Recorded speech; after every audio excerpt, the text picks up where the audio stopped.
along the national highway, which is Jammu-Poonch National Highway, and several other projects are likely to be announced. He's expected to, importantly, announce the scheduled tribe status for the Pahadi community in J&K during this 3-day visit. Now, in the scheduled tribe, there are already the Gujars that have been listed.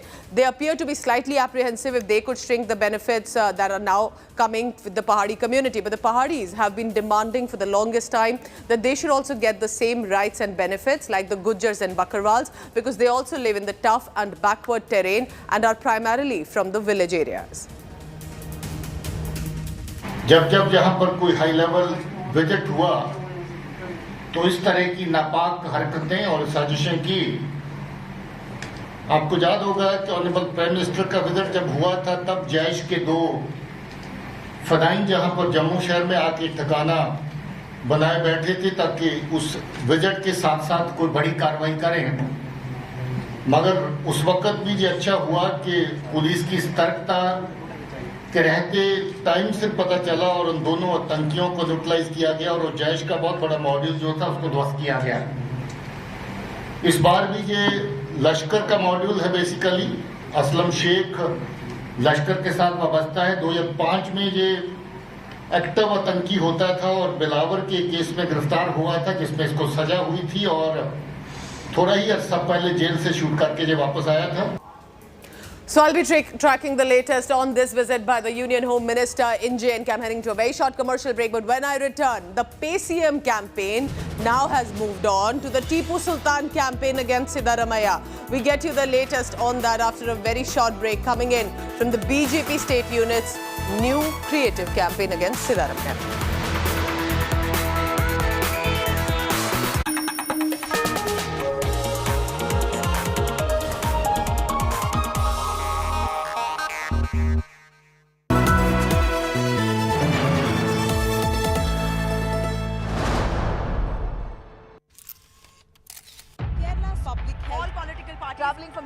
Armed with facts, she takes the news by its horns. Do you think the future of these students are not hampered?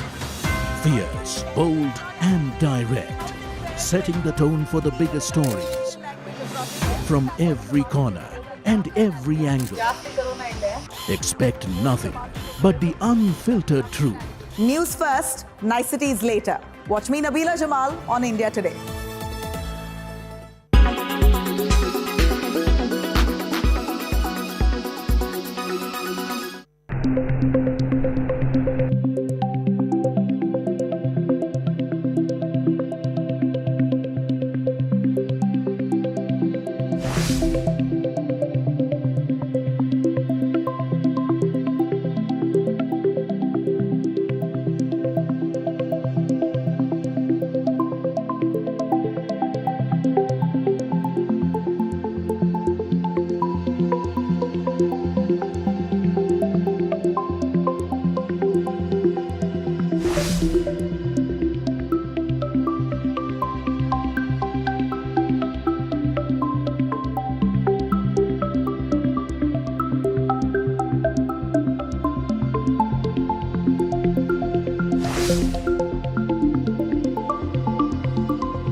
Make your media plan smarter with India Today Live TV on your connected devices.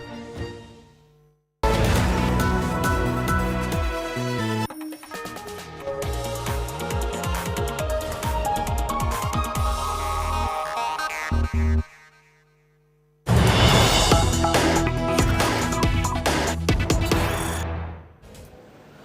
border areas still remain tense with Pakistan's interference constantly, and now we have the border security force shooting down a Pakistani drone. The news that's now been confirmed, what you're picking up is about the details that are coming in, about the drone that was in the Indian territory for approximately 19 minutes. The BSF, the border security force, then fired shots at this drone in Gurdaspur area. Gurdaspur, primarily the border area of Punjab that borders Pakistan. That a Pakistani drone was there at least 19 minutes. Now, what was the purpose? Was it surveillance? Was it to unload any sort of items or ammunition that was available? But the BSF has managed to fire shots, and the news that has now been confirmed.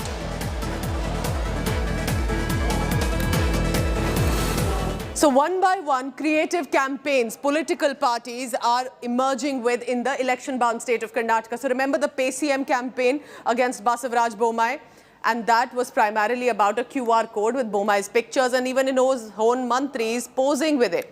Now the BJP state unit has put up posters against former Congress Chief Minister Siddaramaiah. Congress's Bharat Jodo Yatra is currently in BJP-ruled Karnataka. So this poster of Siddaramaiah holding the sword of the Tipu Sultan, it also has a QR code, exactly like the previous campaign. And this one, though, when you scan it, redirects to a website filled with articles on Siddaramaiah. The articles in the past suggesting leader is soft on PFI, had withdrawn cases against now banned outfit during his tenure as the chief minister. So the BJP finally managing to hit back with a similar creative campaign against Siddaramaiah this time. Siddaramaiah is now is telling, I only recommended to PFI ban. But when he was the chief minister, that time he withdraw the 1,600 case on PFI. So the double standard of Congress this is.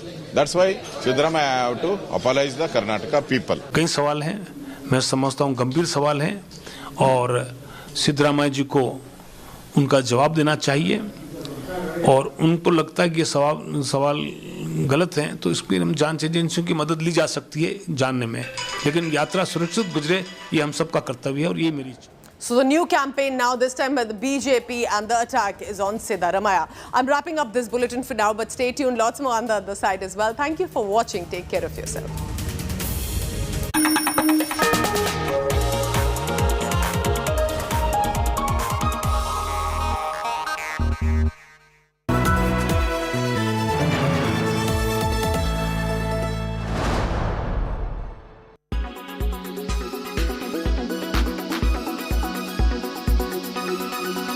But would U.S. forces defend the island? Yes, if in fact there was an unprecedented attack. 我们敦促美方充分认识台湾问题的极端重要性和高度敏感性，恪守一个中国原则。We are not moving, we're not encouraging their being independent. We're not, that's their decision.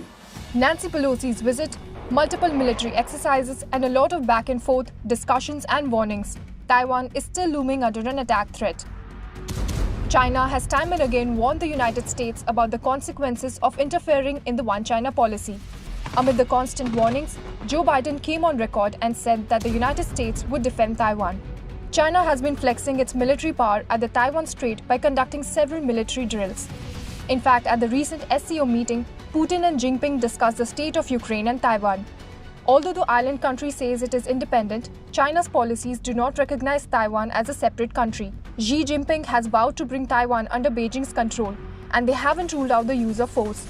But Taiwan strongly objects to China's sovereignty claims.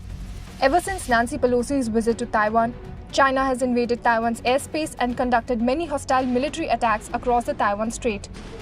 Despite the United States saying they will support Taiwan in case of an attack, China's ministry spokesperson has delivered a clear warning. 我们愿以最大诚意、尽最大努力争取和平统一的前景。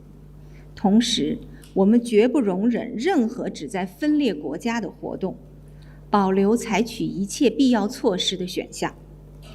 任何人都不要低估中国人民捍卫国家主权和领土完整的坚强决心、坚定意志、强大能力。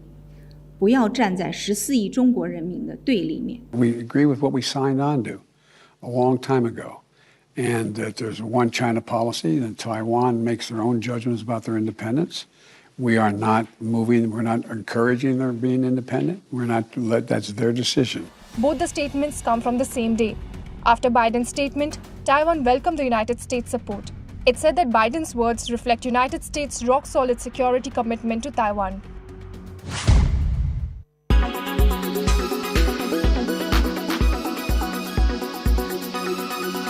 Make your media plans smarter with India Today Live TV on your connected devices.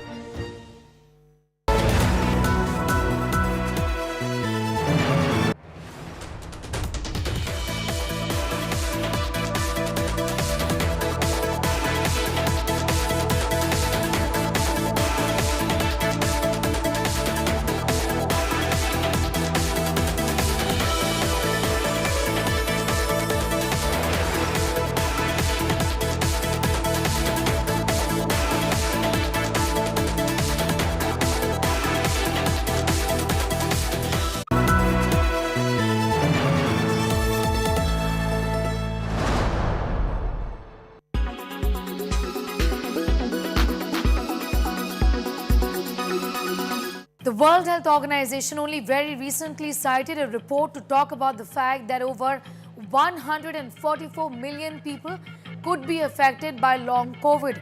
In fact, there is enough anecdotal evidence over the last almost 3 years and also several data that seems to be suggesting that long after recovery, there are signs and symptoms and problems associated with COVID-19. And that in short is long COVID. Long COVID is a serious medical condition. In December 2021, the World Health Organization had identified long COVID as post-COVID-19 condition comprising a constellation of long-term symptoms that some people experience after they have had COVID-19 and had named the ones suffering from it as long haulers. Now doctors at Delhi's premiermost All India Institute of Medical Sciences have spoken particularly about 3 kinds of symptoms that are associated with long COVID. This is primarily a brain attack or stroke in arteries. Post-COVID, doctors say there can be development of complications in the brain. There are immediate acute situations like brain attack or stroke in arteries, veins, or brain inflammation. However, doctors have said that research is underway to understand this better. So we are very clear that COVID, even though mild, may affect people for a longer duration over up to a year and create increased incidence of heart attack, strokes. We know that COVID itself in the acute phases causes increased incidence of strokes related to clotting, related to inflammation of the arteries, also increased incidence of clots in the brain causing strokes and clots in the lungs. But we are concerned about the long-term effects also. Doctors say that there has been an increase in brain and heart-related issues during the second wave of the pandemic. In the current scenario, more data is required is what they say. In fact, according to Dr. Ashok Seth, chairman of the Fortis Escorts Heart Institute, a study found says there is an increase of 60% of the incidence of heart-related issues and neurological disorders. The way forward is never to ignore any of the symptoms that have cropped up and also consult a doctor immediately. Long COVID is associated with any kind of COVID infection, even though the infection per se would be mild. There is nothing that's going to really rule long COVID out. This means that COVID, even though mild, may affect people for a longer duration up to a year and create increased incidence of heart attacks and strokes.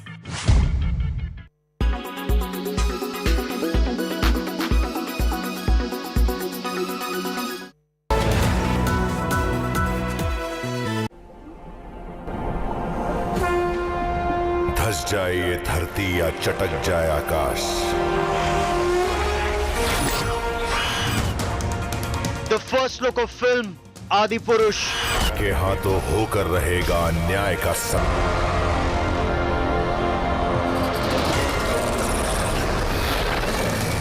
The internet is up in arms over Ravan's look.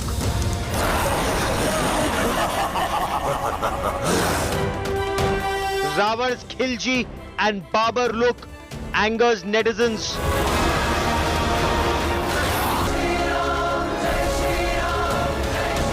BJP dives into the controversy.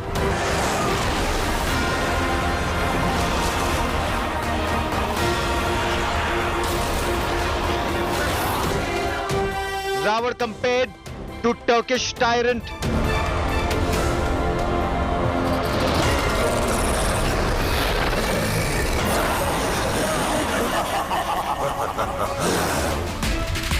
Creative liberty crosses the Lakshman Rekha. That's our top focus on India First.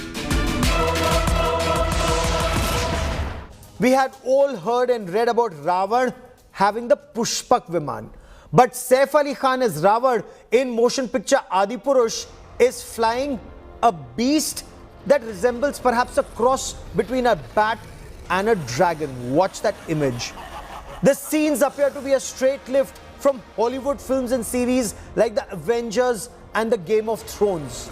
Now there is tremendous anger at the look of Ravan. We'll also show you that look. Ravan, the BJP claims, both the BJP and the Hindu Mahasabha claim that this character looks like a Turkish tyrant. He may look like Temur, he may look like Babur, he may look like Aurangzeb or even Alauddin Khilji. Saif Ali Khan clearly, according to the Hindu Mahasabha, does not look like Ravan.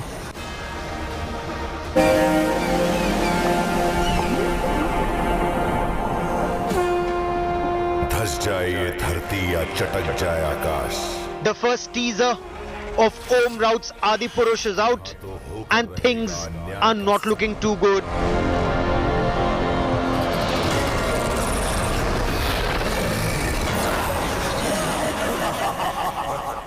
The movie based on Ramayana is already in the eye of a storm.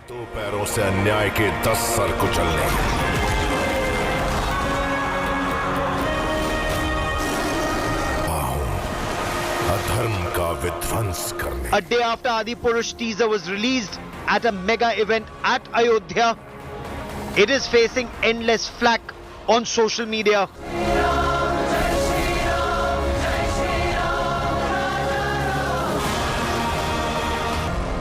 While the trailer has been tagged disappointing and childish, outrage is growing over the portrayal of Ravan by Saif Ali Khan for a number of reasons.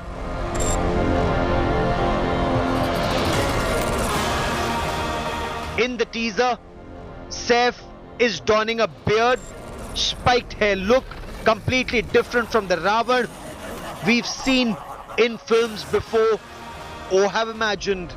In several scenes, there is no tripund on Saif's forehead.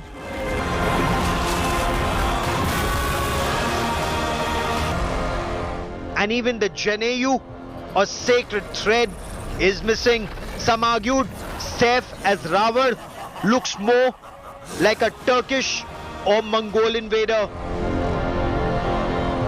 Netizens noticed several other changes.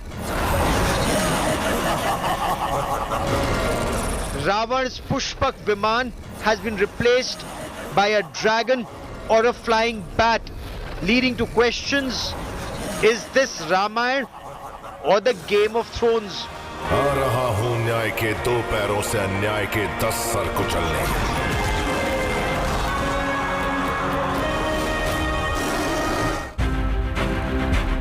What followed next was a torrent of memes ripping apart the teaser.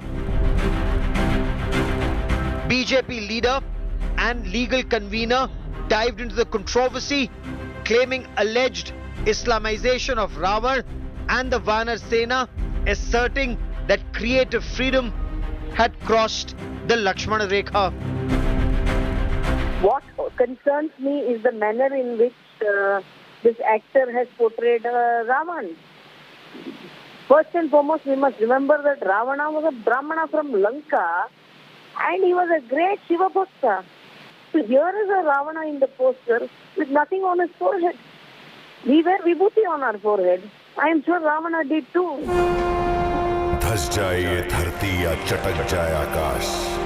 There is a lot of talk on how 500 crore rupees have been spent on the VFX, but the outcome in the teaser did not even come close to meeting expectations of netizens. Bureau Report, India Today.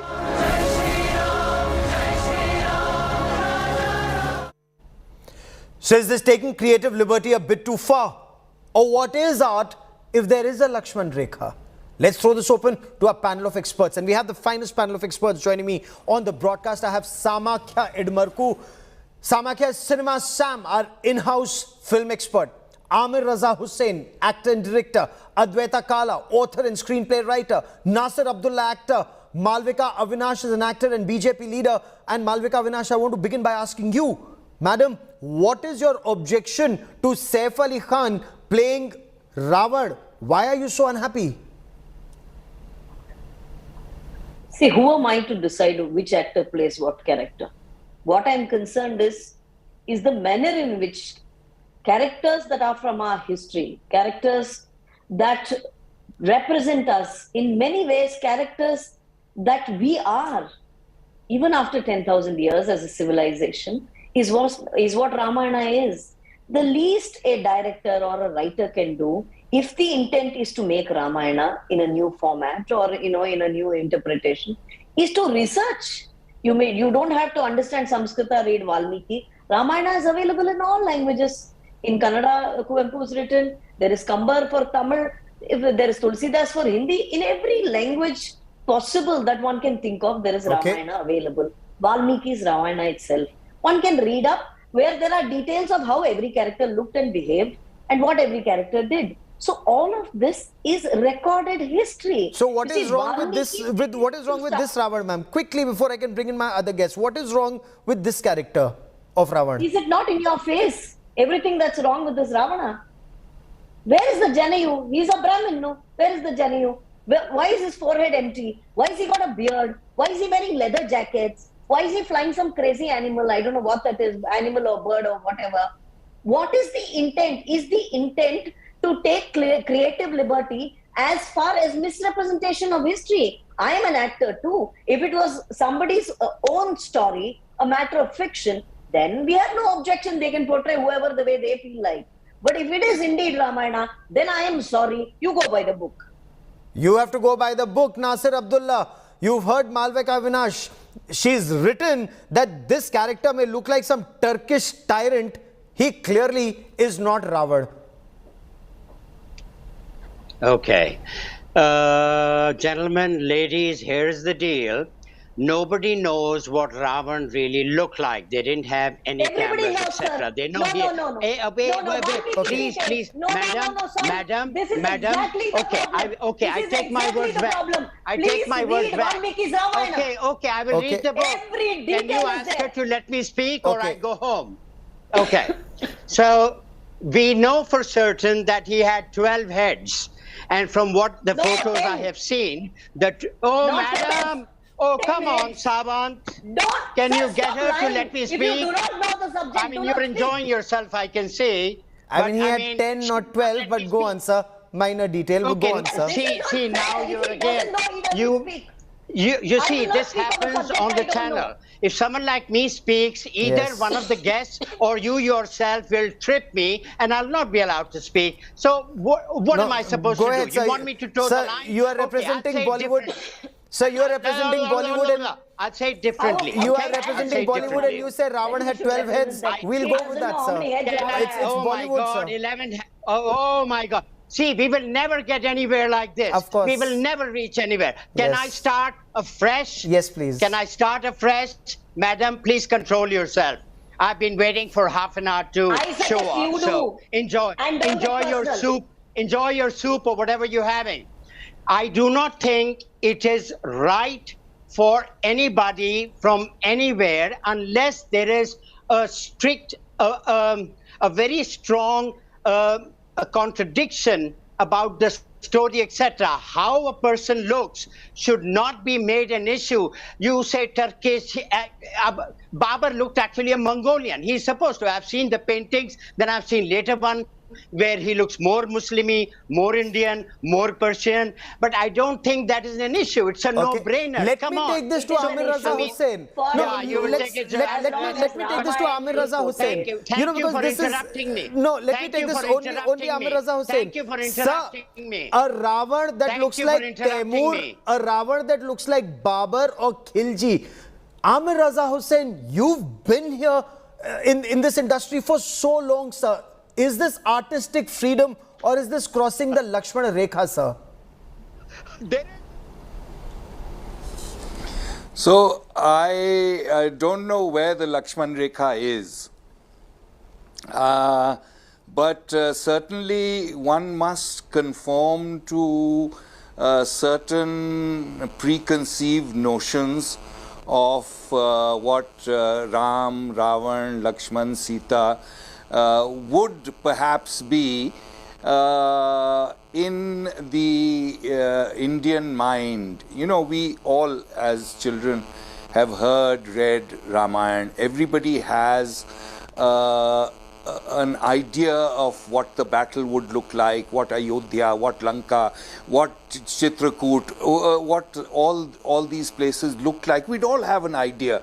But that idea somehow is very, very, very, very similar across north, south, east, west. There is a very similar kind of memory or an experience which we have of the Ramayana or the Mahabharata or of the looks. Now, I'm not saying Arun Govil was the greatest looking Ram that we have seen. He was in fact very plastic and looked like a cutout. But that's perhaps what the director wanted to portray him as.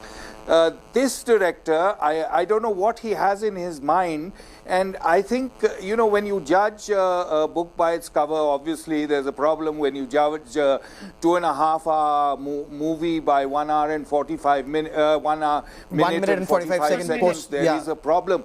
But what I actually feel is that, yeah, these special effects which you're showing are pathetic. They are nothing like what the Indian imagination is of Ram. The Pushpak Viman is certainly in our collective imagination is nothing like what the Pushpak Viman shown here or the special effects shown here. Okay. Now, what I'm saying is that there is, in everything, there is a great deal of you can give a director, a script writer, a great deal of latitude, but there is a point where that latitude ends. There is no question that there is not a Lakshman Rekha. There is a Lakshman Rekha in this. You can't go. Now, my Lakshman Rekha may be different, Gaurav, to your Lakshman Rekha. That is all I can say. Fair enough. But certainly, but the society's collective Lakshman Rekha. But I can comment on the special effects which are pathetic. Special effects are pathetic, and I'll come to Sam. I'll come to Sam in just a moment on that aspect. But Adwaita, should this be seen as artistic freedom? Because none of us have actually seen Ravan, as Nasir Abdullah puts it. You know, in his imagination, Ravan has 12 heads and not 10. But Ramanand Sagar visualized him in a certain way, and Saif Ali Khan perhaps is portraying him entirely differently. Well, yes. I mean, you know, first of all, I don't quite agree with Mr. Miraza Hussain, highly respected, of course, in his field, with the idea of a collective imagination. I don't think any such thing exists. I think we all, when we have our imagination, can be a very personal thing. There may be an accepted definition or an accepted norm or a visual, but it cannot be collective in that sense. It's just something that maybe we are familiar with or is familiar to us. So it's okay for Ravan to look like Babar or Taimur. You know, I mean, here's the thing. Here's the thing, Gaurav. You know, it is a question of first of all, should a Ramayana be made in this present era? Most certainly. I think it's very important that the new generation should also, fewer kids are reading, fewer kids are getting into, scriptural study in the way they were in the past. So this is also a means of introducing a younger generation to the Ramayana. So that's the reason why it can't have a crazy looking bat crossed with a dragon as Pushpak Viman. Because in their imagination, that will be the Pushpak Viman. I'm getting to it. I think the complaint that you can have with this particular version, and again, I want to add a caveat that this is only about 1 minute 45 seconds. So we don't know. But whatever we've seen so far, based on that, I would say that my issue with this on a creative level is that it looks extremely derivative.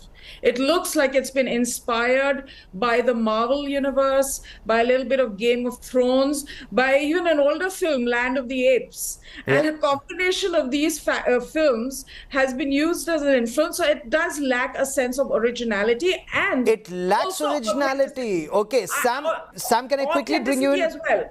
Okay. But I do not see the aim to offend in this particular thing. Is it aim to offend? And I'll come to Malvika Avinash on that aspect in just a moment. That's my Lakshman Rekha. Okay, it should not offend is your Lakshman Rekha. What are netizens saying on this aspect of originality, Sam? VFX, as Adwaita also points out, and as Amir Raza Hussain also says, does it actually look like a cheap copy of Avengers or the Game of Thrones? I totally agree with you, Gaurav, on that, because netizens have been trolling Adipurush since the trailer, since this teaser came out, and for very obvious reasons. It looks pathetic, as Amir Raza Hussain said. The graphics looks pathetic. It has taken elements from Game of Thrones, Harry Potter, Avengers, but very, very poor version. And that's not the problem. The problem is not that they copied elements from these movies. After spending 500 crores, the teaser ends up looking like Alif Laila or Hatim or Sonpari. Yeah. They had just one thing to do, VFX, because the story department is locked. They had the greatest story of India, Ramayana. Yeah. They didn't have to work on that. They had the story there. They just had to focus on the VFX, and this is what they gave us. It's a shame.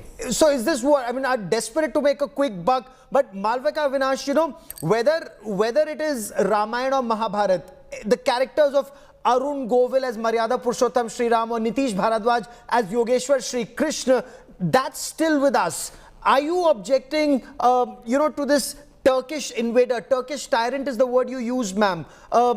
Does Ravan look, in some scenes, and I'm just being told there, in some scenes he is wearing a tripund. So why can't, the film industry have the liberty to imagine Ravan as you put it, as a Turkish tyrant, ma'am?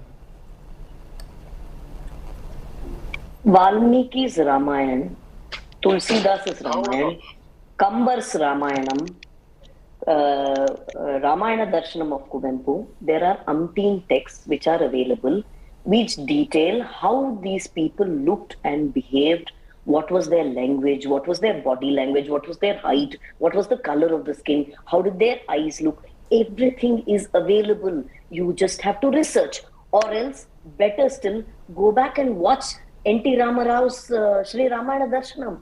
Watch S.V. Rangarao as Ravana. Watch Dr. Rajkumar in Kannada, in Bhukailasa. You will know how they looked, because these are taken from those very texts.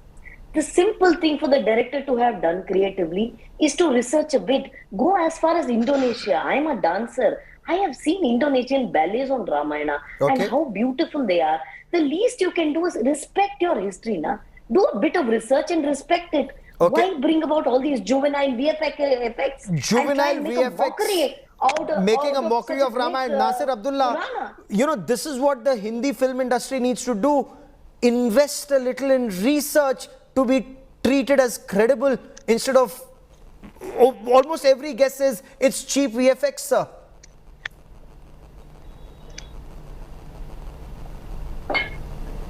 Nasir Abdullah. Oh yeah, okay, here's the deal, sir. What I feel right now is happening is that certain people, just a few, like a dozen people, are getting upset, and they're saying, oh, everybody's upset, there's a lot of anger and whatever. Please let them watch the film. Let the producers have a smile. Let them find out. Let the public decide. Half a dozen people going on and on about how he looks, body language and all. There are liberties. Sri Krishna, there was a TV serial on him. And he was a dark-skinned boy as a youngster, and he complained to his mother, also Yashoda, why am I dark? Why is Balram so? But in the actual serial, which I saw, he was fair as milk. So what is the big deal? I don't understand. Why do people in advance destroy a film? This is a conspiracy, and I hate this idea. I think it's very mean. I think it's very cheap. You said it's a conspiracy to destroy a film. Fair enough. Let the Amir public Raza decide. Hussain, Let fair the enough, public sir. decide. That's what I'm saying. Fair enough, sir. Let the public decide. Public in advance. Okay. Why are you frightening the public in advance? Okay, the Why public are is being you giving frightened a in film advance. Sir, you Wait made that for the point. public. Perfect. This Amir is a Raza Hussain, democracy. it's not just If about half a dozen people cannot decide how the film should look or cannot criticize, then they may not scare people either. What worth are we? Half a dozen people. We aren't any worth, right? So why is he getting Amir Raza Hussain, it's not just about the character of Ravan looking like a Turkish tyrant, maybe a Temur or a Babar or a Khilji, but look at the Pushpak Vimano, look at Lord Hanuman's depiction. Goswami Tulsidas describes Hanumanji in the Hanuman Chalisa, and if I may, Kanchana Barana Biraja Subhesa, Kanana Kundala Kunchit Kesha, Hath Vajra or Dhwaja Viraje, Kandhe Munj Janeyu Saje. So there is a depiction of Lord Hanuman. The character in this film, does it look anything like that in your appreciation, sir? So, of course, the first point I want to make is that the characters that are depicted in Valmiki's Ramayana and the characters that are depicted by Tulsidas are miles apart. Lord Hanuman plays a very limited role in Valmiki's Ramayana, while as in Tulsidas's Ramayana, he's got a huge role to play. So I think as the lady Malvika said, that there are so many texts to research from, but each text has different layers, each text has different understandings. Now there are some things which where, as Mr. Abdullah put it, it's very difficult for us to go by the look of Ravan, the look of Ram. Now I personally think, and without giving any offense to anyone, I personally think that the characters which were projected in the TV serial by Ramanand Sagar were single dimensional. They look like cardboard cutouts. And but that is your individual opinion. Lakhs of people touch their feet even today. I am sorry, sir, even 30 years later, people are touching Arun Govill's feet. So people at large, they may be different from Advaita, from Amir Raza Hussain's point of view. People are touching Arun Govill's feet. Even today, people are touching Arun Govill's feet because they had nothing else as a comparison. They have no Ram as a comparison to Arun Govil. So they have accepted Sir, there have been movies on Ram, on Maryada Purushottam Shri Ram, Ram is not one-dimensional. Even before Ram that. is not two-dimensional. Ram is a five-dimensional character. And those dimensions haven't come out at all in that TV serial. In Tanaji, Saif was Udaybhan Singh Rathore, a Mughal commander in Tanaji. Is he looking the same as an Islamic invader, even in this same look? No experimenting with a new look, it seems, Sam? I agree. The laziness of the cast, the director, is quite evident in this teaser. It's the same director of Tanaji, and the look of Saif Ali Khan is similar. Even the abs of Prabhas are VFX. I don't know who has put any effort in this movie. We were all waiting for this one, but it's looking like a damn squib. Okay.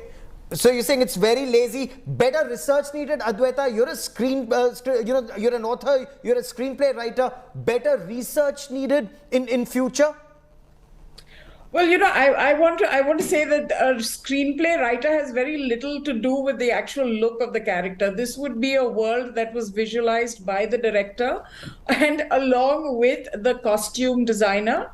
And not that I'm not deflecting from the onus that a screenplay writer holds, but it's very limited based on what the feedback is coming in right now. So thankfully, the writers cannot be blamed at this point of time. We'll have to watch the film to see what they've actually done with the plot or whether they've used their own imagination. This is definitely a feedback. I think, people can respond to a film. Okay. There's too little to go by anything really beyond just the look of the film. And it's clear that people have not liked it. Okay. But I still don't see any intention to offend in this. Fair enough. We shall wait and watch. To all my guests, many thanks for joining me on this India Today discussion.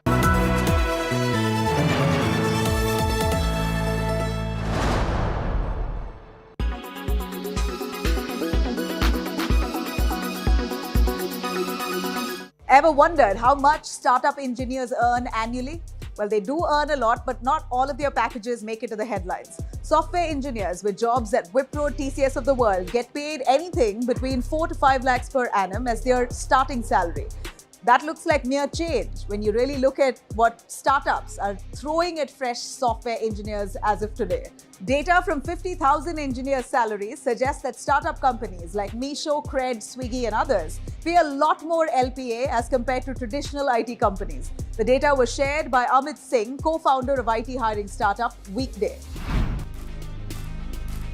The survey reveals that social media startup ShareChat pays the highest to its mid-level software engineers. The social media platform pays around 47 lakh rupees annually for software engineers who have around 4 years of experience. Cred and Meesho come next in line, with Cred paying 40 lakhs per annum and Meesho paying 39 lakhs per annum to their software engineers with similar experience, while traditional IT companies like TCS, Wipro and Infosys pay just around 10 lakhs per annum to software engineers with 4 years of experience. The starting salary offered by these big IT companies is around 7 lakhs on an annual basis, which too is significantly less than what now startups can offer today. Among the top unicorns of the country, companies like Byju's, Freshworks, Quicker and ShopClose offer the least salary to their software engineers. Data analysis has found that ShopClose pays around 12 lakhs annual salary to engineers with 4 years of experience, while companies like Zomato, Paytm, Flipkart pay around 32 lakhs, 22 lakhs and 36 lakhs respectively to people with same level of experience. In IT firms, there's a common switching culture. While these unicorns pay a lot more salary than established IT firms, most engineers stay at these startups for just about 1.5 to 2 years on an average. As compared to engineers working at companies like Infosys, they stay around 2.5 years there on an average. As per study here, engineers working for Byju's stay at the company for around 1.5 years on an average, while engineers at Cred stay for around 1 year, 8 months on an average. The data has also revealed that one reason why software engineers tend to switch jobs is because staying at one place means an average 10% job hike every year. Basically, salary hike is minimal. In comparison, those who switch jobs often get a 50 to 70% salary hike with each job change. In other words, the current job market for software engineers in India gives incentive for engineers who frequently switch jobs.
in association with Hetic Fittings. Make your furniture work beautifully. Epigamia, like an ice cream you can sip. SBI Home Loans.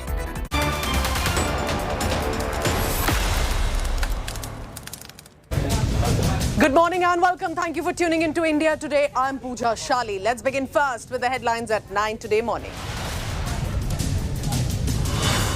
Home Minister Amit Shah is today in Jammu and Kashmir, and on a 3-day visit. He's right now scheduled to pay obeisance at the Mata Vaishno Devi temple and then launch key development projects.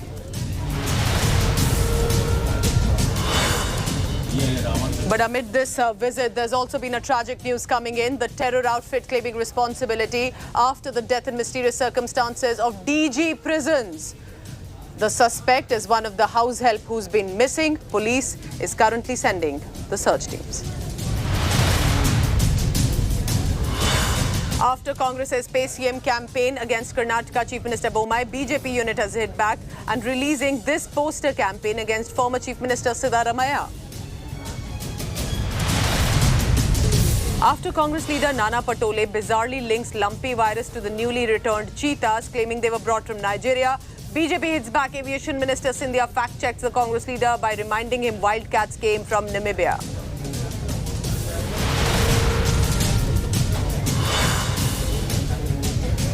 No end to atrocities against the anti-hijab supporters in Iran. 17-year-old Nika Shakarami has been found dead days after she went missing. She had been protesting against the murder in custody of Mahsa Amini for not wearing the headscarf. In sports news, Indian pacer Jasprit Bumrah has been ruled out of the T20 World Cup due to back injury. BCCI to announce a replacement soon. England have lost their first wicket. Well. Oh, that's a beauty. The children coming forth to also spread awareness about basic civic apathy that has for now have literally ruined Bengaluru and many other parts of Karnataka. What has happened in this case is that a young girl as old as 9 years old decided to, of course under the supervision of adults around her, as Durga, and was seen taking a walk around the potholes in Hubballi, trying to bring attention toward apathy. Dressed as Ma Durga, as Goddess Durga, this little child walking around potholes. Remember, in just the past few days, Karnataka had suffered severe flooded areas, especially in Bengaluru city. And this is a creative campaign to send out a message of civic apathy. A girl child dressed up as Ma Durga in these pious days of the Navratri. She's trying to bring attention to civic apathy. Let's go across to Nagarjun Dwarkanath for the latest now. Nagarjun, of course, there's a symbolism of girl children here, the fact that they have come across as Ma Durga, but it's interesting that the awareness campaign that she's chosen, or of course the adults around her, is that of pothole menace. That's true, Pooja. In fact, happened yesterday was a 9-year-old kid from Hubballi Dharwad district called Arshita was dressed as Ma Durga during the Navratri. Remember, Vijayadashmi was October 5th. Just a day before that, she dressed as Ma Durga and took to the streets and walked in the potholes, and not just potholes, but these potholes were filled with water and puddle. So to draw the attention of the civic agencies and to tell the public, look how apathy is being done to us by the civic agencies, she dressed as goddess herself, and with the supervision of the family and parents, she took it to the streets so that she can also draw public attention so the video can go viral. Clearly, it has gone viral and she has succeeded because everyone is talking about this video about how a 9-year-old girl is dressed as Ma Durga and is going into the pothole. And to that extent, the civic agencies were sleeping in Hubballi city is what we are told. And also, we are picking up that this is from the constituency for the former Chief Minister, Mr. Jagdish Shettar, who is from the BJP also. A lot of questions will be asked towards him as why is this road not repaired?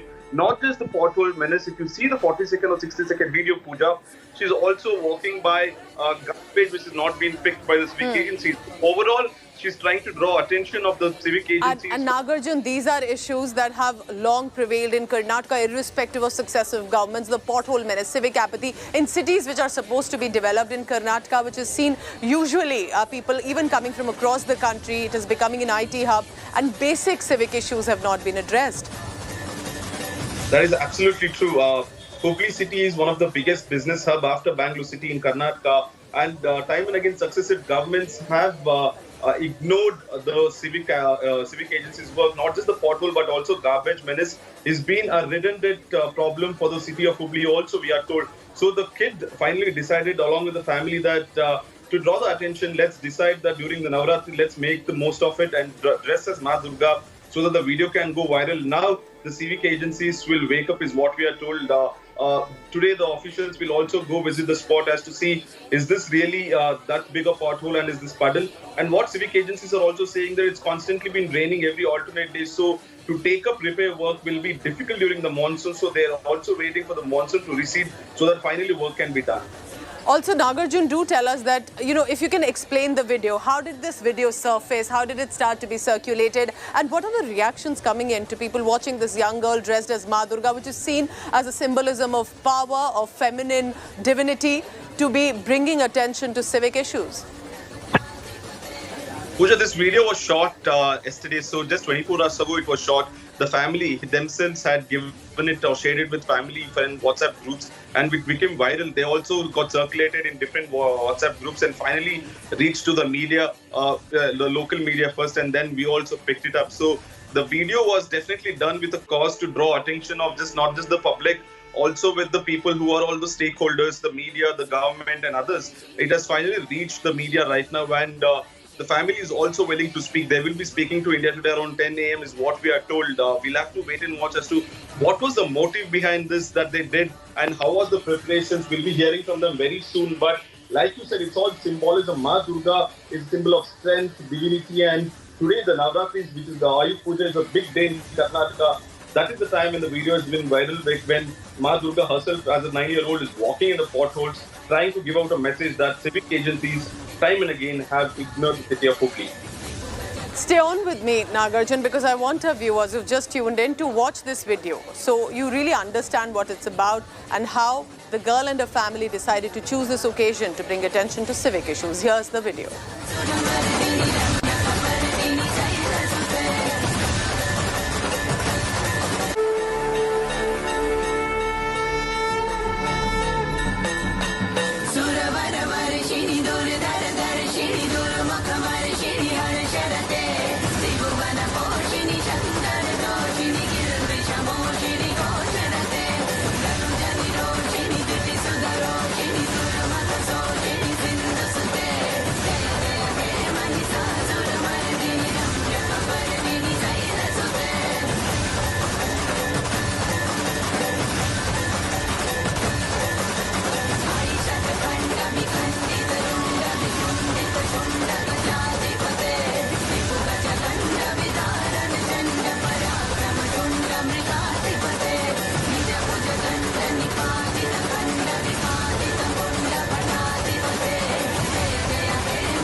And joining me on this morning special telecast is that little girl, Harshita. She's 9 years old and she's now joining me.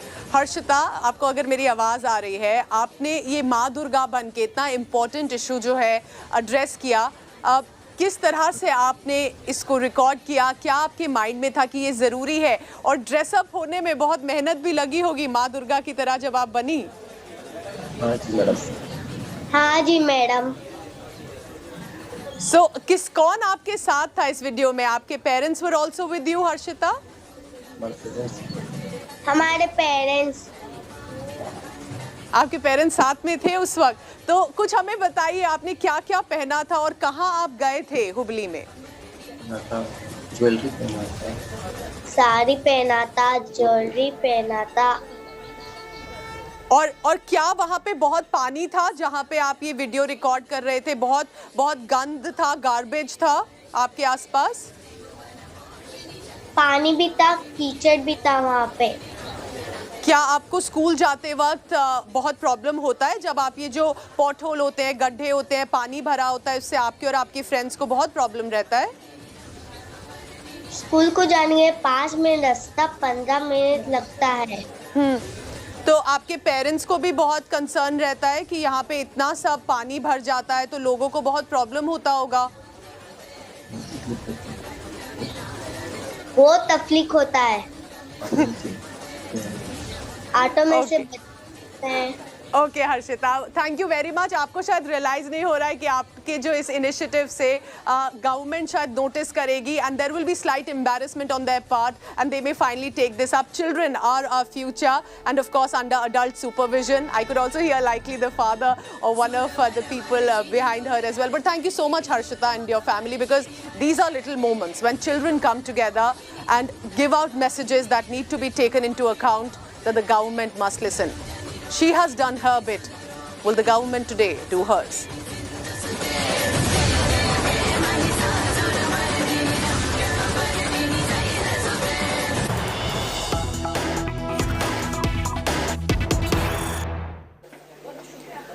In the tragic, terrible death that has now been confirmed by today morning, that DG prisons in Jammu and Kashmir, Hemant Loya, was found dead in mysterious circumstances. Now, the Director General of Police of Jammu and Kashmir, Dilbagh Singh, has given out a statement confirming that at one point, yes, the death that has happened, they are calling this a murder now, which was initially seen as suspicious circumstances. Listen carefully to what DGP of Jammu and Kashmir has said, that the initial probe is suggesting that the suspect, the house help by the name of Jasir, attempted to set the cop on fire first.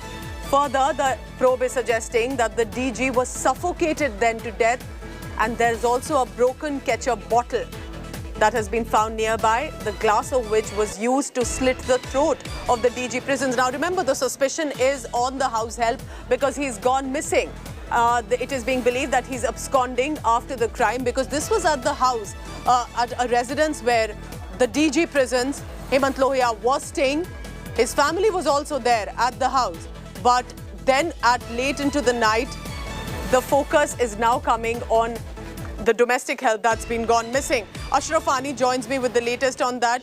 Ashraf, this is a terrible tragedy that has taken place, but because it's the Director General Prisons, it just takes that to another level. And with the DGP now saying that this attempt looks like a murder, and that there were different ways that were tried to attempt to it.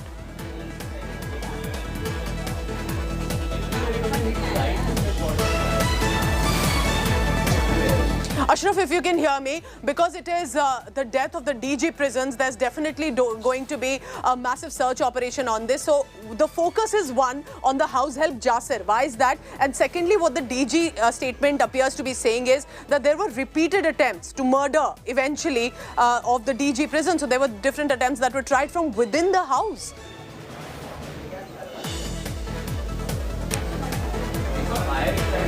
All right, so Ashraf Ani will be tracking. Ashraf, if you can quickly hear me, what are the details that you're picking on the death of this case?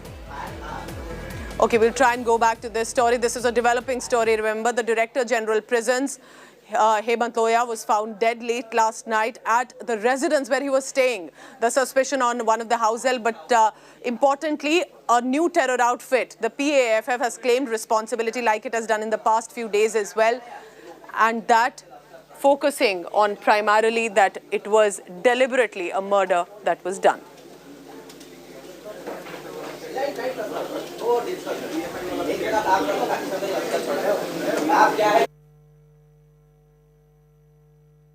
I can't believe that Hemant Loya is no more. He was an outstanding police officer and heading prisons department in Jammu and Kashmir.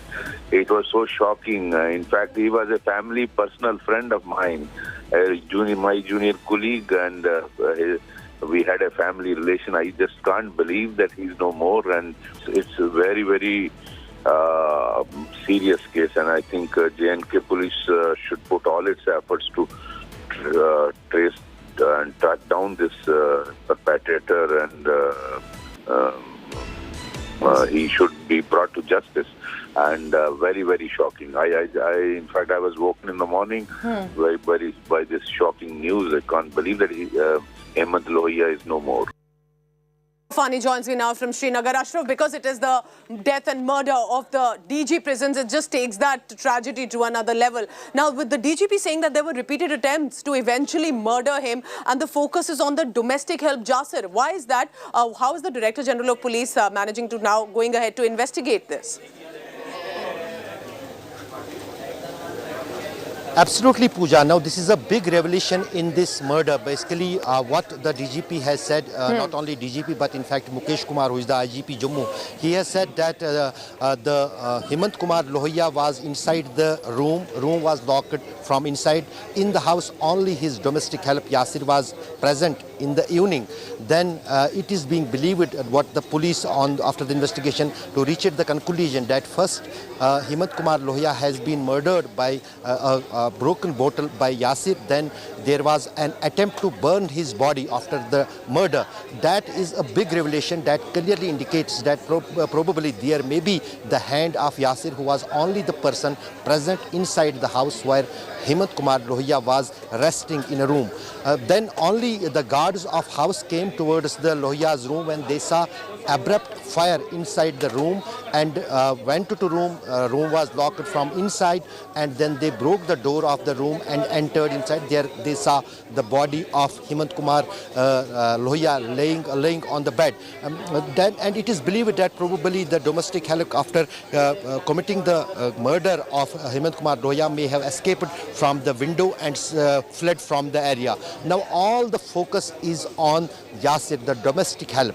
If he is captured, then all things will get revealed. Basically, the main focus of the investigating team of Jammu and Kashmir Police and other security agencies is on Yasir. If he is arrested, then things will get clear that who is behind this murder, how this murder was executed and planned, and who are the other people behind this murder. And also, as the police has said, that they are looking it through the terror crime also, because already the TRF has claimed responsibility for the killing of Lohia. That means that there are many things which are linked with this murder, and the time specifically chosen when the Home Minister of the country is on the J&K visit. Vani, keep tracking the latest coming in about the DG prisons. Brutal murder at the residence where he was staying. It's absolutely horrific. People who've known him are in shock, and specifically from the cadre that he had worked with. Let's now move across, because staying with Jammu and Kashmir, though it's a high-profile visit currently in Jammu, Home Minister Amit Shah is in J&K, will be visiting both Jammu and the Kashmir Valley. Today he is in Jammu. Now it's a packed itinerary. It is primarily going to be focusing, starting with the paying obeisance at the Mata Vaishno Devi temple, which is just in about a short while. This, remember, is also in the backdrop of some of the terror attacks that have taken place, one in Pulwama and also the bus explosion in Udhampur.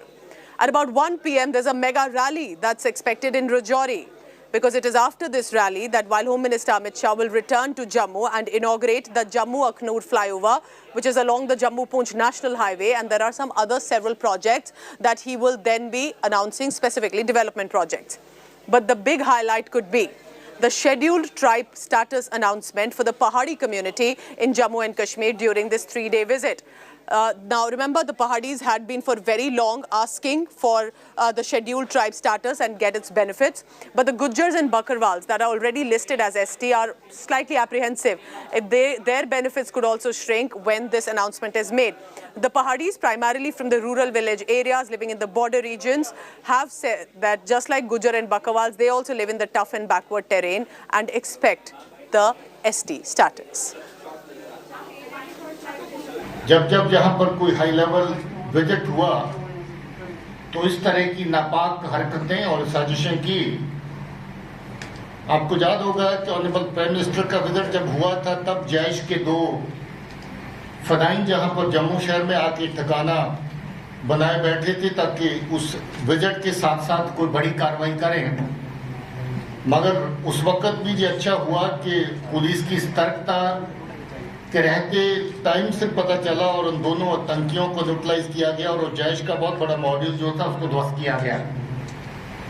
इस बार भी ये लश्कर का module है। Basically Aslam Sheikh लश्कर के साथ वाबस्ता है। 2005 में ये एक्टिव आतंकी होता था और बिलावर के केस में गिरफ्तार हुआ था, जिसमें इसको सजा हुई थी और थोड़ा ही अर्सा पहले जेल से शूट करके जब वापस आया था। गृह मंत्री की विजिट हो, प्रधानमंत्री जी की विजिट हो, हमेशा ही इम्पोर्टेंट हुई है और जम्मू कश्मीर बदलता हुआ जम्मू कश्मीर है, प्रधानमंत्री नरेंद्र मोदी जी के सपनों को पूरा करता हुआ जम्मू कश्मीर है, इसलिए उनकी विजिट बहुत महत्वपूर्ण है। गृह मंत्री अमित शाह जम्मू कश्मीर के 3 दिन के दौरे के दूसरे दिन आज राजौरी में एक जनसभा को संबोधित करेंगे। आज ही शाम गृह मंत्री कश्मीर पहुंचेंगे और यहां पर वो राजभवन में एक उच्च स्तरीय बैठक में जम्मू कश्मीर की सुरक्षा व्यवस्था का जायजा लेंगे। साथ ही गृह मंत्री को कल यानी बुधवार को बारामूला में एक बड़ी जनसभा को संबोधित करना है, जिसके लिए पिछले कई दिनों से तैयारियां चल रही है। एक आंकलन के मुताबिक 30 से 40 हज़ार लोग बारामूला में पहली बार गृह मंत्री की इस बड़ी जनसभा में शामिल हो सकते हैं।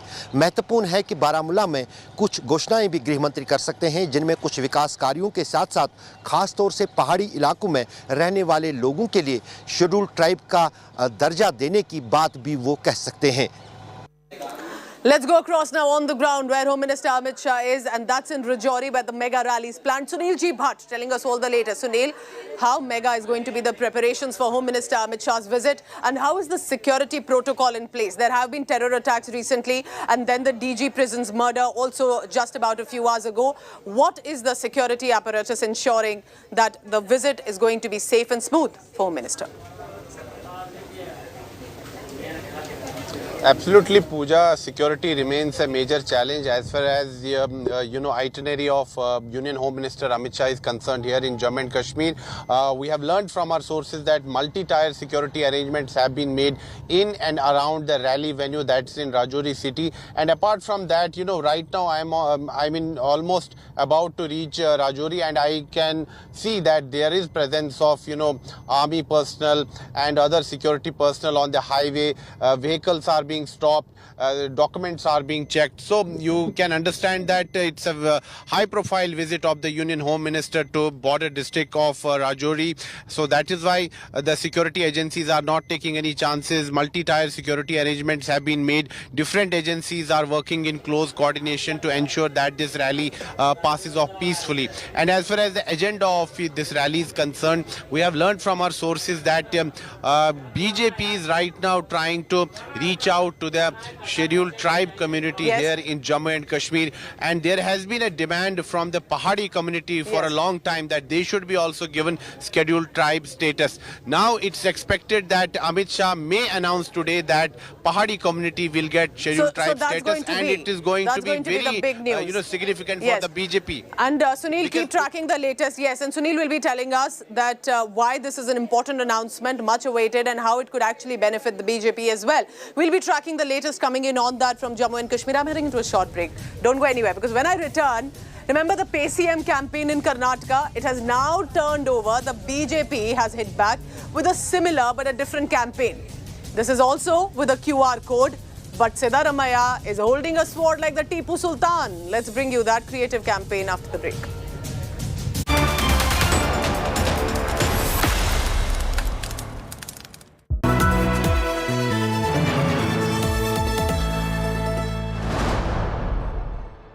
Everyone's busy finding what's trending. You're busy finding out why. India Today, for those who research before reacting. Download the India Today app now.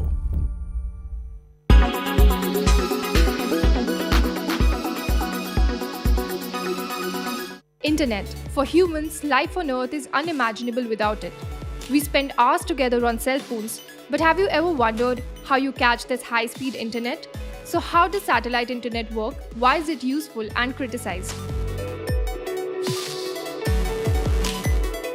Very high-speed internet everywhere on Earth, including the out-of-coverage areas or blank zones, is the promise of satellite internet. 3 factors are necessary: a ground station connected to the global internet network, a geostationary satellite, and a dish installed at the subscribers pointing towards the satellite. With each search on the internet, the dish sends the requested data to the satellite, which in turn sends it back to a transmitting or receiving station itself connected to the internet. Once the information is obtained, the data will follow the reverse path. The pioneers of satellite internet operate using satellites in geostationary orbit at an altitude of more than 35,000 kilometers. The data travels a long distance, generating a latency time 3 to 5 times greater than that of asymmetric digital subscriber line or ADSL, an older popular form of broadband. The new operators, on the other hand, function in low orbit or LEO around 600 kilometers. The advantage here is to reduce the latency time, which makes it possible to multiply the services in transport, finance, defense, or even video games. It is now possible to have the internet when up in the sky or down at sea. On the other hand, this requires sending many machines in low orbit. Constellations of satellites are being deployed now above our heads by private operators. Starlink, a subsidiary of SpaceX, has already launched thousands of machines, the same for Amazon's Kuiper system. Countries such as China or Britain are developing their own network to preserve their sovereignty. These responses to an explosion of internet needs are attracting criticism. The satellites are more vulnerable than geostationary ones, while astronomers point to the visual pollution caused by the passage of satellites on their observations.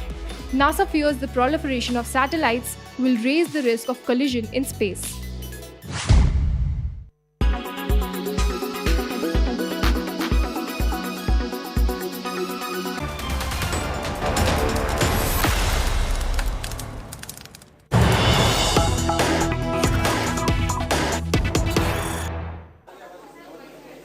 We have breaking news coming in from the state of Gujarat, because this, remember, in the days of the Navratri and the Garba event that was on, there was a violence that has been reported at one Garba event. Now we have an update as well from the violence in Kheda in Gujarat. 6 people suffered injuries after stones were pelted by people of a community. 6 people have been detained so far. So there has been violence at the Garba event. Remember, in the past few days, there has been a controversy, specifically in Gujarat and other parts also, where there have been either the Bajrang Dal workers or others who objected to Muslim men to enter into the Garba events. Now, this time in Kheda, it has led to some violence where stones have been pelted. 6 people for now have been detained so far. There are people who have suffered injuries as well after the stone pelting was reported in the Kheda area in Gujarat. So this is a massive update coming in from Kheda just about a few hours ago. The visuals on your screen from late last evening, where in Gujarat, in Kheda, there was stone pelting and violence reported. What exactly happened? We'll try and get details on that. Gopi Manyar with the latest. Gopi, 6 लोगों को अभी detain किया गया है police में. किस तरह का एरिया है खेड़ा जो गुजरात में है, और कैसे एकदम पथराव शुरू हो जाता है? क्या रीजन था कि कैसे वायलेंस हो गया यहाँ? देखिए पूजा, फिलहाल तो पुलिस की इस पूरे मामले की जांच कर रही है कि अचानक पथराव होने की वजह क्या थी। हालांकि दूसरे समुदाय के लोगों के जरिए ये पथराव किया गया है। फिलहाल यही माना जा रहा है कि वहाँ पे जिस तरीके से गरबा हो रहा था, उस गरबा में कहीं ना कहीं डिस्टर्बेंस पहुँचाने के लिए ये पूरी कोशिश जो है वो दूसरे समुदाय के लोगों के जरिए की जा रही थी। क्योंकि ये जो गरबा था, ये वहाँ के जो सरपंच है, सरपंच ने अपनी मन्नत को पूरी करने के लिए गरबा का आयोजन किया था, और उसने ये मन्नत मांगी थी कि अगर वो सरपंच बन जाएगा तो वो गरबा करेगा अष्टमी के दिन। यही वो गरबा हो रहा था, और तभी कुछ दूसरे समुदाय के जो लोग हैं उन्होंने आकर यहाँ पे पथराव किया। मामला इतना बिगड़ा कि 6 लोग इस पूरे मामले में घायल हो गए हैं। फिलहाल आईजी रेंज के जो आईजी है वो भी वहाँ पे पहुँचे हुए हैं, और इस पूरे मामले में अब तक 6 लोगों को राउंड अप किया गया है। उनसे पूछताछ की जा रही है। FIR जो है वो दर्ज की जा चुकी है। जो उसमें प्रमुख आरोपी है उसका नाम आरिफ बताया जा रहा है, और काफी लोगों को पुलिस फिलहाल पूछताछ कर रही है इस मामले में। Gopi, keep tracking the latest coming in. Thank you very much for now. And this time, Kheda in Gujarat witnessing stone pelting violence. Now let me take you to the state of Karnataka. Election-bound states, so constant political sloganeering and charges against each other. But it's also got creative. Remember the Pay CM campaign against Basavaraj Bommai by the Karnataka Congress unit? So the BJP has now, days after that, finally hit back. Now they have put posters against former Congress Chief Minister, who's also senior leader of Karnataka Congress, Siddaramaiah. Take a look closely at the poster. This is while the Congress's Bharat Jodo Yatra is currently in the BJP-ruled state. Now, this poster is holding Siddaramaiah, holding the sword of Tipu Sultan. This also has a QR code similar to that of the Pay CM campaign. But this QR code even redirects you to a website which is filled with articles on Siddaramaiah. Articles on Siddaramaiah from the past suggest the leader is soft on PFI and withdrew cases against the now banned outfit. the PFI during his tenure as Chief Minister. So it's a full-blown political tussle. Tipu Sultan as being shown, Siddaramaiah holding that sword, and that allegations against him in the QR code. Siddaramaiah is now is telling, I only recommended to PFI ban. But when he was the Chief Minister, that time he withdraw the 1,600 case on PFI. So the double standard of Congress this is.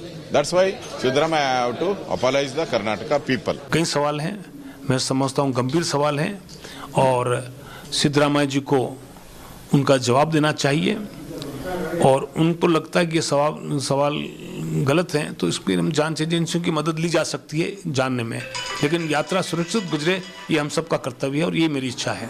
So let's go across to my colleague Sagai Raj for the latest on that. So Sagai, you know, it is an interesting campaign, but this time I think it goes a step further because the QR code is actually working. It takes you to a website. So it was a full-blown tayari in the election-bound state. What are you picking up about this poster? Has the BJP officially released it? How is it getting circulated? And what is the Congress saying about it yet? See, what we get to learn is this is a counter poster from a BJP targeting the former Chief Minister and opposition party leader Siddaramaiah. And remember, the Congress had started a PCM campaign in a similar way where they had released a QR code where it will redirect you to the website which has been launched by Karnataka Congress Party, where it shows the list of allegations made against the sitting Chief Minister as well as the charges against him on corruption.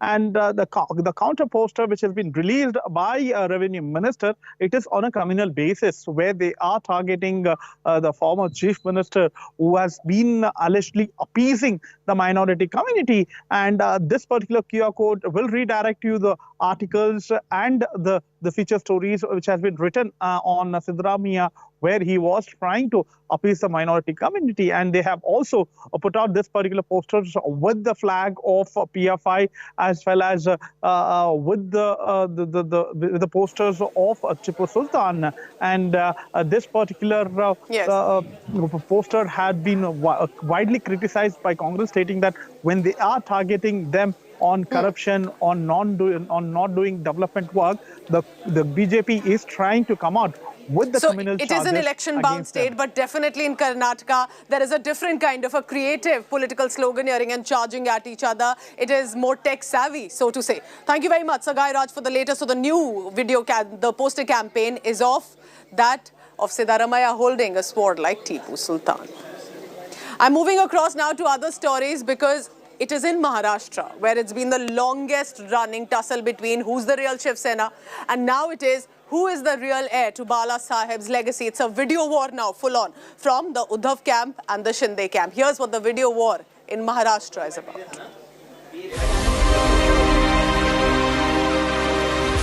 This was Shiv Sena's Grand Dashera celebrations last year.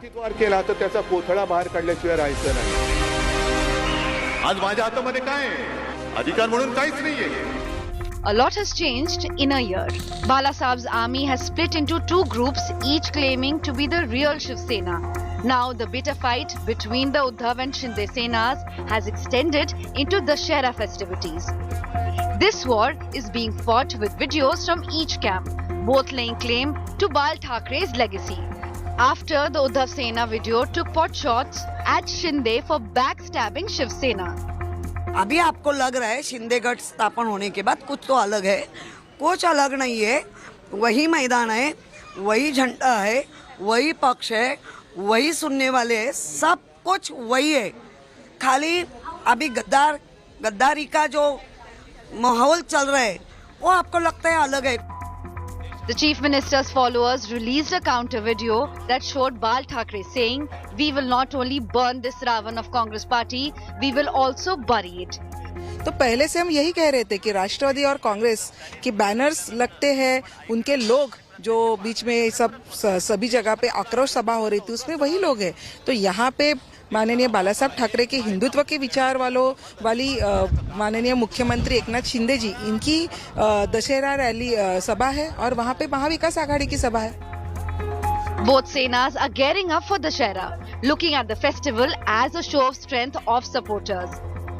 सबको पता चल गया है कि शिंदे साहब के नेतृत्व में बाला साहब की शिवसेना आगे बढ़ाने के लिए जो सम्मेलन हो रहा है वो रिकॉर्ड ब्रेक सम्मेलन होगा। उसमें बहुत भीड़ रहेगी, ये विक्रमी भीड़ रहेगी, ये सबको पता चला है। इसलिए अभी बीच में कुछ विघ्न लाना है, इसलिए सब कुछ ये चल रहा है। यहाँ जो भीड़ इकट्ठा होगी वो शिवसेना की होगी, बाला साहब की निष्ठा रहने वाली सब शिवसेना की रहेगी। Surprisingly, the BJP and NCP appear to be on the same page on the video war between the two Sena groups.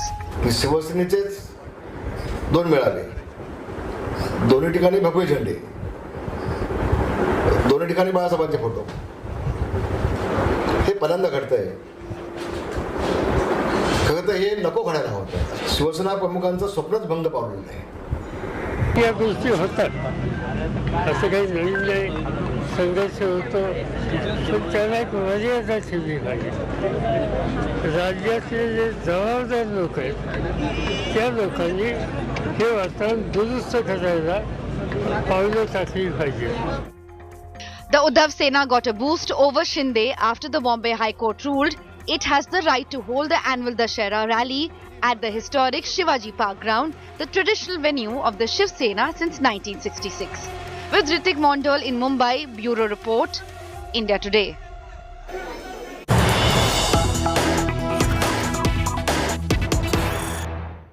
But the NCP that had been part of the Shiv Sena alliance led by Uddhav Thackeray has come in support of the Uddhav Thackeray camp. They have put up posters supporting the Uddhav camp as the real heir to the Bala Sahib's legacy ahead of the Dussehra rally. Because remember, the Dussehra rally is the big tussle about who really is the next legacy and will be taking as a successor after Bala Sahib Thackeray.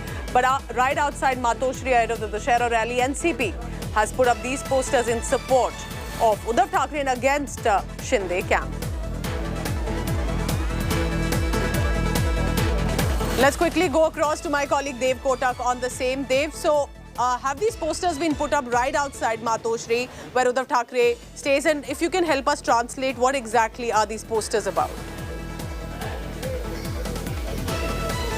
Well, yes, certainly the poster definitely bears big names. If you can see, it is clearly printed with prominent names like Ajit Pawar, Chhagan Bhujbal, Dilip Valse Patil, Supriya Sule. Then there's from Shiv Sena, Uddhav Thackeray, Bala Sahib Thackeray, Sachin Ahir, Aditya Thackeray. These are some household names. These are some very big names. And when NCP puts up posters depicting these Shiv Sena leaders, it shows a certain sense of support and a feeling that all is well between the two parties, especially given the kind of political slugfest that was involved in the state of Maharashtra and the way the government was dethroned for Eknath Shinde's government to be formed. And however, since you asked me what do these posters mean, it says Ek Sangatna, Ek Vichar, Ekach Maidan, which means one organization, one thought process and ideology and one ground, which shows and depicts a certain sense of unity and clearly goes on to prove the fact that their previous coalition partners are still very much with them, standing out absolutely in full support of them all the time, especially given the fact that the way the government was changed and rather toppled over in a certain sense, if I may say so. So this is why this poster coming right before the Dussehra rally, which the Shiv Sena has been doing for over 50 years at the iconic Shivaji Park, started under Bala Sahib Thakeray's time, where he would inspire and give fiery speeches on the day of Dussehra. And who will do that now? You know, that is now going to be the big controversy. Dev, please keep tracking all the latest that's coming in from Maharashtra. NCP in support of Uddhav Thackeray camp against the Shinde camp over this. Now, let's go across and stay with Maharashtra, but a different story, which is about Maharashtra's Congress president. Nana Patole, he's compared the lumpy virus, which is being seen in cattle, to the cheetahs that recently arrived in Madhya Pradesh. What you're looking is this big political face-off that has started. So what precisely has happened is that it's a viral video in which Nana Patole is seen explaining the reason behind the spread of the lumpy virus across the country. He's claiming that this virus existed in Nigeria and came to India only because the cheetahs were brought by the Prime Minister Narendra Modi and released by him on his birthday. He's accusing the central government for deliberately bringing the cheetahs to harm farmers in India. He's questioning the government's decision to bring the cheetahs in India, asking whether this will bring across any change or development or employment in the country. But the BJP has responded and fact-checking him first. Civil Aviation Minister Jyotiraditya Scindia said to Nana Patole the cheetahs were brought from first Namibia, not Nigeria. Then BJP leader Shehzad Poonawalla also mocked the Maharashtra Congress president, calling the party the biggest vector of fake news and lies. ये lumpy रोग यानी क्या? ये lumpy रोग जो है Nigeria करके एक देश है, वहां पर ये कई सालों से था और ये चित्ता भी जो लाया गया है उधर से ही लाया गया है। तो चित्ते के चिट्ठे और गैया के चिट्ठे ये दोनों समान आते हैं। ये केंद्र की सरकार ने जानबूझकर किसानों का नुकसान करने के लिए ये व्यवस्था बनाई है। अब चित्ता लाने से क्या बेरोजगारी हटने वाली है? चित्ता लाने से गरीबी हटने वाली है या महंगाई कम होने वाली है? महाराष्ट्र के कांग्रेस के प्रांत अध्यक्ष कह रहे हैं कि देश में आदरणीय प्रधानमंत्री जी के नेतृत्व में चीते आए। इस गौरव की बात का मजाक उड़ाते हुए गंभीरता से वे कह रहे हैं इन चीतों के कारण महाराष्ट्र में जानवरों की लिम्पी बीमारी आई। क्या संबंध है? कांग्रेस दल की इस घटिया मानसिकता के लिए, देश के किसानों को और लोगों को गुमराह करने के लिए उन्होंने हाथ जोड़ करके माफी मांगी होगी। And joining me in this morning telecast is my colleague Amit Bhardwaj on that. Amit, it's quite a bizarre comparison to make in the first place, but how is this now becoming a political face-off? And the cheetahs, haven't even been released out or anything to say that this is actually because of that. The lumpy virus has spread, which is actually quite a serious and a tragic scare among the cattle today. Well, absolutely right, Pooja. There's a bizarre parallel drawn by Maharashtra Congress chief Nana Patole, where he goes on to say that cheetahs and this lumpy virus have come from Nigeria, and this has been done deliberately by the central government in order to harm the farmers. Now, this is bizarre, this is funny, and also raises a big question mark on the news consumption pattern of the netas and how they speak in the public domain. Number one fact that, as Jyotiraditya Scindia has rightly pointed out and fact-checked Nana Patole, that cheetahs were actually brought from Namibia, not Nigeria. Number two, that the lumpy virus battle that the country is fighting right now, and especially the farmers, cattle farmers are battling right now, had struck the country in the very early part of July itself, and in the past 3 months across the country, cattle farmers are having a tough time. So, this kind of bizarre and insensitive comment coming from a senior Congress leader raises a big question mark, and it also raises a big question mark, Pooja, on the news consumption pattern of these netas as to what kind of news they are getting. Because number one, he gets wrong on 2 points. It's not just 1 point where he is getting it wrong. Yes. The origin of cheetahs, Nigeria, it is from Namibia, and he talks about lumpy virus coming to the country because of cheetahs, spreading in the country because of cheetahs, while the fact is that country has been battling from this particular disease, the cattle of the country. Amit, keep tracking the latest, because it's bizarre, if not hilarious, to make this comparison in the first place, because that's actually absolutely not happening, and then even naming the nation wrong. Thank you so much, Amit Bhardwaj, for the latest coming in from Maharashtra. I'm heading into a very short break. Don't go anywhere. When I return, I get you what's unfolding in Iran. This is the biggest international story of the year. There are women being attacked, targeted, killed. Another murder has taken place by the Iranian regime only because these women have dared to pull out their headscarf away, throw it, and protest against Mahsa Amini's murder in police custody. Let's bring you that big story after this.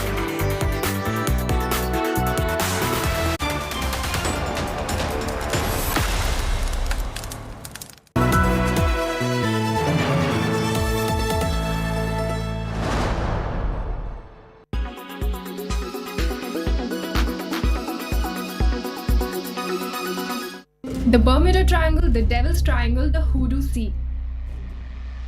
This region in the western part of the North Atlantic Ocean has been of interest for decades.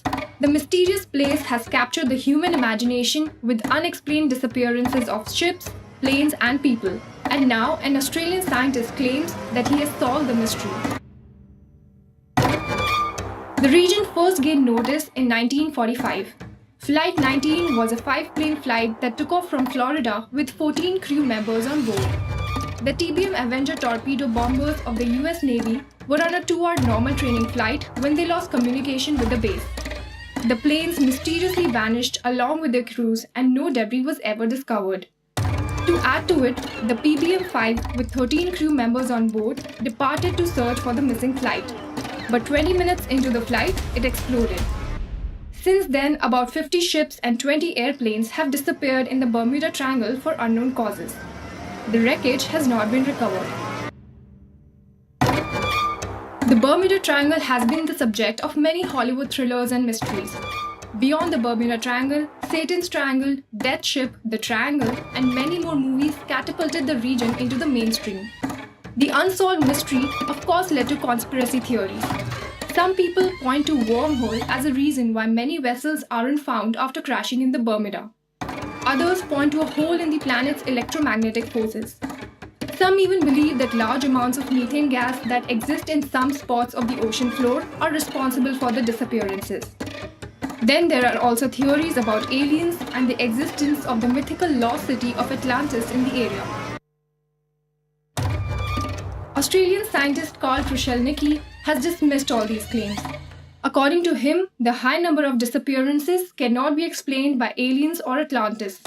He suggests that the mystery is nothing more than a perfect mix of human error, bad weather, and a high concentration of ships in the area.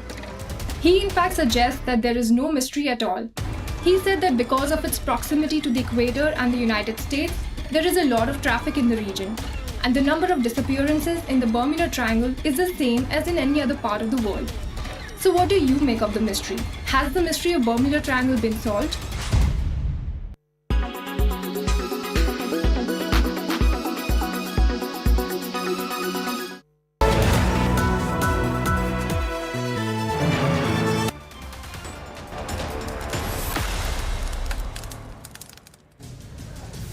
There is no end to atrocities currently in Iran. One by one, there are young women being killed. That because they were protesting and dared to take out their scarf, protested in public against the Iranian regime, against the murder of Mahsa Amini. Now a 17-year-old Nika Shakarami has been also found dead. She was also protesting on the roads. Here's what's unfolding in Iran. It's the biggest international story. Do not miss it. Take a look.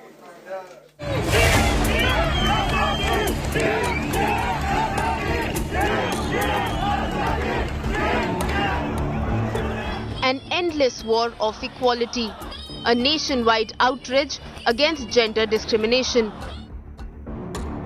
17-year-old Nika Shakarami is the latest victim of the crackdown on protests against hijab in Iran. Shakarami, who suddenly vanished during Iran protests, was found dead a week later on Monday. Her nose brutally smashed and her skull badly broken.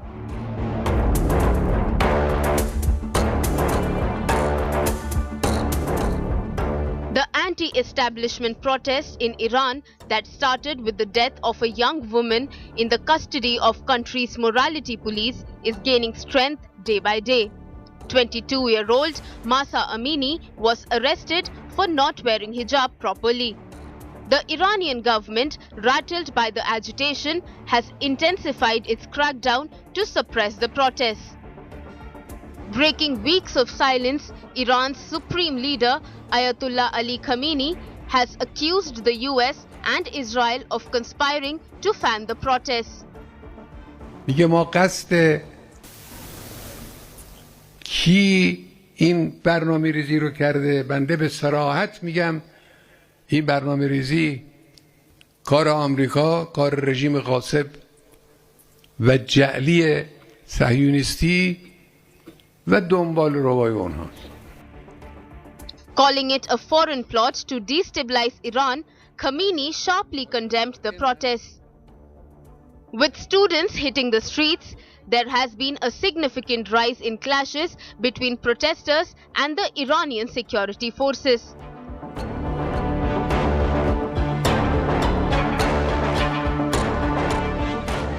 Cities like Tehran, Yazd, Sanandaj and Shiraz saw protesters chant death to Khamenei slogans. The local media reports that Iran's leading Sharif University of Technology has suspended physical classes and moved online from Monday after overnight clashes between students and security forces. More than 90 people have died in the crackdown by the Iranian authorities. As security forces sharpen their attack, the death toll is likely to increase. Bureau Report, India Today. Let's now bring you some stories from across the world.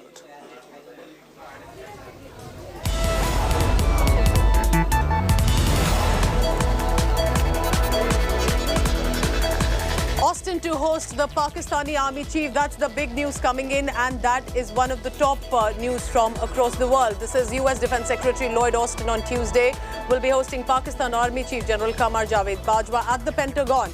This, remember, amid signs of enhanced military engagement between two countries.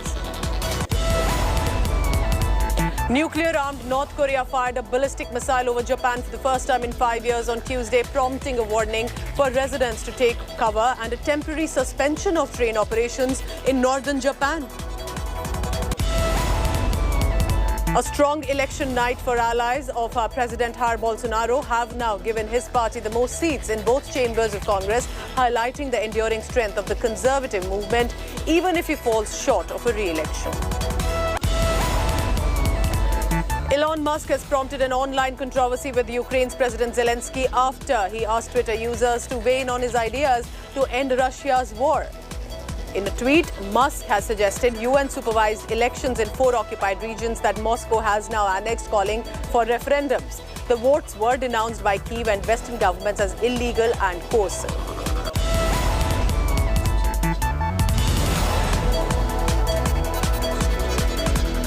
Chile's President Gabriel Boric announced on Sunday the creation of the new Desert Blooming National Park in the Atacama region to protect the area and boost tourism.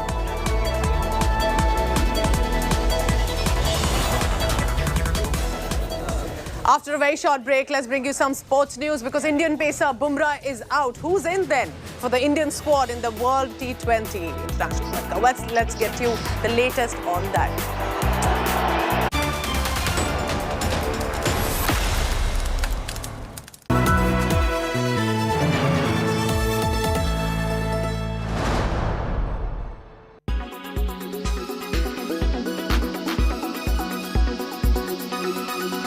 पाँच साल के बाद petrol देश से समाप्त हो जाएगा।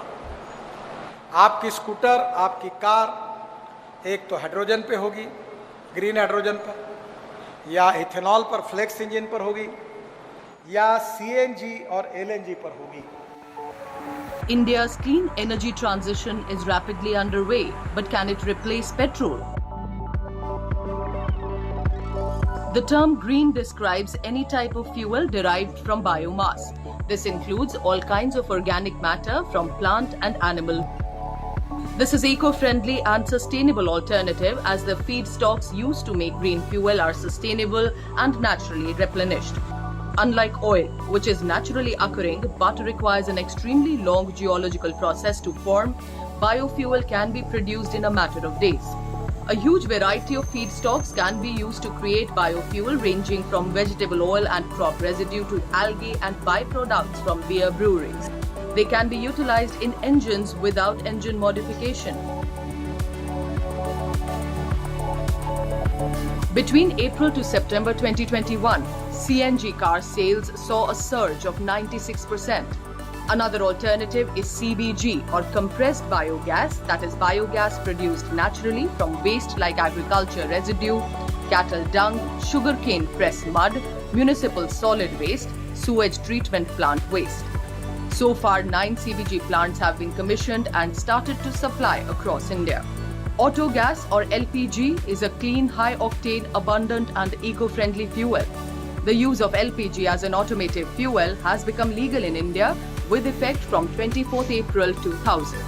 In the year 2003, a new eco-friendly fuel popularly called Gasohol was launched. This fuel combines petrol with 5% ethanol obtained from the sugarcane molasses available throughout the country.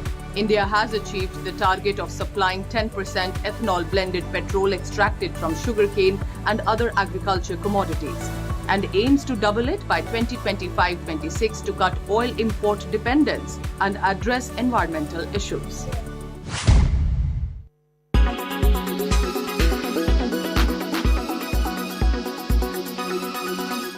Make your media plan smarter with India Today Live TV on your connected devices.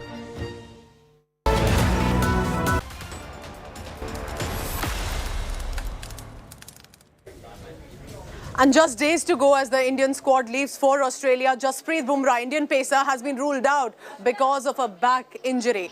Now, remember, in the past few months as well, Jasprit Bumrah had been taking a rehabilitation process. He had sustained a back injury 3 months ago. He did undergo the process at NCA in Bengaluru. But on his return, again, he started to complain of back pain, and therefore he has been officially ruled out for now.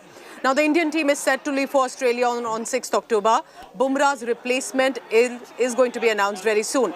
Now, some of the players that are in contention, Mohammad Shami, who was among the reserve players for T20 World Cup, is flying out with the Indian team, and he's the one likely to replace Bumrah in the main squad. Umran Malik is also expected to be added to the list. India is scheduled to play their first match of the T20 World Cup on 23rd October against Pakistan, and that will be in Melbourne. That's the cheering Bumrah Yorker. He might have been out of the game for a while, but he hasn't. And that's a sign off from me for today. Thank you so much for watching. Take care of yourself. Have a great day coming up. But at 10 a.m, stay tuned. News and updates continue on India Today. Thank you for watching.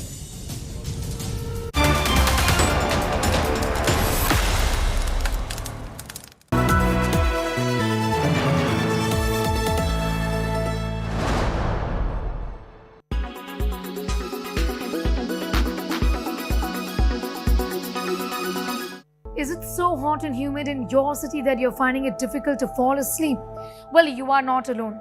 Hundreds and lakhs of people in India are facing this problem, and now it has been documented. It's now clear that heat waves are messing up our sleep patterns. This has to do largely with your body temperature in the night. Our bodies are tuned in to dropping body heat in the night to help us sleep. The hormone melatonin serves essentially as a natural alarm clock. When it's nighttime, it widens the blood vessels in our hands and feet to get rid of heat from our bodies. So what really happens when the air around us is too hot? When temperature goes up, deep sleep gets affected. Deep sleep for at least a few hours is the bare minimum we all need to ensure our body truly gets the rest it requires. Sleep deprivation can lead to various mental health disorders. The most commonly seen are depression and anxiety. Chronic insomnia, that is chronic sleep disturbances, can lead to something called as early onset dementia, which is again a memory disorder. So it is important in order to maintain our mental health as well as physical health that we give ourselves adequate sleep. Now, there is not just the problem of rising temperatures, there is also the problem of the pandemic.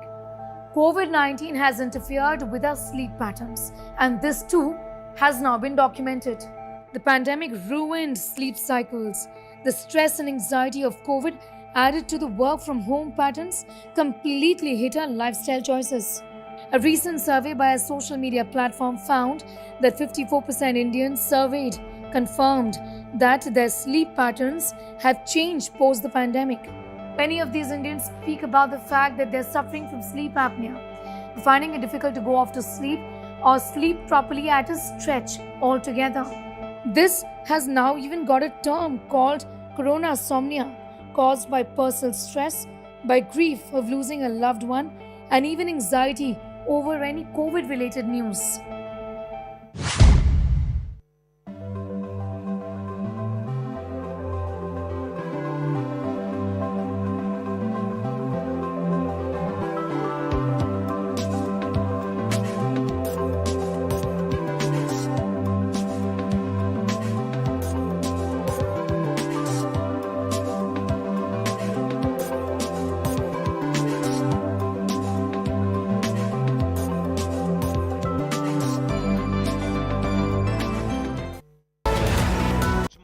Season 2 on Sony Live now.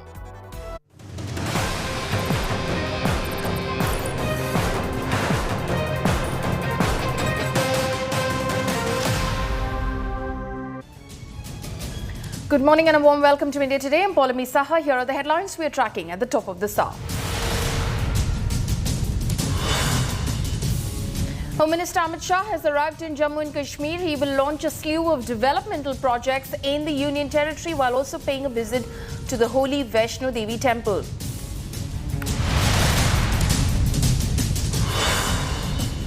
But amid the Home Minister's visit, Jammu and Kashmir DG Prisons Hemant Lohia has been found dead under mysterious circumstances. His domestic help Yasir, who is absconding, is the main suspect. Terror outfit PAFF has claimed responsibility for the killing.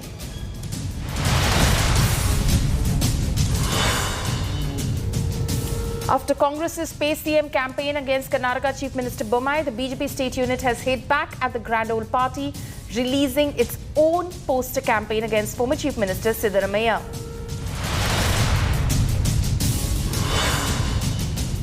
NCP comes out in support of Uddhav Sena ahead of the mega Dashera rally at the Shivaji Park in Mumbai tomorrow. Posters put up outside Matushri backing the former Maharashtra Chief Minister.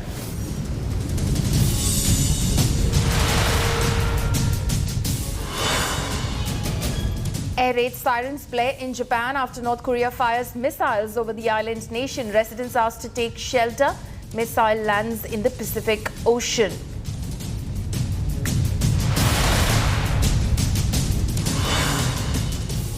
Indian pacer Jasprit Bumrah has been officially ruled out of the T20 World Cup due to back injury. BCCI to announce replacement soon.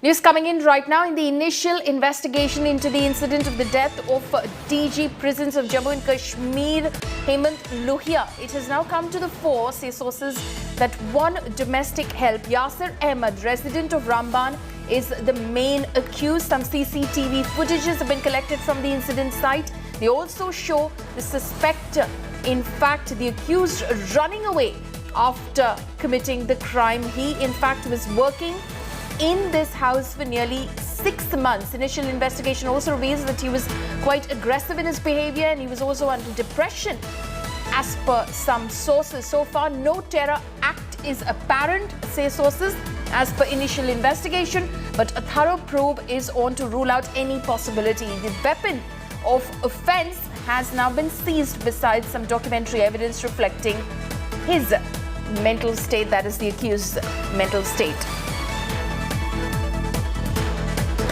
Ashraf Wani, my colleague, is now joining us live for further details on this. Ashraf, what are sources who are investigating this crime telling you?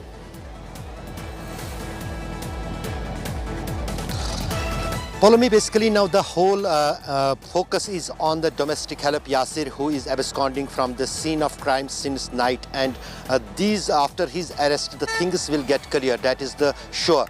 So far, the police is saying that there, so far in the promo facie, there is not any kind of terror angle visible. But the TRF, which is one of the main terror organizations in the Jammu and Kashmir, has already claimed the responsibility for the killing of Hemant Kumar Lohia in Udhampur. Now the police is investigating. The team has been constituted for the investigations of this crime. But so far, the things what are in the notes of the police are that Hemant Kumar Lohia yesterday evening went to the friend's residence. That is a very safe and secure place with his domestic help. Then he returned at 11 and was going to his room, where his dead body was found, when the guard of this house witnessed some kind of a fire from the room where Hemant Kumar Lohia was sleeping. Then when the room was knocked, door was locked from inside, and then door was broken. The police guards came inside the room. They found the dead body of the Hemant Kumar Lohia. There were the multiple injury marks, including the throat slatted by a broken bottle, and also the police said that there was attempt after the murder to burn the body of Hemant Kumar Lohia. Now the CCTV footage has revealed that the Yasir, who was only the person, domestic help, present in the house, was fleeing from the area. That means he may have committed the suicide. Now the big question is whether he was influenced by the terror group to commit this crime or he has committed crime on his own, that will only be clear when the Yasir, the domestic help, will be arrested and he will be interrogated. Okay, Ashraf, thank you so much for joining us with all of those details. Ashraf Ani, they're tracking all of those developments in Jammu and Kashmir.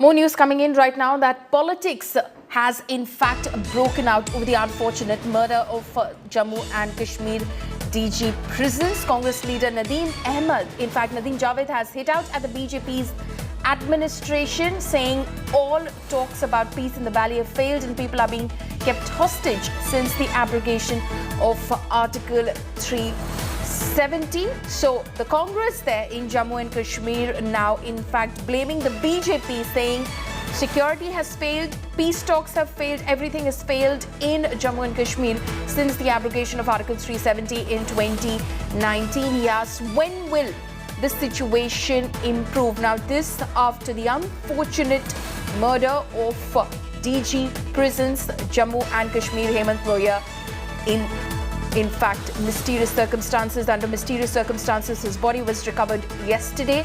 Last evening, the investigation is currently underway and his domestic help, Yasir Ahmed, who in fact is absconding, is the prime suspect in this murder. Kavinder Gupta, Deputy CM, former Deputy CM of Jammu and Kashmir, is over the phone line with us.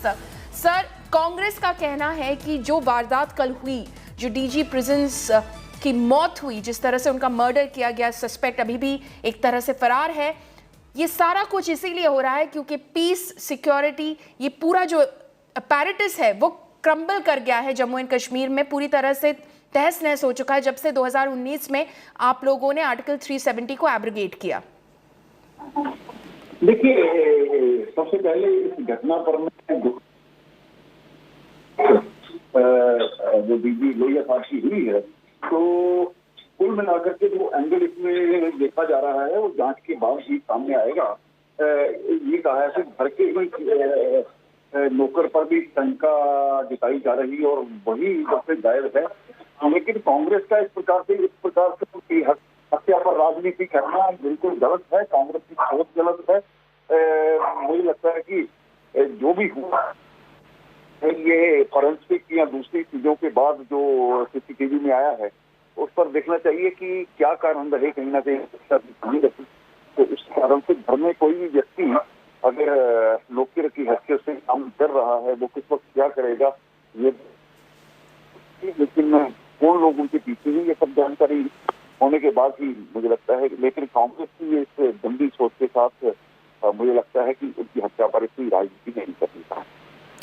Sir, राजनीति तो बिल्कुल नहीं करनी चाहिए, पर जिस तरह से डीजी प्रिजन्स की हत्या कर दी गई है, आपको लगता है सिक्योरिटी पर एक सवाल उठ जाता है? क्योंकि जो उनके डोमेस्टिक हेल्प है यासिर अहमद, जिनकी इस वक्त लोग एक तरह से उनको ढूंढने की कोशिश की जा रही है, इन्वेस्टिगेशन एजेंसीज उसको ढूंढने की कोशिश कर रही है, वो 6 महीने पहले ही एक तरह से काम करना उन्होंने शुरू किया था, तो इस दौरान एक तरह से बैकग्राउंड चेक नहीं हुआ, सिक्योरिटी चेक नहीं हुआ, तो सिक्योरिटी पर ही सवाल उठ जाता है।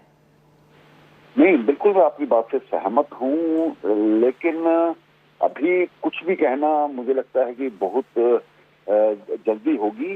जो एंगल लिए जा रहे हैं, आने वाले समय में ये डीजी का पदभार भी संभालने वाले थे, घर में जिस घर में उनके रेनोवेशन चल रही थी दूसरे घर में आकर के वो रह रहे थे किराए के मकान पर, ये सभी चीजें मुझे लगता है कि जांच के बाद ही पता लग पाएंगी। अभी तक एकदम से कुछ भी कह देना, मुझे लगता है कि वो ज्यादा सुरक्षा एजेंसियों के मुंह से ये बात हो तो वो ज्यादा अच्छा रहेगा। जी कविंदर जी, शुक्रिया हमसे बातचीत करने के लिए। That is farmer deputy chief minister of Jammu and Kashmir saying we shouldn't be jumping to any sort of conclusions as far as this investigation which is underway at the moment is concerned. It is a very serious matter. The agencies are taking it extremely seriously, but the politics is unfortunate. Listen in to what the Congress has had to say.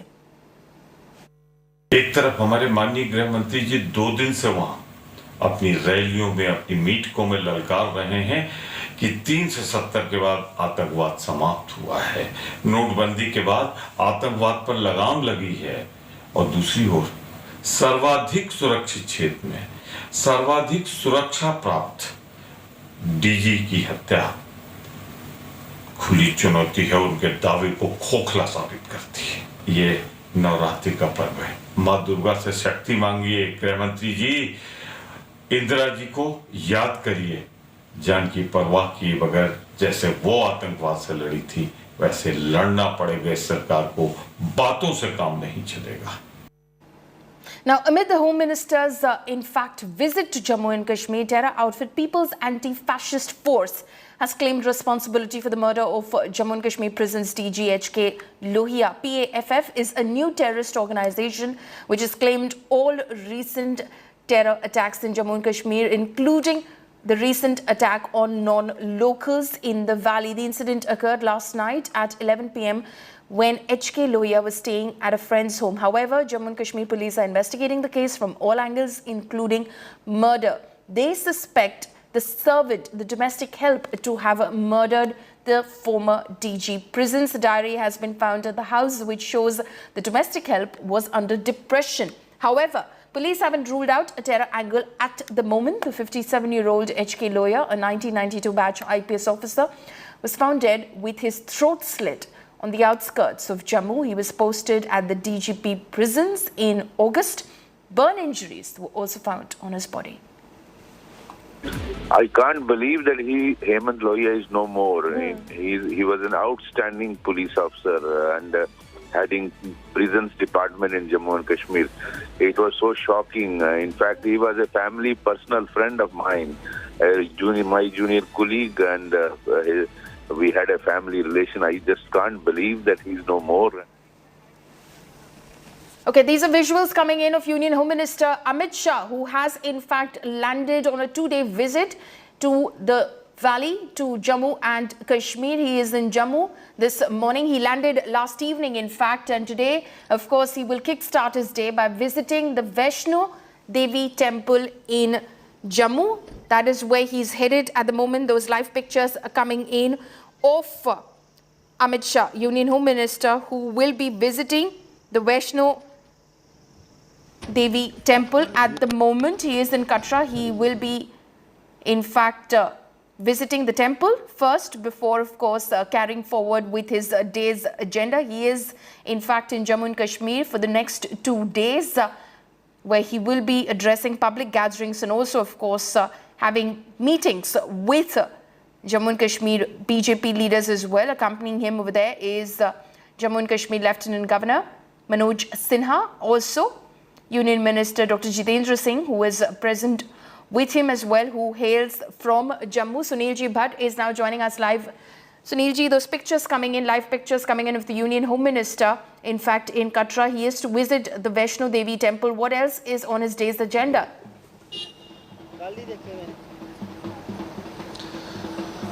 Well, Pallavi, Union Home Minister Amit Shah has reached the holy town of Katra. He is going to pay obeisance at the holy shrine of Mata Vaishno Devi, and after that he is going to visit Rajouri, where he will address a massive public rally. Right now I am standing right at the rally venue. Behind me you can see that a large number of people are entering the rally venue, and there is massive enthusiasm among the people here, and this entire area is dotted with tricolors and the BJP flags. And we can also see banners of Union Home Minister Amit Shah all across this place. So people from different communities are here. We will speak to the people here who have come to participate in the rally of Union Home Minister Amit Shah. मुझे बताइए आप कौन से समुदाय से हैं?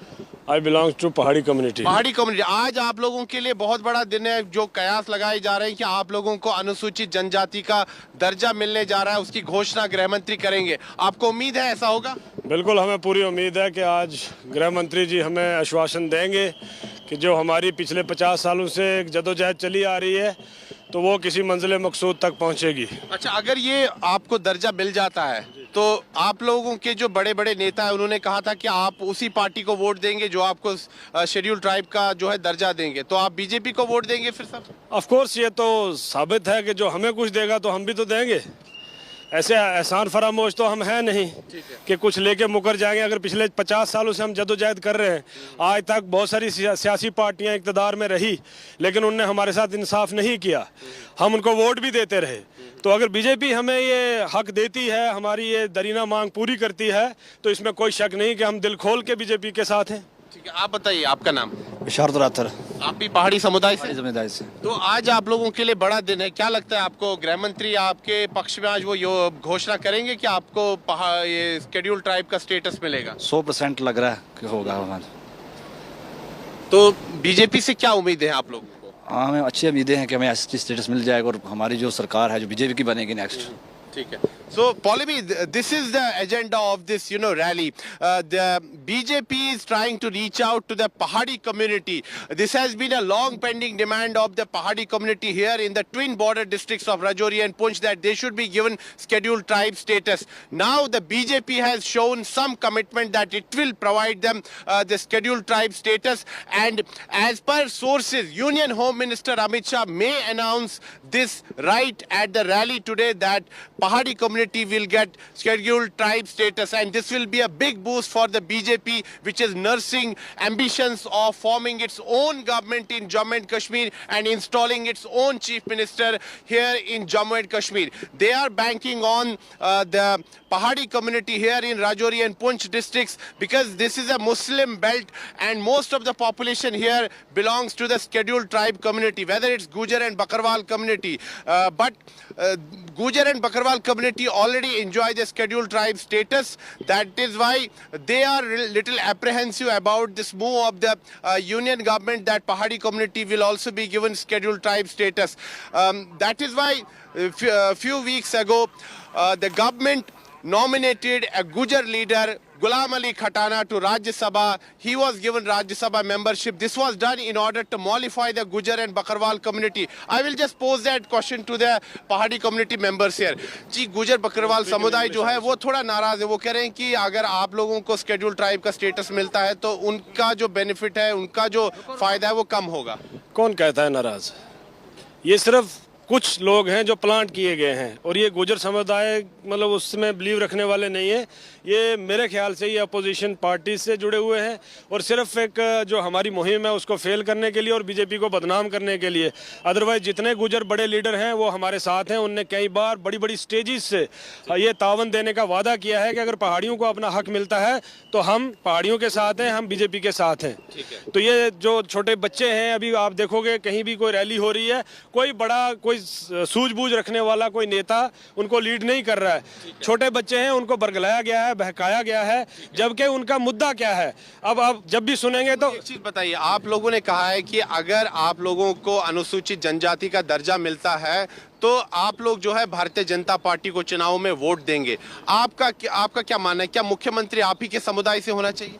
Of course होना चाहिए, क्यों नहीं होना चाहिए? अगर इतनी बड़ी आबादी है हमारी, पिछले 70 सालों से सिर्फ कश्मीर से ही चीफ मिनिस्टर चुन के आ रहे हैं, क्या हमारे यहाँ में लोग डिजर्व नहीं करते हैं? ये सिर्फ एक सियासी इस्तेसाल रहा जिसकी वजह से आज तक पहाड़ी कम्युनिटी, गुजर कम्युनिटी और बाकी जो समुदाय हैं वो दबे रहे। और सिर्फ पीडीपी और नेशनल कॉन्फ्रेंस का आरोप है बीजेपी पर कि वो पहाड़ी समुदाय, गुजर बकरवाल समुदाय को आपस में लड़ा रही है। नहीं, हम नहीं लड़ रहे हैं। वो आरोप लगाएं चाहे कुछ भी कहें, हम कतई नहीं लड़ रहे हैं। हम हर रोज साथ होते हैं, दिन रात साथ होते हैं। हमारा उठना बैठना, हमारा खाना पीना, हमारी बहुत सारी चीज़ें जो है साझा होती हैं। हम कभी नहीं लड़े हैं, ना लड़ेंगे। और ये अगर कोई एक दो आदमी बयानबाजी करता है तो जाहिर सी बात है कि वो बहकाया हुआ आदमी है, वरना कोई एजेंडा नहीं है उनका। जनाब आप बताइए, आपका नाम? जफर इकबाल। जफर साहब, आप भी पहाड़ी समुदाय से? जी जी हाँ। तो अभी जो ये चर्चा चल रही है कि पहाड़ी समुदाय को अनुसूचित जनजाति का दर्जा मिलेगा, तो क्या आप लोग फिर बीजेपी को वोट देंगे? ऑफ कोर्स, क्यों नहीं देंगे? हमारा हक जो हमें पेंडिंग डिमांड थी, अगर वो मिल जाता है तो हमें उनको वोट देने में कोई एतराज। पीडीपी नेशनल कॉन्फ्रेंस तो इतने समय यहाँ पर सरकार में रही, खासतौर पर नेशनल कॉन्फ्रेंस, तो क्या उन्होंने आपकी बहबूदी के लिए कोई काम नहीं किया?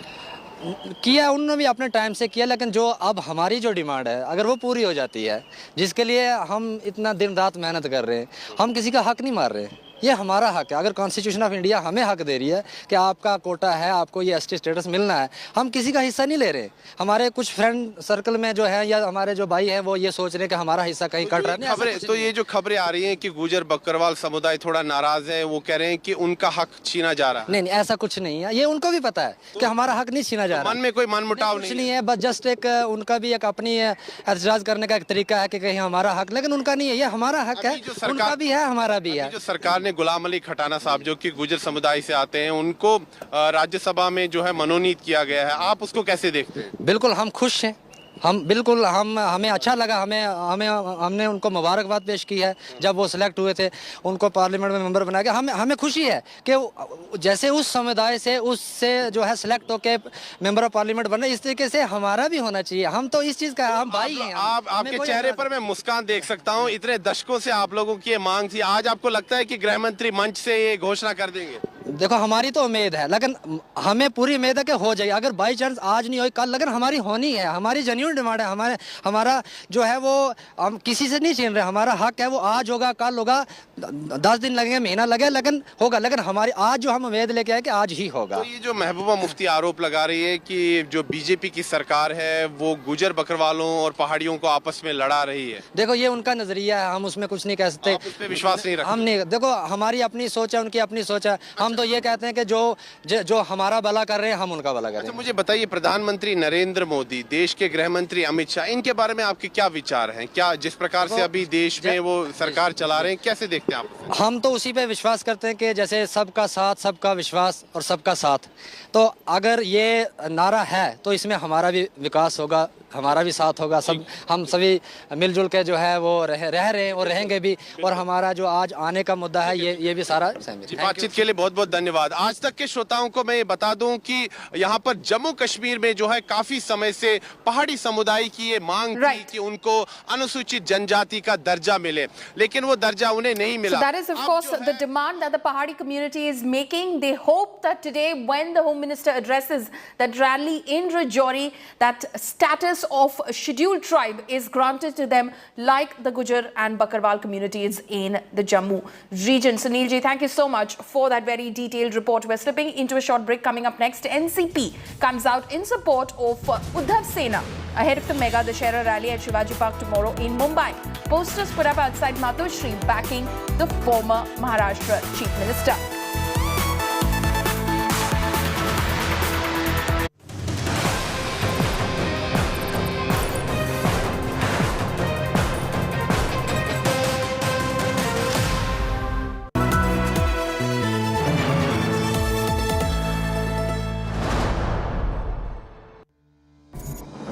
The COVID-19 pandemic has forced us to do a rethink on how we lead our lives, to think about what we are doing to our bodies and to our health, and also wellness, because it is time now to go back to the basics. It is time to talk about your food, your sleep habits, your gut health, stress, and much more. And that exactly is what our brand new health show, Health 360, is going to do at these times only on India Today TV.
Everyone's busy finding what's trending.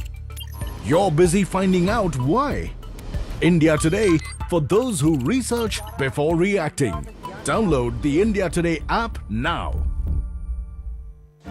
Make your media plan smarter with India Today Live TV on your connected devices. Amplify your brand with 100 million smart internet viewers. To advertise, mail us at sales@aajtak.com.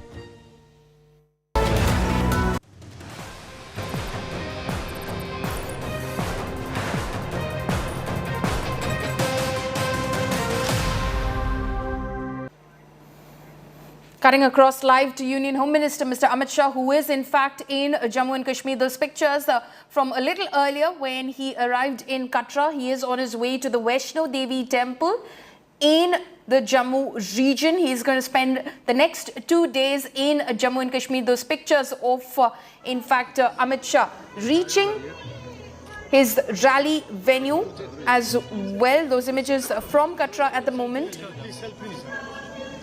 being greeted by leaders of the Bharatiya Janata Party in the region, accompanied by Lieutenant Governor of Jammu and Kashmir, Manoj Sinha, as well as Union Minister Dr. Jitendra Singh. As well, he is, the Union Home Minister, is expected to in fact announce a slew of developmental projects for the UT as he is in Jammu and Kashmir. Today he spends the day in Jammu. Tomorrow he will be in the Kashmir Valley. He is expected to address a mega rally in Rajouri as well shortly after visiting the Vaishno Devi temple. There is obviously a lot of hope that the Pahadi community has, in fact, from this visit of the Union Home Ministers. Earlier, my colleague was speaking to some of those community members who'd reached the rally venue as well, hoping, in fact, that there will be an announcement made by the Union Home Minister today about granting, in fact, ST status, which is scheduled tribe status, to the Pahadi community. It is a status which is enjoyed by the Gujar and Bakarwal community. And some of the opposition parties over there believe that the BJP is creating a rift among these communities by playing politics with them.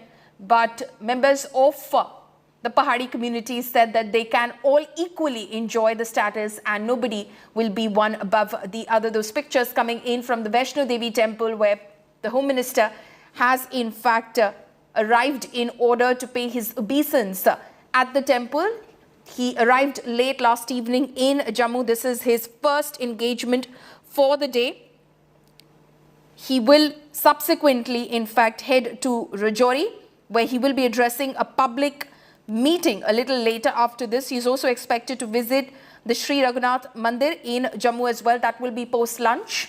And then he will be inaugurating a slew of developmental projects in Jammu before, in fact, departing for Srinagar later this evening. Tomorrow, he is, in fact, expected to address a public meeting in Baramulla, which will be his first in the area after 2019, when Article 370 was abrogated and Jammu and Kashmir was, in fact, Jammu and Kashmir became a union territory.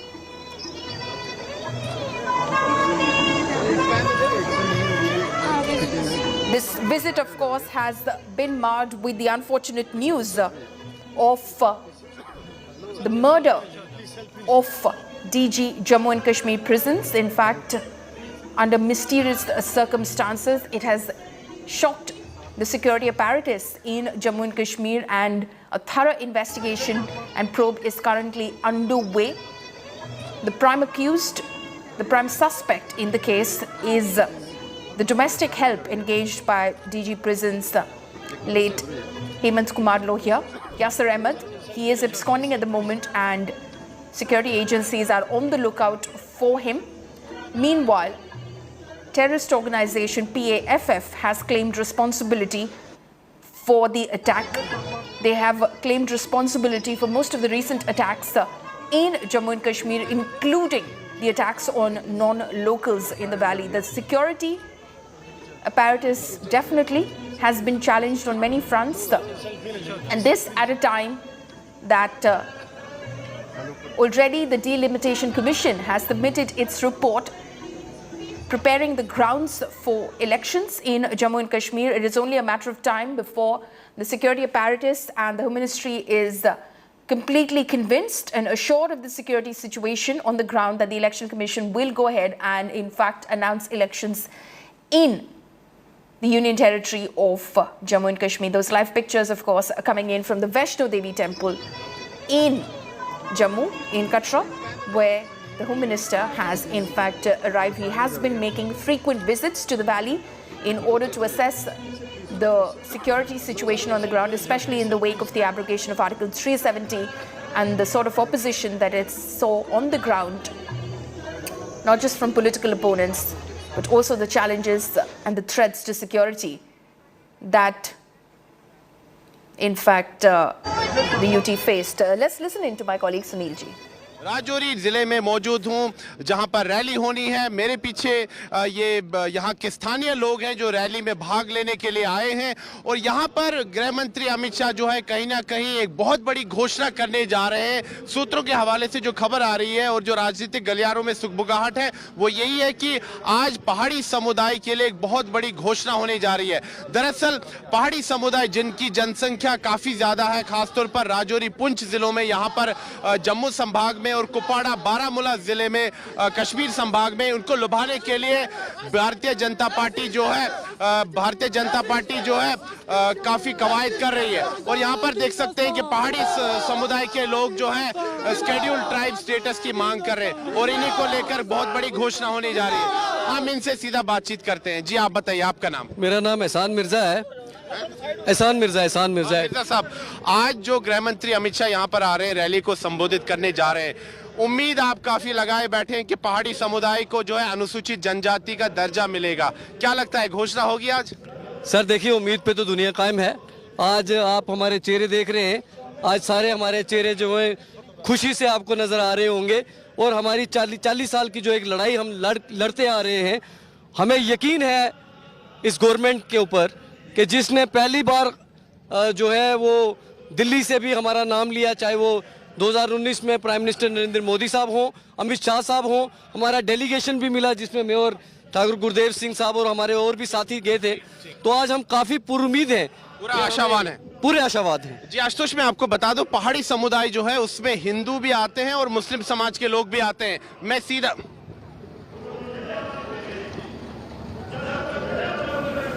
That is, of course, my colleague Sunil Ji Bhatt, who is in fact at the rally venue in Rajouri, where Union Home Minister Mr. Amit Shah will be arriving in a short while from now. But those pictures, of course, are coming in from inside Vaishno Devi temple in Katra in the Jammu region, where the Union Home Minister has arrived. He, in fact, is kickstarting his visit to Jammu and Kashmir, his 2-day visit with, in fact, paying obeisance to the goddess at Vaishno Devi temple, after which he will head and proceed towards Rajouri. Over there, of course, you saw Sunil Ji speaking to some of the Pahadi community members who have expressed hope that today the union government could possibly, through the Home Minister, announce scheduled tribe status for the Pahadi community. That has been one of their long-standing demands for a very, very long time. Remember that political activity is in fact at a heightened status in Jammu and Kashmir in anticipation of the elections being announced in the UT. This will be in fact the first round of elections in the Union Territory since the abrogation of Article 370 in the year 2019. There's been a flurry of activity over there from in fact political parties, including of course the main ones in the fray, including the National Conference, the PDP, the BJP, and of course the Congress party as well, with the newest entrant being Ghulam Nabi Azad's newly formed outfit. Let's listen in to my colleague Sunil Ji.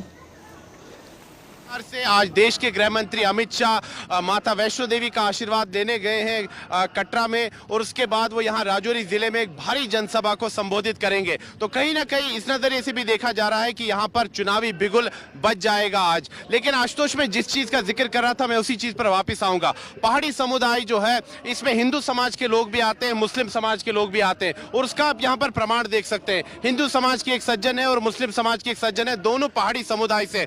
आप दोनों की क्या मांग है कि पहाड़ी समुदाय को अनुसूचित जनजाति का दर्जा मिले? देखिए, पिछले 40 साल से हम इस दिन का इंतजार कर रहे थे कि कब भारत सरकार पहाड़ी लोगों के लिए जम्मू कश्मीर में शेड्यूल्ड ट्राइब स्टेटस का ऐलान करे, और हमें पूरी उम्मीद है कि आज वो दिन आ गया है। इस मुद्दे पर हिंदू मुसलमान समुदाय दोनों एक है? सारे इकट्ठे बिल्कुल बिल्कुल। हिंदू मुस्लिम सिख सभी इस सभी हैं। मैं ये कहना चाहता हूँ कि ये गुलदस्ता है। अगर आपने छोटा हिंदुस्तान कहीं देखना है तो वो पहाड़ी समाज को देखिए, जिसमें हिंदू मुस्लिम और सिख सारे आते हैं। मुझे एक चीज बताइए, आज अगर ये घोषणा हो जाती है तो मुझे बताइए कि जो आपका समुदाय है, क्या आप बीजेपी को वोट देंगे? 100% विदाउट एनी डाउट। 15 ऐसी सीटें हैं जिसमें पहाड़ी लोग अपनी एमएलए बनाते हैं, और आने वाले इलेक्शन में हम 15 की 15 सीटें भाजपा के झोली में डालेंगे। At the Vaishno Devi temple at the moment.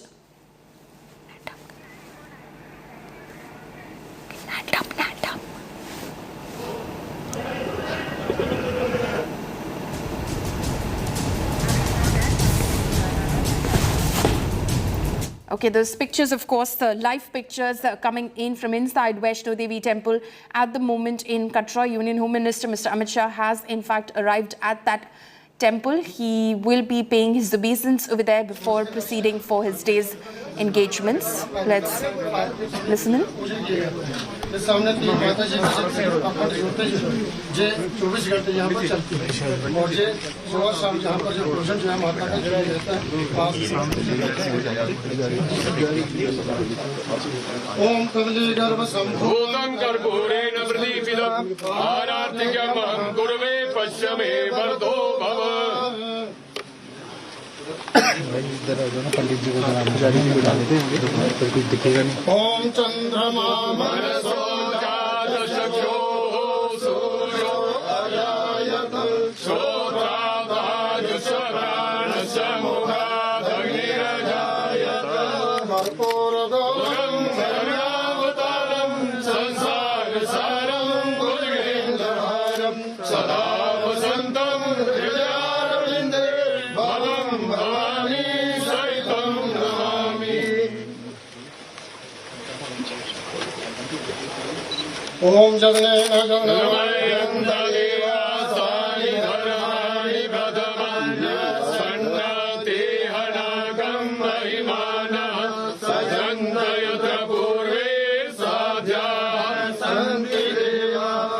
ओम महालक्ष्मी सर्वशक्त्यै धीमहि तन्नो देवी प्रचोदयात्। मंत्रपुष्पाञ्जलिं समर्पयामि।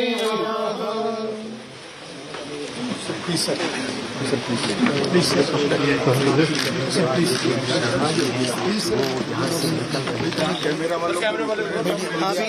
That is, of course, Union Home Minister Mr. Amit Shah, who is at the Vaishno Devi temple right now, offering prayers at the temple before he proceeds for his day's engagements. He is scheduled to, in fact, address a public meeting in Rajouri district. There is a lot of anticipation around that public meeting and that address over there. My colleague has been speaking to some of those members of the Pahadi community, in fact, who arrived at the Rajouri location venue to listen to the Union Home Minister, hopeful, in fact, that he could be announcing one of their long-standing demands for them. He could possibly announce that the Pahadi community will be granted scheduled tribe status as well. It is the status which is already enjoyed by the Gujar and the Bakarwal communities in the region, but it is the Pahadi community as well which believes that they're a sizable population and deserve to be granted ST status, and that is something that they're demanding, and they're hoping that that is what they'll hear from the Union Home Minister as he in fact reaches Rajouri today. Those images, of course, from inside Vaishno Devi temple at the moment in Katra, where the Home Minister just offered prayers And there are, of course, leaders of the Bharatiya Janata Party who are with him. Remember, Jammu and the region has been a stronghold for the Bharatiya Janata Party for a while now. But it is the Kashmir Valley that the BJP is hoping to make inroads into. Only then will the BJP be able to form government comfortably on its own in Jammu and Kashmir. There was, of course, that experiment with the PDP where they tried to form a coalition government which did not see the completion of its full tenure. And there was a bit of fallout between the PDP and the BJP. And since then, of course, the BJP has gone on, the central government has gone on to, in fact, abrogate Article 370 in Jammu and Kashmir. It is going to be a big challenge for political parties, and it could be a referendum of sorts on the decision of the central government when elections are held in Jammu and Kashmir. Remember, the Delimitation Commission has already submitted its report to the Election Commission of India. Let's listen in to my colleague Sunil ji. वही कर रहे हैं। बाकी अगर देखें तो हम सब भाई हैं, यहाँ पर एक ही रहना सहना खाना पीना, हमारा कल्चर भी एक ही है, बिल्कुल इक्वलिटी है। लेकिन ये कुछ लोग सियासी होते हैं, वो उनको नाराज कर रहे हैं, जिनको समझ नहीं है, जो सूझबूझ रखते हैं वो आज भी हमारे काफिले में शामिल हैं। अच्छा, मुझे एक चीज बताइए, आप बताइए, पीडीपी नेशनल कॉन्फ्रेंस कह रही है कि बीजेपी जो है वो गुजर बकरवाल समुदाय को पहाड़ियों से लड़वा रही है, उनमें जो है मतभेद पैदा करवा रही है। बीजेपी जो भी पार्टियां हैं ये अपना फायदे के लिए सोच रही हैं, ऐसा कुछ नहीं है। हम गुजर बकरवाल सब लोग इकट्ठे रहते हैं, वो इकट्ठे हैं। कुछ लोग पॉलिटिकली लोग हैं जो हमें लड़ाना चाहते हैं। करगिल ले देखो, वहाँ सब लोग रहते हैं, सबको रिजर्वेशन मिला हुआ है, सबको एसटी का दर्जा मिला हुआ है। ऐसी कोई बात नहीं है। हमारे रजौरी पूंछ जम्मू उड़ी करना जो रजौरी पूंछ उड़ी करना के लोग हैं, बिल्कुल आप स्मूथली रह रहे हैं। कुछ आशुतोष, मैं आपको एक छोटी सी बात कह दूं अपना वक्तव्य पूरा खत्म करने से पहले। देखिए, अनुच्छेद 370 और 35 से हटने के बाद अब परिसीमन की प्रक्रिया हुई है और जम्मू कश्मीर में पहली बार अनुसूचित जनजाति को जो है राजनीतिक आरक्षण मिलेगा।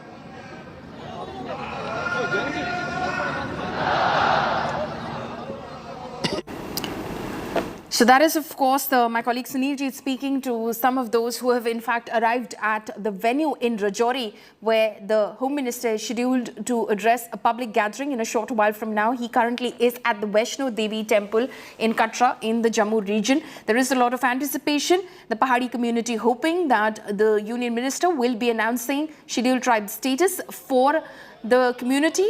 There is obviously what the opponents are saying, what political rivals of the BJP are saying, is that the BJP is trying to create a rift between these communities which already have ST status, including Gujar and Bakarwal communities, and the Pahadi community. But members of the community is over there saying there is absolutely no rift. Everyone is in fact existing in absolute harmony. And there is no rift, and of course extending their support to the BJP. It has been a long-standing demand saying that if the BJP fulfills this demand, then they're sure to vote for the Bharatiya Janata Party in the upcoming elections in Jammu and Kashmir, which of course is the big talking point in Jammu and Kashmir. The security situation, of course, continues to face several challenges, which is what the Union Home Minister will also be reviewing as he is there. There have been a recent spate of attacks on non-locals in Jammu and Kashmir, and also the Hindu community in Jammu and Kashmir has come under attack. There have been targeted killings, which has been a cause of concern for the security establishment in Jammu and Kashmir, especially at a time that political opponents of the BJP have in fact charged that the security situation has only worsened since the centre's decision to abrogate Article 370. We're slipping into a very short break. Stay tuned. Our continuous coverage of the Union Home Minister's absolutely crucial visit to Jammu and Kashmir will continue on the other side.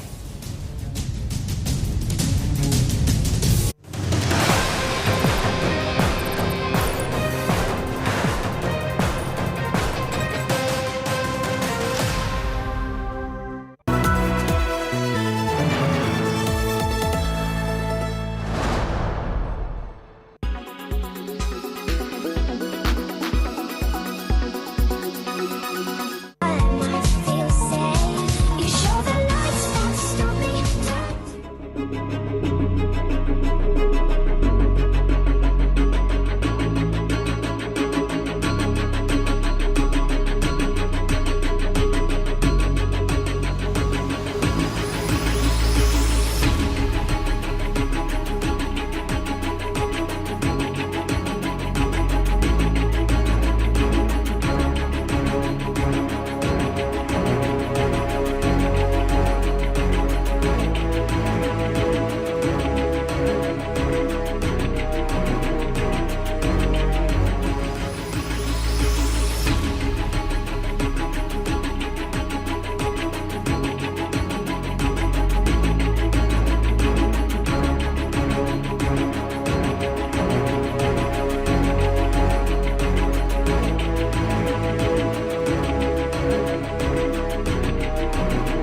ever heard of zombie fires?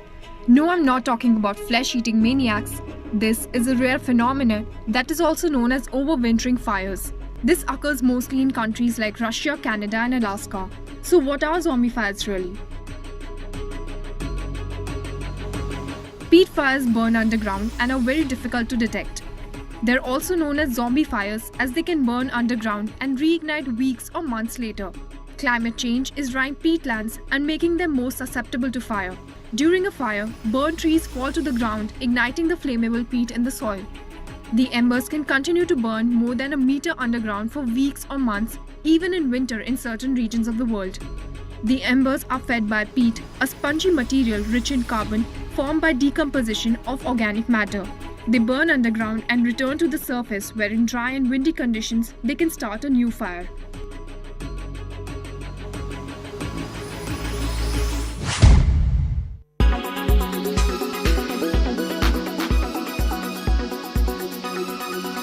Make your media plan smarter with India Today Live TV on your connected devices.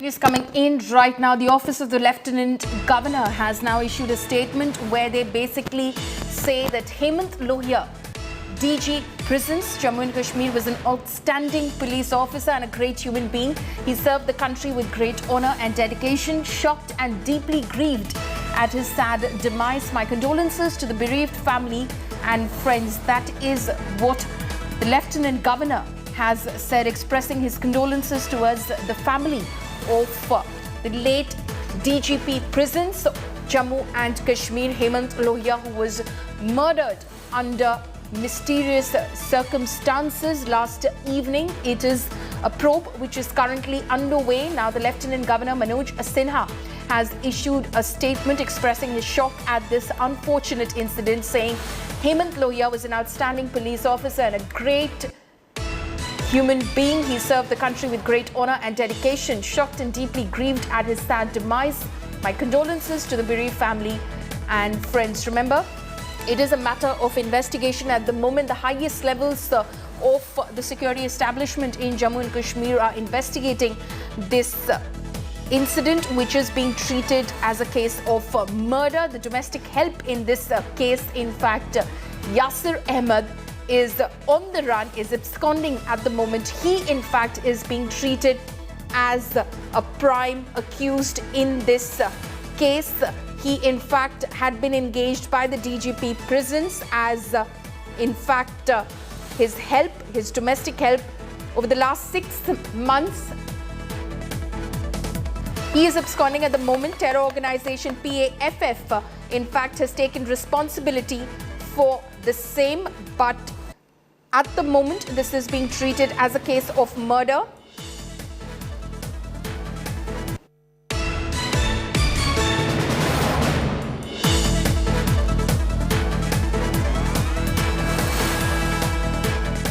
Treated as a case of murder, but of course the security agencies that are in fact investigating this case have not ruled out any angle at this point of time. Top J&K officials, in fact, have reached the residence of Hemant Kumar Lohia as we speak. They are, of course, investigating this matter. Hemant Kumar Lohia was staying at a temporary accommodation while there was some sort of work happening at his official accommodation. This was in Jammu, where his body was, in fact, found last evening. It was said to be a friend's house where he was staying on a temporary basis. My colleague Ashraf Fani is now joining us over the phone line. Ashraf, the Lieutenant Governor, of course, expressing his condolences towards the family of Hemant Kumar Lohia at the moment.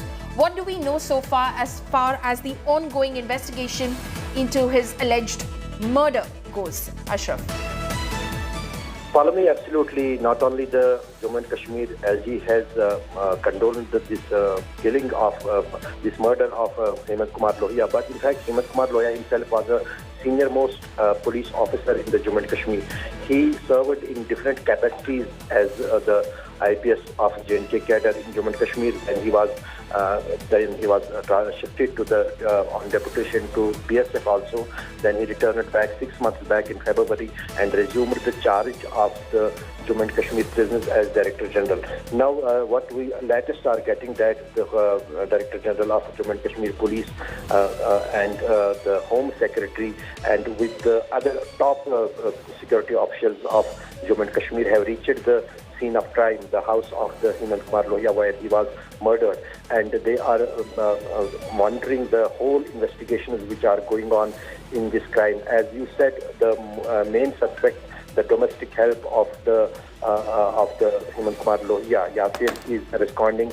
The massive hunt has been started by the Jammu and Kashmir police teams to nab him and get him interrogated. Okay, so a manhunt has been lodged, in fact, to nab the main accused in this case, the domestic help, Yasir Ahmed, who is suspected of murdering the DGP prisons, Hemant Lohia. Ashraf, thank you so much for joining us. We're slipping into a very short break. Stay tuned. News and updates will continue on the other side of this break.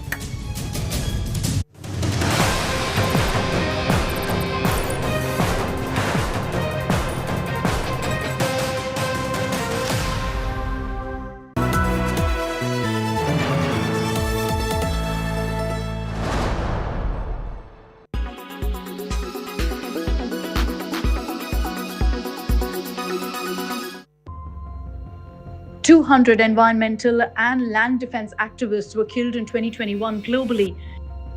More than three-quarters of the killings took place in Latin America, where Colombia, Brazil, and Nicaragua also logged double-digit death tolls. It was the third consecutive year of increases for Mexico. In 2021, it was 54 and 30 in 2020. But this is not the shocking part of the report. Global Witness considers its report a baseline and said our data on killings is likely to be an underestimate, given that many murders go unreported, particularly in rural areas and in particular countries. The victims died fighting resource exploitation and inland disputes. 27 of these deaths were related to mining. This is the highest number of any sector. And from the 27, 15 of those were in Mexico. In 2021, the killings of environmental activists in Colombia dropped to 33 from 65 in 2020. The Philippines saw fewer killings in 2021, 19 as compared to 30 in 2020. In the Democratic Republic of Congo, all 8 recorded victims were killed inside Virunga National Park. Virunga Park is home to some of the world's last mountain gorillas, but armed groups such as the Democratic Forces for the Liberation of Rwanda, known by its French acronym FDLR, the Mai Mai, and the M23 regularly wrestle for control of eastern Congo's natural resources. Global Witness called on governments to enforce laws that protect activists, while also ensuring companies to be accountable throughout their global operations and have zero tolerance for attacks on land defenders. Activists and communities play a crucial role as a first line of defense against ecological collapse, as well as being frontrunners in the campaign to prevent it.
Make your media plan smarter with India Today Live TV on your connected devices.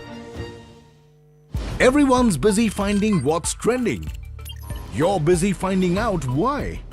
India Today, for those who research before reacting. Download the India Today app now.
Watching India Today.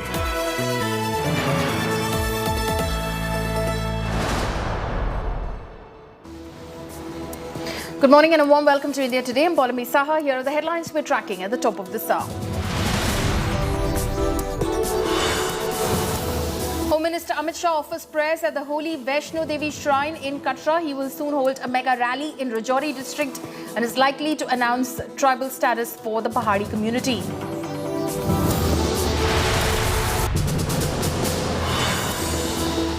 But amid the Home Minister's visit, Jammu and Kashmir DGP prisons, Hemant Lohia has been found dead under mysterious circumstances. His domestic help Yasir, who is absconding, is the main suspect. Terror outfit PAFF has claimed responsibility for the killing.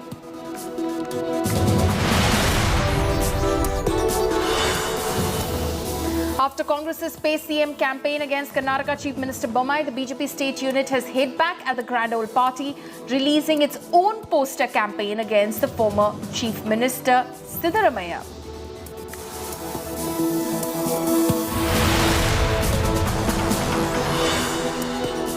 NCP comes out in support of Uddhav Sena ahead of the mega Dussehra rally at the Shivaji Park in Mumbai tomorrow. Posters put up outside Matoshri backing the former Maharashtra Chief Minister.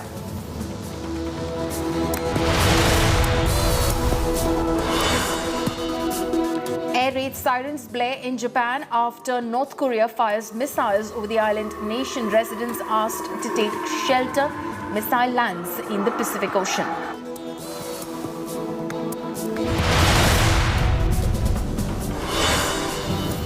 Indian pacer Jasprit Bumrah has been officially ruled out of the T20 World Cup due to back injury. BCCI to announce replacement soon.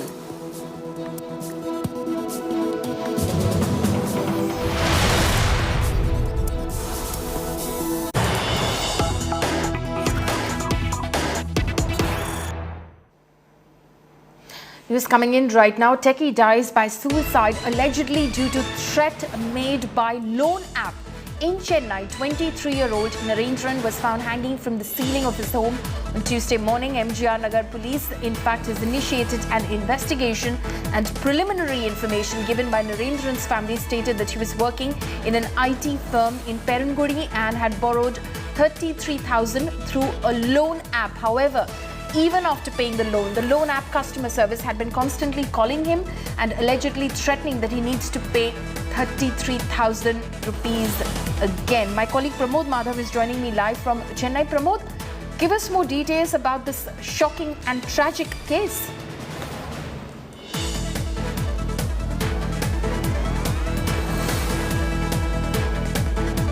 He died by suicide in the morning. Only then, his parents, after approaching the police, they have given out this information that earlier he had borrowed 33,000 rupees from a loan app, and because of that, he had to pay nearly three-fourths of that amount, forcing him to take more loans from various people. And Narendran was upset because Every time the customer Okay, service we'll from the try loan app- and fix that audio line with Pramod. We seem to be having some trouble with that line, but a very unfortunate piece of news that's coming in from Chennai.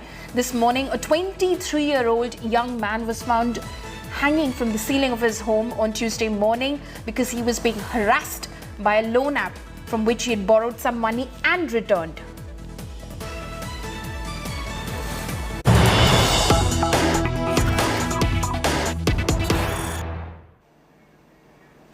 News coming in right now. Top officials of the Jammu and Kashmir Police Department, including DGP Dilbagh Singh and Chief Secretary from the administration, have reached the residence of slain DGP Prisons HK Lohia.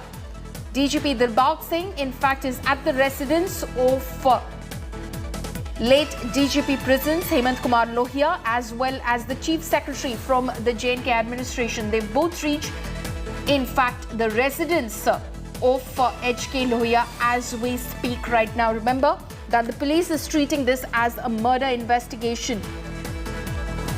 DGP HK Lohia was found dead under mysterious circumstances last evening. He was living in a temporary accommodation. His domestic help, Yasir Ahmed, who is absconding at the moment, is on the run, is being suspected to have murdered Hemant Kumar Lohia. This has in fact shocked the security establishment and the apparatus in Jammu and Kashmir. Being DGP Prisons, he obviously had the highest level of security cover. For an incident of this nature to have occurred has in fact raised several question marks. A terrorist outfit called PAFF in fact has taken responsibility for this act. For the moment, the police is treating this as a case of murder. They are on the lookout for Yasir Ahmed. A manhunt has been launched to nab the main culprit, who is suspected to be the main culprit in this case. But they're not ruling out any sort of angles at the moment. My colleague Ashraf Ani is joining me live this morning. Ashraf, top officials from the J&K establishment, including DGP Dilbagh Singh and the Chief Secretary, have now reached the residence of Hemant Kumar Lohia. Give us more details. Yes, absolutely. In fact, the Director General of Police is personally monitoring the investigations and other process going on after the murder of the senior most police officer in the Jammu and Kashmir, DG prisoners Hemant Kumar Lohia's murder.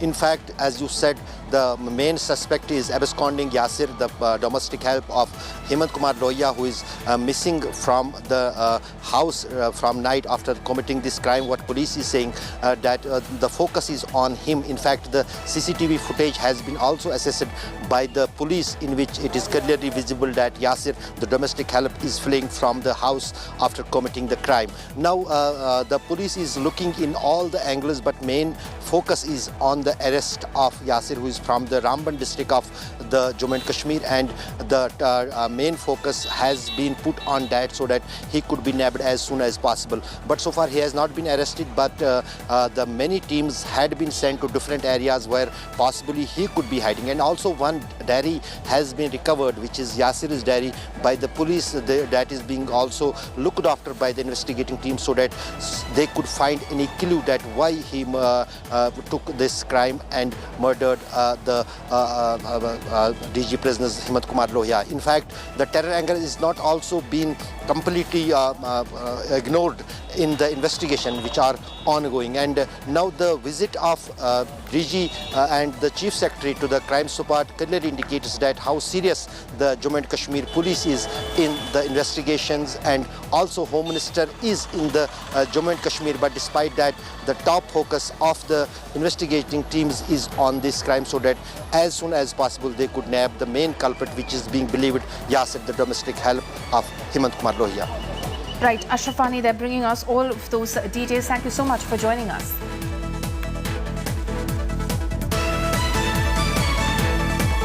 Amid the Union Home Minister's visit to Jammu and Kashmir, Lashkar Front, People's Anti-Fascist Force, has claimed responsibility for the murder of Jammu and Kashmir Prisons DGP HK Lohia. PAFF is the new terrorist organization which has claimed all recent terror attacks in Jammu and Kashmir, responsibility for the same, including the recent attacks on non-locals. The incident occurred last night at 11 p.m. when H.K. Lohia was staying at a friend's home. However, Jammu and Kashmir police are investigating the case from all angles, including murder. They, in fact, suspect the servant to be the prime suspect to have murdered H.K. Lohia. A diary, in fact, has been found at the house, which shows that the domestic help was under depression. However, the police haven't ruled out a terror angle at the moment. The 57-year-old Hemant Kumar Lohia, a 1992 batch IPS officer, was found dead with his throat slit on the outskirts of Jammu. Let's listen in to those reactions. भाई relevant details हम लोग पहले ही media के साथ share कर चुके हैं। हेमंत लोहिया जी के ये दोस्त हैं राजीव खजूरिया जी, इनके घर में वो पिछले कुछ दिनों से रह रहे थे और रात को खाना खाने के बाद जब अपने बेडरूम में जाते हैं तो ये लड़का जो डोमेस्टिक सर्वेंट है, जो पिछले कुछ अर्से से काम करता था, वो कहीं पाँव में कोई थोड़ी उनकी चोट थी और पाँव को मरहम लगाने के लिए उस वक़्त अंदर था और अचानक उसने कुंडी लगा के उनके ऊपर हमला किया और बार बार उसमें जो है वो शार्प एज्ड वेपन के साथ उनके ऊपर अटैक किया। बाद में उनको आग लगाने की, किसी कपड़े को, तकिए को आग लगा के वो भी उनके ऊपर फेंका, शायद उनको सफोकेट करने के लिए। घर के लोगों ने बहुत कोशिश करी, दरवाज़ा अंदर से बंद था, इन्होंने बार बार उसको तोड़ करके अंदर जाने की कोशिश करी, मगर तब तक मुझे लगता है कि जख्मों की ताब न लाते हुए उनकी डेथ हो गई। ये बहुत अनफॉर्चुनेट वाक़ा है कि घर में एक ट्रस्टेड आदमी जो आप बतौर कुक जिसको या बतौर डोमेस्टिक हेल्प इस्तेमाल करते हैं वो इस तरह की बात करे। कुछ रेलेवेंट क्ल्यूज़ ऐसे मिले हैं जिससे लगता है कि उसका स्टेट ऑफ माइंड जो थोड़ा सा काफ़ी डिफरेंट था और पुरानी उनकी हिस्ट्री में भी थोड़ा पता चल रहा है कि काफ़ी एग्रेसिव नेचर का वो आदमी था। अब ये जो वाक़ा हुआ है इसकी बाकी तहकीकात कर रहे हैं और उसके फ़ोटो जो हैं अलेज्ड मर्डरर के वो मीडिया में जारी कर दिए गए हैं। इसकी बाकी डिटेल जो हो तफ्तीश के साथ पता चलेगा। That is, of course, DGP Dilbagh Singh speaking with the media after visiting the residence of the friend of Hemant Kumar Lohia's, where he was staying last night, saying the prime accused in this case, who is in fact being searched for at the moment. A manhunt has been launched to nab the prime accused, is the domestic help, Yasir Ahmed. Those pictures, of course, on your screens right now, those pictures have been publicly issued across Jammu and Kashmir. Yasir Ahmed hailed from Ramban. Over there, the DGP, Dilbagh Singh, in fact, saying that Yasir Ahmed had locked the room from inside and had stabbed, what it seems, Hemant Kumar Lohia several times before even trying to set fire to him, and hence the burn injuries that were found on his body.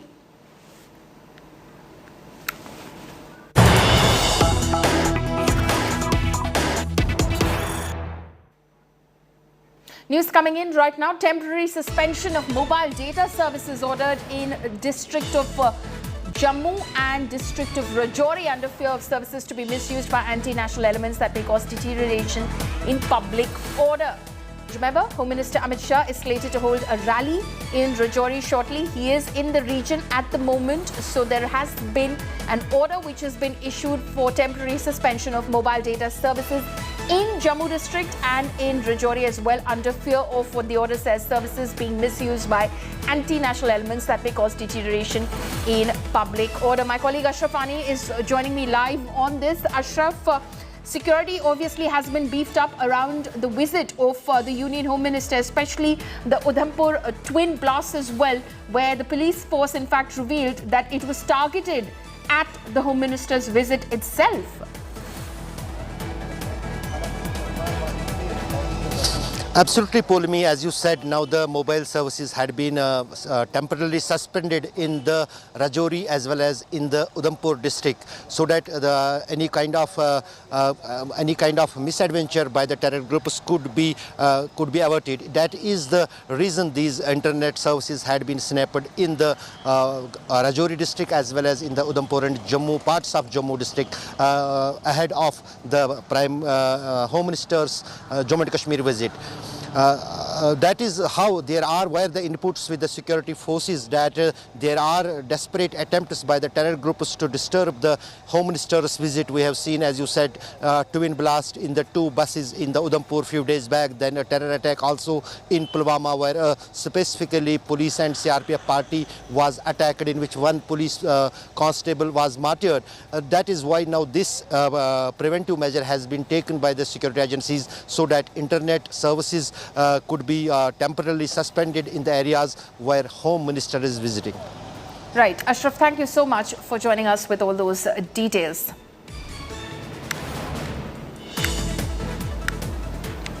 Now, Union Home Minister Mr. Amit Shah is in Jammu and Kashmir 24 hours after an attack in Pulwama. Shah paid obeisance at the Shri Mata Vaishno Devi Shrine and will address a mega rally at about 1 p.m. this afternoon in Rajouri. After his public rally at Rajouri, the Home Minister will return to Jammu and inaugurate the Jammu-Akhnur flyover along the Jammu-Poonch National Highway and several other such projects. He is also expected to announce the scheduled tribe status for the Pahadi community in Jammu and Kashmir during his 3-day visit to the Union Territory. The Gujars, in fact, are already listed as the ST scheduled tribe and are apprehensive, they say, of shrinking of benefits that come to them due to this announcement. The Pahadis have been demanding that they should get the same as they live like the Gujars and Bakarwals in the tough and backward terrain of the region. गुजर बकरवाल समुदाय जो है वो थोड़ा नाराज है। वो कह रहे हैं कि अगर आप लोगों को शेड्यूल ट्राइब का स्टेटस मिलता है तो उनका जो बेनिफिट है, उनका जो फायदा है वो कम होगा।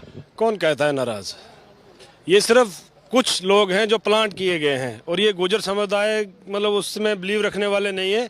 ये मेरे ख्याल से ये अपोजिशन पार्टी से जुड़े हुए हैं और सिर्फ एक जो हमारी मुहिम है उसको फेल करने के लिए और बीजेपी को बदनाम करने के लिए।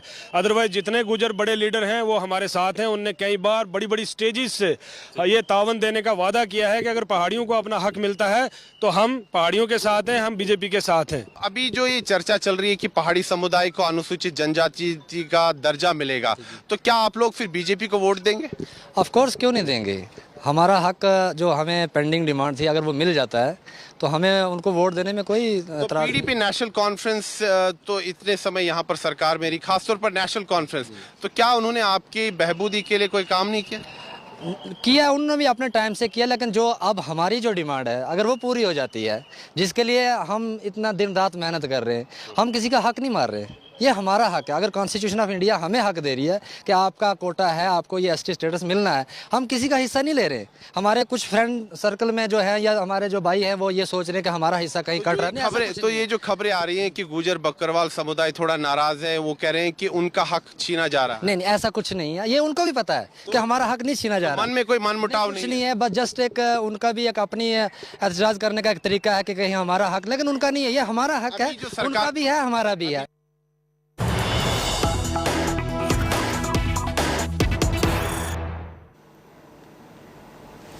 News coming in right now, this from Gujarat. Another clash between two communities from Gujarat amid the Navratra festival. Bajrang Dal workers protested the employment of Muslims at a Garba event, following which a scuffle broke out.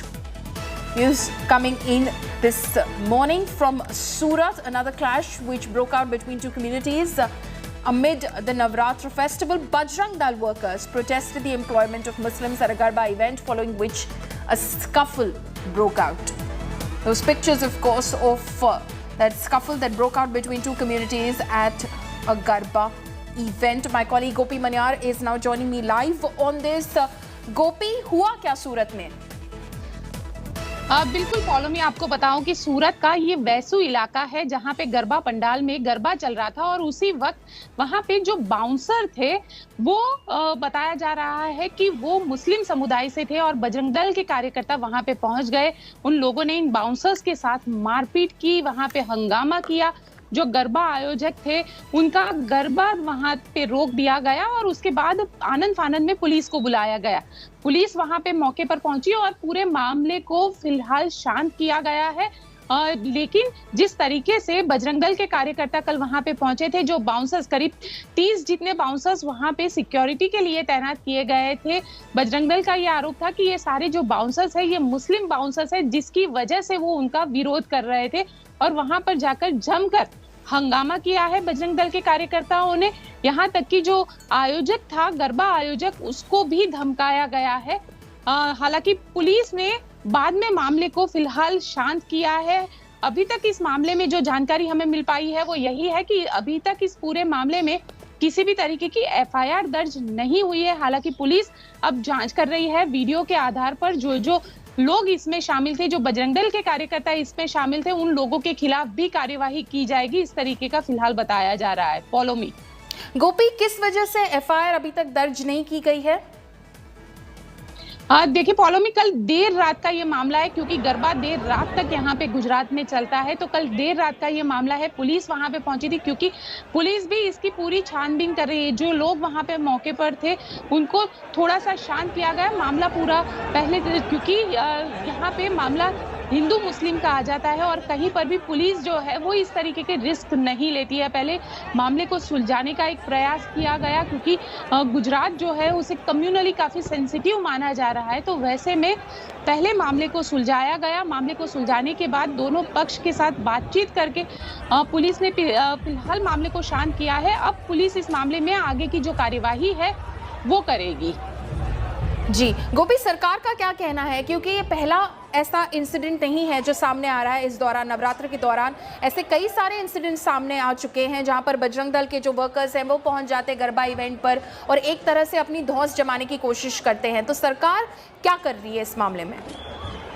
देखिए follow me, अगर अहमदाबाद की बात करूं तो अहमदाबाद का जो garba venue था, जहां पे काफी हंगामा किया गया था, एक शख्स को पीटा गया था। हालांकि अब भी पुलिस का ये कहना है कि जिस शख्स का वीडियो सामने आया था, जिसको पीटते हुए वीडियो सामने आया था, वो शख्स अब भी पुलिस के पास नहीं गया है। तो कहीं ना कहीं पुलिस ने भी इस मामले में जो एफआईआर है उसे दर्ज किया है। 7 लोगों के खिलाफ पुलिस ने अहमदाबाद के मामले में एफआईआर दर्ज किया है और मामले की जांच कर रही है। तो वही देखिए, कल अष्टमी थी, कल सबसे बड़ा दिन था गरबा का, और वैसे में अगर देखने जाए तो खेड़ा में भी एक क्लैश हुआ है। जहां पे गरबा चल रहा था वहां पे ये क्लैश हुआ है, पथराव हुआ और उसके बाद पुलिस ने 6 लोगों को हिरासत में लिया। अब बजरंग दल के कार्यकर्ताओं की इस तरीके से पंडाल के बाहर गुंडागर्दी सामने आ रही है, तो वहां पे भी पुलिस जो है वो कार्यवाही, क्योंकि अहमदाबाद में करीब 7 लोगों के खिलाफ मामला दर्ज हो चुका है। सूरत में भी पुलिस ये कह रही है कि वीडियो के ऊपर से आइडेंटिफाई करके मामला दर्ज किया जाएगा। जो कार्यवाही है वो इस मामले में की जाएगी। Follow me. जी गोपी, हमारे साथ बने रहिए। Let's listen in to what happened. Let's watch that video.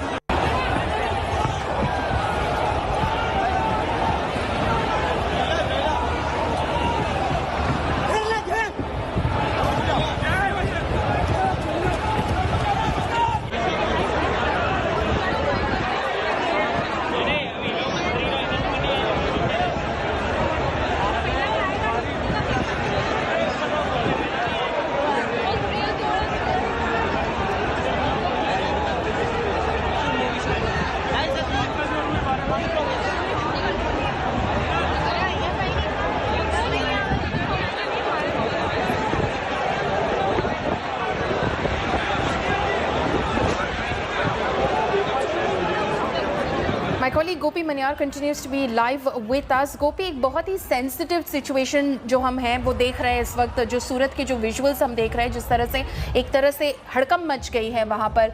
अब तो नवरात्र के आखिरी दिन आ रहे हैं, बट किस तरह से इस सिचुएशन को कंटेन करने की कोशिश कर रही है पुलिस? देखिए, पुलिस ने अब पूरी तरीके से सिचुएशन को कंट्रोल करने की कोशिश में लगी हुई है, क्योंकि नवरात्रि का मौका है और ये पहली बार नहीं हुआ है। इससे पहले भी इसी नवरात्रि में अहमदाबाद में इस तरीके के मामले सामने आए हैं, साथ ही वडोदरा में मामला सामने आया है, खेड़ा में मामला सामने आया है, अब सूरत में इस तरीके का मामला सामने आया है। तो लगातार जो है पुलिस वेन्यू पर बनी हुई है। यहाँ तक कि कल जो हमारे एडमिनिस्ट्रेशन से बात हो रही थी तो एडमिनिस्ट्रेशन का भी ये कहना है कि हर जगह पर महिला पुलिस के साथ साथ जो पुलिस जवान है उनको भी तैनात किया गया है। महिला पुलिस की जो शी टीम बनाई गई है पुलिस के जरिए, वो टीम भी सादे कपड़ों में गरबा के ड्रेस के अंदर वहां पे तैनात रहती है ताकि इस तरीके का अगर कोई भी मामला हो तो सीधा उसमें कार्यवाही की जा सके। तो पुलिस भी इस तरीके के मामले में काफी सख्ती बरत रही है। यहाँ तक कि अगर वहां पे क्योंकि देखिए गरबा वेन्यू है तो गरबा वेन्यू पे आप किसी को रोक नहीं सकते अगर उसने कमर्शियली पास लिया हुआ है।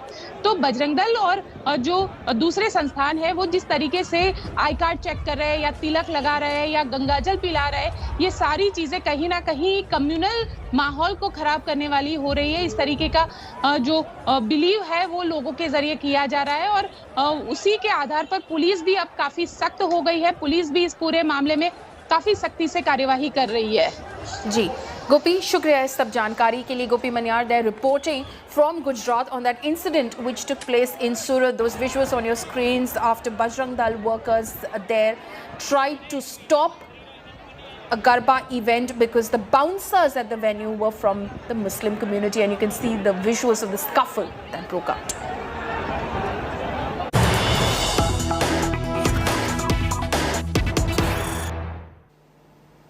News coming in right now. Madhya Pradesh Home Minister Narottam Mishra slams the upcoming Prabhas Saif Ali Khan starrer Adi Purush, says gods are being depicted in a wrong manner. So MP's Home Minister, now Madhya Pradesh's Home Minister Narottam Mishra has waded into the netizens' controversy where netizens have in fact panned the teaser of the upcoming film Adi Purush. Narottam Mishra saying gods have been depicted in a wrong manner in the upcoming film Adi Purush that stars Prabhas and Saif Ali Khan. गृह मंत्री doctor Narottam Mishra इस वक्त हमारे साथ मौजूद है इस पर बात करने के लिए। आपने भी टीजर देखा, आपको उसमें क्या गलत दिखा? देखिए, हमारे यहाँ हर देवता का परिधान अलग है और परिधान के बारे में शास्त्रों में जिक्र भी है। जिस तरह से उसमें हनुमान जी को दिखाया गया है, हनुमान जी के परिधान के बारे में एक एक कानन कुंडल कुंचित केसा, हाथ वज्र और ध्वजा विराज, कांधे मुंह जनेऊ साजे, तो हर चीज का उसमें वर्णन है। आप उसे चमड़े के वस्त्रों में दिखा रहे हैं। जितने भी उसमें दिखाए गए हैं, चाहे माता सीता को दिखाया गया हो या आपने अंग वस्त्र ही उनके बदल दिए हैं। ऐसा क्यों? अच्छा, मैं आज तक ये नहीं समझ पाया कि हमारे आस्था के केंद्र बिंदुओं को ही क्यों छेड़ते हैं, उनको सॉफ्ट टारगेट क्यों मान लेते हैं। हिम्मत है किसी और दूसरे धर्म के ऐसे देवताओं को करने की? है तो दिखाना चाहिए। और इसलिए मैंने जो ओम राउत जी हैं उनको पत्र लिखने का अभी तय किया है, उसके बाद आगे देखते हैं।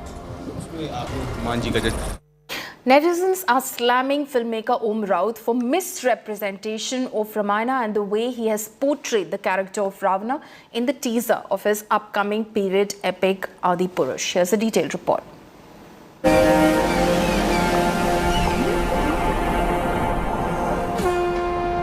धस जाए ये धरती या चटक जाए आकाश। The first teaser of Om Raut's Adi Purush is out and things are not looking too good.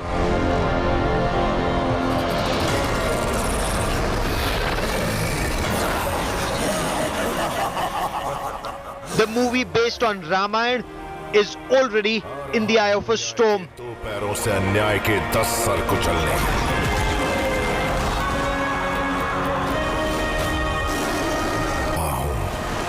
अधर्म का विध्वंस करने। A day after Adi Purush teaser was released at a mega event at Ayodhya, it is facing endless flack on social media.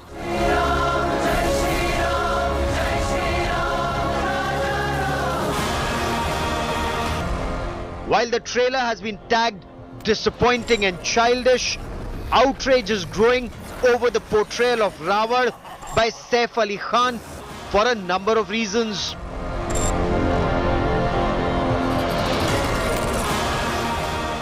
In the teaser, Saif is donning a beard, spiked hair look, completely different from the Ravan we've seen in films before or have imagined. In several scenes, there is no tripund on Saif's forehead.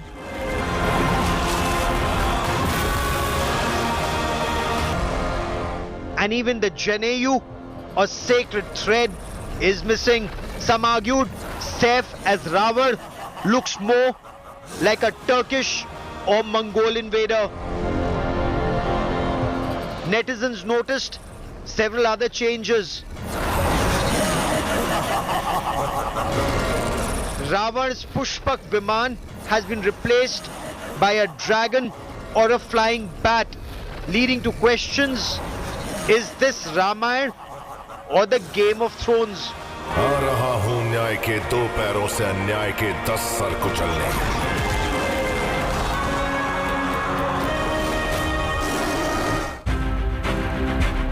What followed next was a torrent of memes ripping apart the teaser. BJP leader and legal convener dived into the controversy, claiming alleged Islamization of Ravan and the Vanar Sena, asserting that creative freedom had crossed the Lakshmana Rekha. The Ravana in this photograph that I see floating around is a guy who looks nothing Indian, who has blue eye makeup and is wearing leather jackets. This is our history they are misrepresenting. They cannot do it in the guise of creative liberty. This is our history. Ramayana is who we were, who we are. It represents this nation. धस जाए ये धरती या चटक जाए आकाश।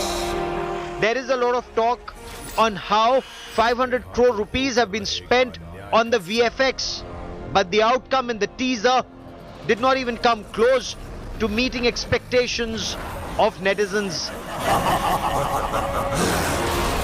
Bureau Report, India Today.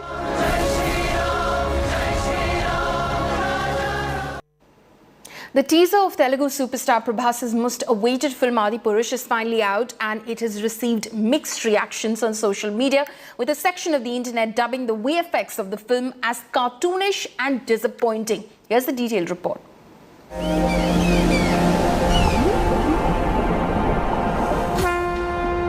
धस जाए ये धरती या चटक जाए आकाश। The makers of Adipurush wouldn't be a happy bunch after the launch of the movie's trailer triggered a tsunami of outrage, bound to release next January.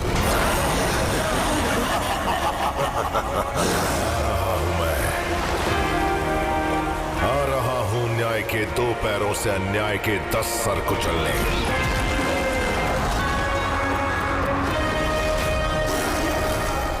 Apart from portrayal of Ravan and Hanuman, its VFX has also been scrutinized intensely on social media, with many describing it shoddy.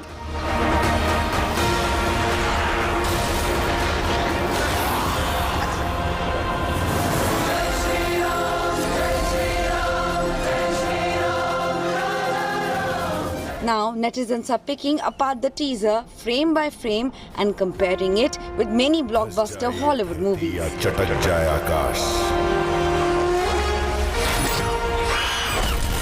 While some have claimed that Ravan's flying demon, inspired by the dragons in the Game of Thrones,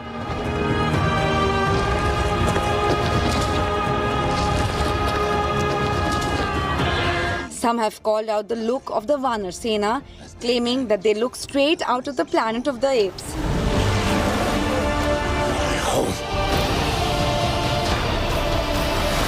I'm sorry, my friend.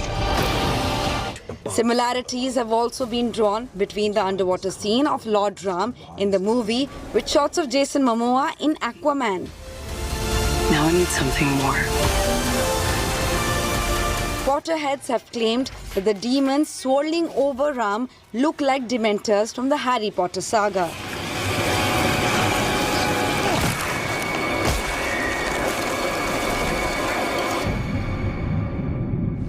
Marvel fans haven't been kind to the movie either, from comparing the walk of Ravan to Hela in Ragnarok,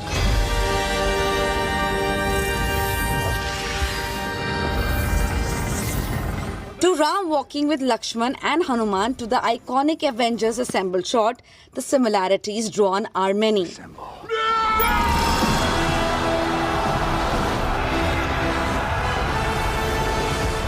Made with a budget of 500 crore rupees, Adi Purush is one of the most expensive Indian films ever made. दिया चटक जाए आकाश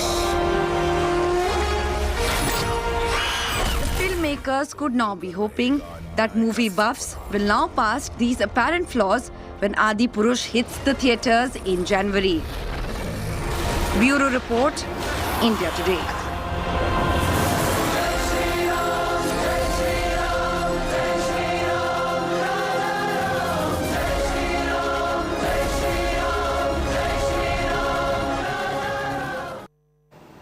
Slipping into a short break, stay tuned. News and updates will continue on the other side of this break.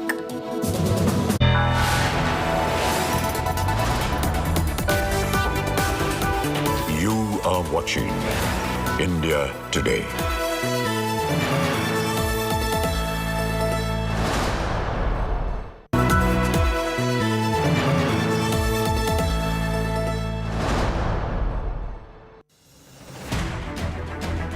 I don't read the news. I read between the lines to tell you the true version of events. The true story of our times. To document grief, the toughest assignment for any journalist to be. From those who matter. Women politicians going to stick up for each other. Of those who should matter. I document the truth. I don't distort the truth. I don't glamorize the truth. I don't gloss over the truth. The ghosts of India's contentious medieval history have come knocking again. I hustle for the truth. On the ground, in the newsroom, in the studio. I don't try to grab eyeballs. I inform you to make you see the point. To the Point with Preeti Chaudhary. At these times, only on India Today.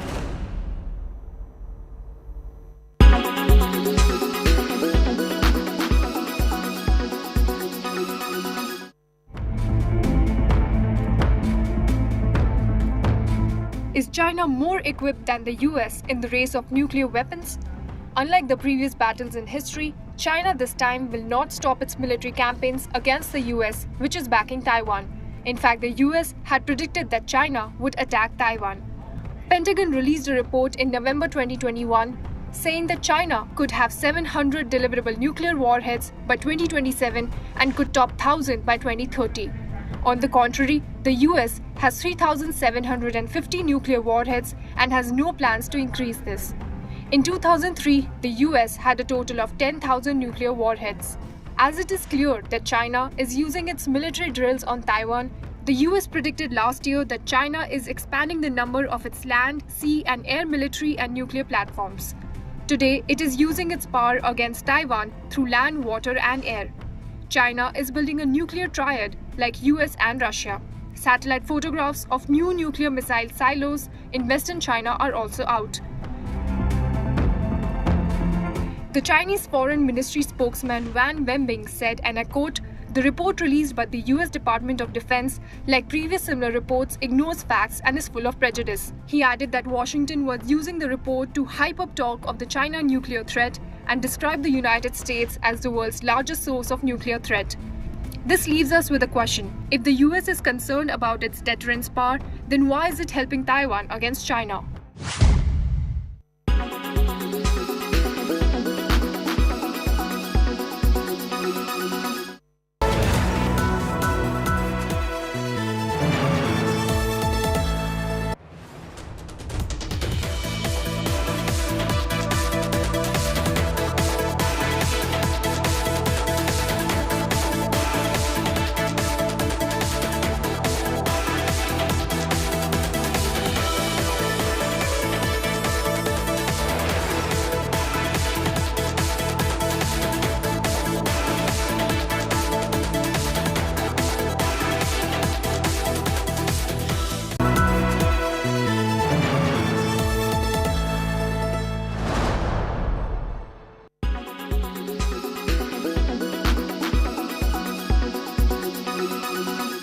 The Bermuda Triangle, the Devil's Triangle, the Hoodoo Sea.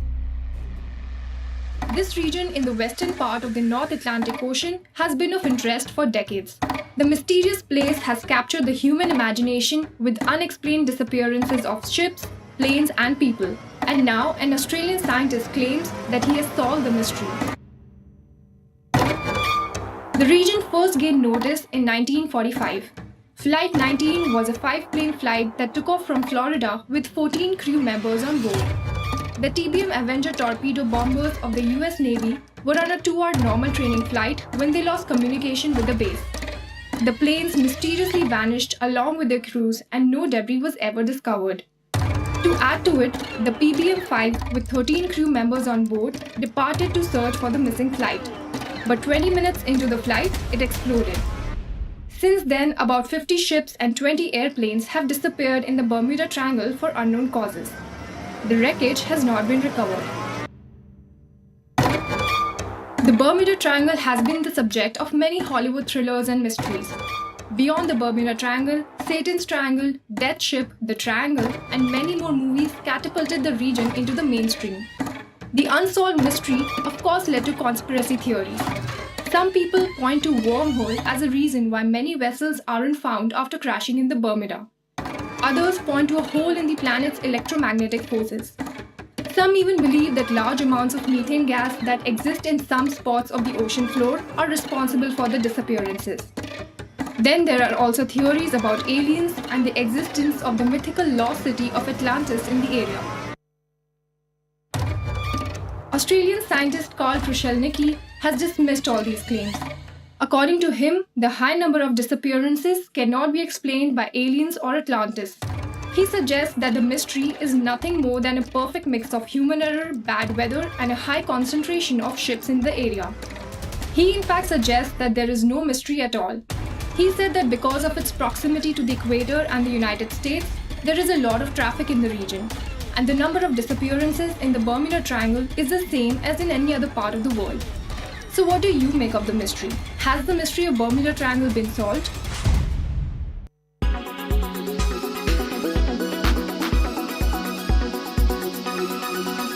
Make your media plan smarter with India Today Live TV on your connected devices.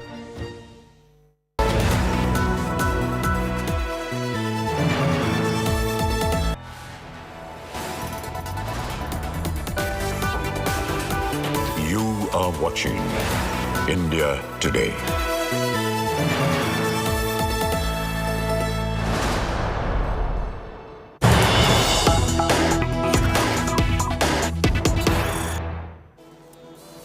Shocking visuals coming in from Karnataka's Dakshin Kannada, where miscreants have threatened the Rashtriya Swayamsevak Sangh writing on the road. Chaddi people beware, PFI will be back. Those images coming in from Dakshin Kannada at the moment. Sagai, my colleague, is joining us live at the moment. Sagai, give us more details as to what exactly has been written and how is the police treating this? The police have registered a case and inquiring about this. Remember, the central government had banned Popular Front of India. Following that, this particular writing which has been put out on the roads near Bantwala, and they have written that a warning to Chaddis, that means the short trousers of RSS, saying that we will be back, and this is a warning message to them. And this particular message has gone viral. Even in pro-Hindu activists are at the spot looking out for this, and even the police have registered the case and inquiring further on the same. Okay. Sagai, thank you so much for joining us with those details. He, of course, informing us that the police has registered a case and are trying to get to the bottom of this, but a very shocking incident there from Dakshin Kannada. Those pictures, of course, coming in from Dakshin Kannada, where you can see that graffiti on the road, which is a warning to the RSS. The police obviously taking this extremely seriously, especially because it also says that the PFI will be back. Remember that the situation in Dakshin Kannada has been extremely tense and sensitive, communally sensitive, and it has in fact seen clashes between the RSS and the PFI. In the past, the PFI, of course, stands banned as an outfit by the Union Ministry of Home Affairs, several top leaders of the PFI functionaries of the Popular Front of India have been arrested also, and the organization and its funding is being investigated at the moment as well. The investigating agency is trying to get to the bottom of this. The NI, of course, the nodal agency in terms of that ongoing investigation as far as the PFI is concerned. Sagai, we've known of how sensitive things have been in the past in Dakshin Kannada. As far as the RSS versus PFI war is concerned, there have been, of course, past instances of the same as well. Absolutely, and especially Popular Front of India, which has a very good following in Dakshin Kannada district. Remember, Dakshin Kannada district also shares borders with Kerala, and we have seen a kind of popularity that Popular Front of India enjoys in that particular place. Whether it is any kind of gathering or a public rally, most of the time Popular Front of India organizes all those things either in Mangalore or Dakshin Kannada districts, and we have also seen several incidents, whether it is a political murder or communal riots, where there is an involvement of Popular Front of India was also. Sagai, just hold on for a minute. Ratan Sharda, RSS ideologue, is joining us at the moment. Sir, this very shocking graffiti on the roads in Dakshin Kannada, which says, and I quote over here, "Chaddi people, be aware, PFI will be back." Well, I am not surprised because PFI has been showing its fangs since a long time. In the most violent form, we know right from Coimbatore blast, the same group of people have been active. When they try to have serious blast and they managed to kill hundreds of people, and not Mr. Advani, followed by the secular party's appeal to release Mr. Madani, who was the terrorist in chief of that particular incident. From there on, there has been continuous decline, especially in Kerala and South Kannada, because there are people Karnataka, because there are people who are out to shield them continuously and giving them excuse variously. A few days back, the PFI person said, "Give us 10 seconds and we'll kill all BJP RSS people." They took out a procession where they normalized the beating of RSS Swayamsevak look-alike in a procession, and everybody from the secular class laughed and enjoyed that particular scene. They also showed Yogi Adityanath in chains, look-alike in chain, and beating him. So this continuous encouragement to such people has led to a situation where they have found a very fertile ground. It's not just Kerala and Karnataka, as you know. The recent raids were carried out across India, across 13 locations. Cities and hundreds of locations, hundreds of people are arrested. So we need to awake to this big sign. We thought that the document which said 2047 entire India will be Darul Islam was a fake document. It proves it was a correct document. Now, whether the various politicians of various hues and colors, especially those belonging to so-called secular liberal class, they need to wake up that today it could be RSS, tomorrow it could be you, it could be tomorrow any so-called liberal, illiberal, because for them, anybody who doesn't believe in Islam, or even those Muslims who don't believe in the kind of militant or radical Islam that these people quote, they are all in the risk of losing their lives and losing themselves to this mad crowd. This is the risk, and I think every state government must realize. Like Telangana only yesterday, they have caught a lot of people who wanted to bomb RSS parade, and still there are people on the TV trying to defend them. This has happened across Assam, Bengal, UP, Bihar, and all of the South. So these politicians and these leaders who believe that they'll be able to harvest this hate are actually in for a shock, because India won't allow another partition, and people who support the partition will be crushed, and they will take their own prize by being against everybody who does not believe in the idea of Darul Islam or Ghazwa Hind. Okay.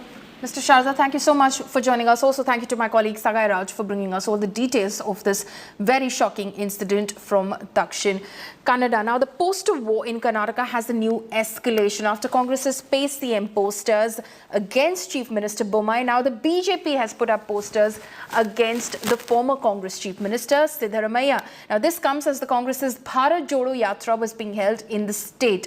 The poster has Siddaramaiah holding the sword of Tipu Sultan. It also has a QR code that when scanned redirects you to a website filled with articles on Siddaramaiah. The articles on Siddaramaiah from the past suggest that the leader is soft on PFI and withdrew cases against the now banned outfit during his tenure as the chief minister. Siddaramaiah is now telling, I only recommended to PFI ban. But when he was the chief minister, that time he withdrew the 1,600 case on PFI. So the double standard of Congress, this is. That's why Siddaramaiah have to apologize the Karnataka people. Now, as the poster war escalates in Karnataka, Congress leaders blame the BJP government for attacking Congress MP Rahul Gandhi's Bharat Jodo Yatra. My colleague Shivaru speaks to BJP MP Leher Singh over his remarks. Listen in. Congress is saying that the BJP's dirty tricks department is at work against Rahul Gandhi's Yatra. Flexes featuring Rahul Gandhi, Siddaramaiah, DK Shivakumar, etc. have been torn. They say that the entire state machinery is now focused on trying to attack Rahul Gandhi. And that your letter is also one of those things. Such information except the Karnataka, because there are evidences some Congress people are hobnobbing with the Naxalite, and they were underground, Naxalites were brought overground, and now are the part of their preparations team also. So I have no method to check those informations. So that's why asking and going to other people, I'm asking straight questions to our Siddaramaiah ji and Rahul Gandhi ji. Because we are concerned that nothing should go in wrong. Because as you see, that in farmers' agitation,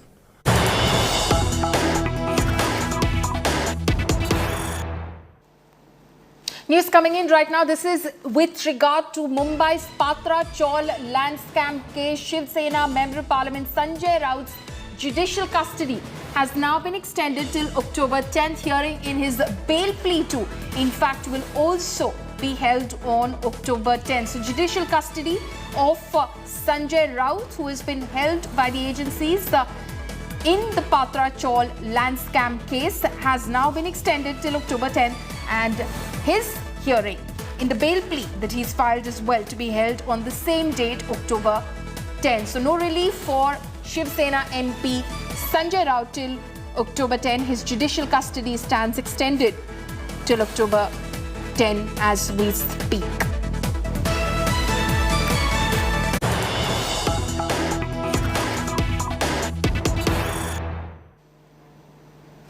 Now, this is Jasprit Bumrah's first reaction after being confirmed he will miss the T20 World Cup. He's tweeted, and I quote, "I am gutted that I won't be a part of the T20 World Cup this time, but thankful for the wishes, care and support I've received from my loved ones. As I recover, I'll be cheering on the team through their campaign in Australia," unquote. Remember that the BCCI has now officially confirmed and ruled out Jasprit Bumrah from the upcoming T20 World Cup due to back injury. Bumrah has now tweeted concerning the same, and he has said, and I quote here, "I'm gutted that I won't be a part of the T20 World Cup this time, but thankful for the wishes, care and support I've received from my loved ones.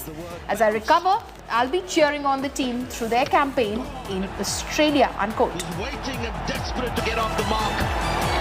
Bumrah's got his fourth, and this is a swing. And that's a wrap on this bulletin. For all the latest news and updates, you can log on to indiatoday.in. You can also download the India Today app. Thanks for watching.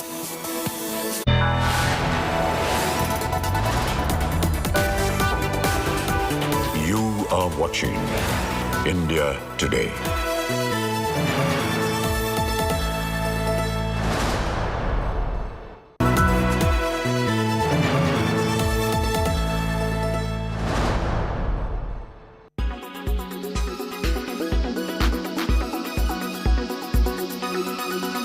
पाँच साल के बाद petrol देश से समाप्त हो जाएगा। आपकी स्कूटर, आपकी कार एक तो हाइड्रोजन पे होगी, ग्रीन हाइड्रोजन पर, या इथेनॉल पर, फ्लेक्स इंजन पर होगी, या सीएनजी और एलएनजी पर होगी। India's clean energy transition is rapidly underway, but can it replace petrol?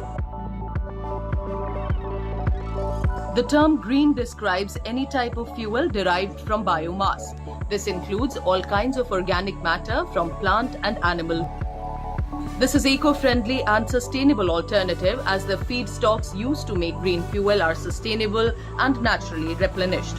Unlike oil, which is naturally occurring but requires an extremely long geological process to form, biofuel can be produced in a matter of days. A huge variety of feedstocks can be used to create biofuel ranging from vegetable oil and crop residue to algae and byproducts from beer breweries. They can be utilized in engines without engine modification. Between April to September 2021, CNG car sales saw a surge of 96%. Another alternative is CBG or compressed biogas, that is biogas produced naturally from waste like agriculture residue, cattle dung, sugarcane press mud, municipal solid waste, sewage treatment plant waste. So far, 9 CBG plants have been commissioned and started to supply across India. Autogas or LPG is a clean, high-octane, abundant and eco-friendly fuel. The use of LPG as an automotive fuel has become legal in India with effect from 24th April 2000. In the year 2003, a new eco-friendly fuel popularly called Gasohol was launched. This fuel combines petrol with 5% ethanol obtained from the sugarcane molasses available throughout the country. India has achieved the target of supplying 10% ethanol blended petrol extracted from sugarcane and other agriculture commodities, and aims to double it by 2025-26 to cut oil import dependence and address environmental issues.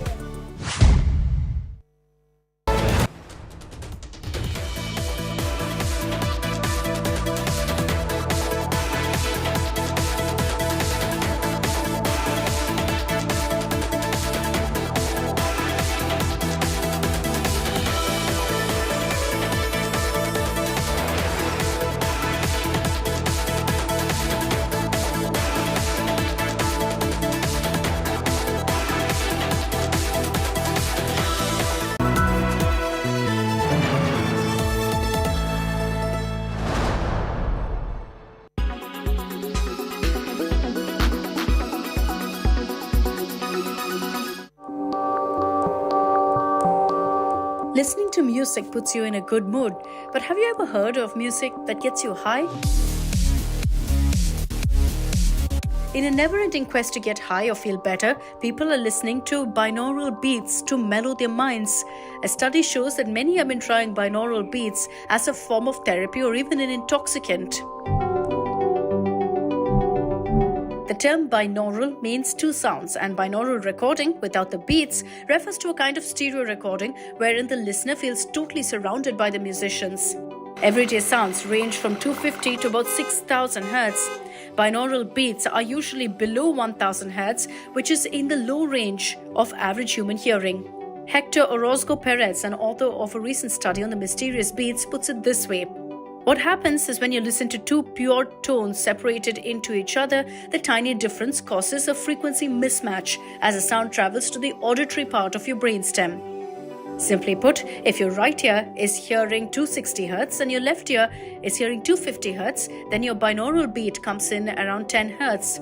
What makes binaural beats interesting is the ability to synchronize or entrain your brain's electrical response to adhere to a certain rhythm, and rhythmic stimuli can help people concentrate.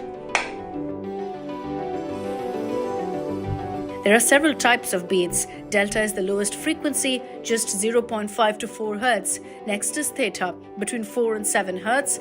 Alpha beats range from 7 to 13 Hz, and beta is from 13 to 30 Hz. Finally, gamma includes sounds from 30 to 50 Hz apart. Delta binaural beats may help people sleep more deeply, while beta beats may help people stay more alert. The Global Drug Survey, an independent research company based in London, conducted a survey of voluntary participants. It found that 5.3% of respondents, over 1,600 people who completed the survey, reported using binaural beats either alone or in combination with other drugs or treatments.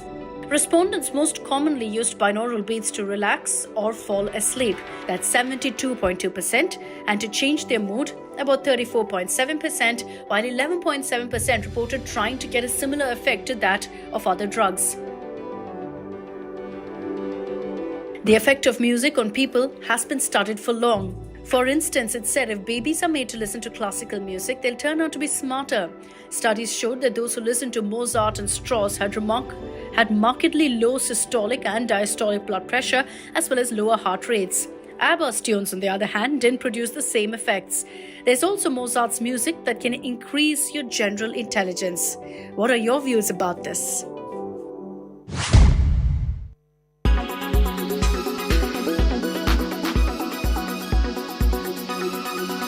Make your media plan smarter with India Today Live TV on your connected devices.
Co-powered by only OLX Autos gives the best price for your car. In association with Acco, download the app now.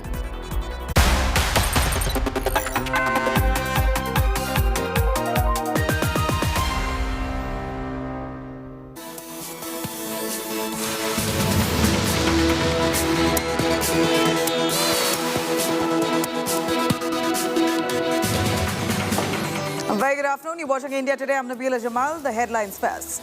Home Minister Amit Shah offers prayers at the holy Vaishno Devi shrine in Katra. He will be holding a mega rally in Rajouri district. Is likely to announce tribal status for Pahari community. But amid Home Minister's visit, Jammu and Kashmir DG Prison Hemant Lohia has now been found dead under mysterious circumstances. His domestic help Yasir, who is absconding, the main suspect.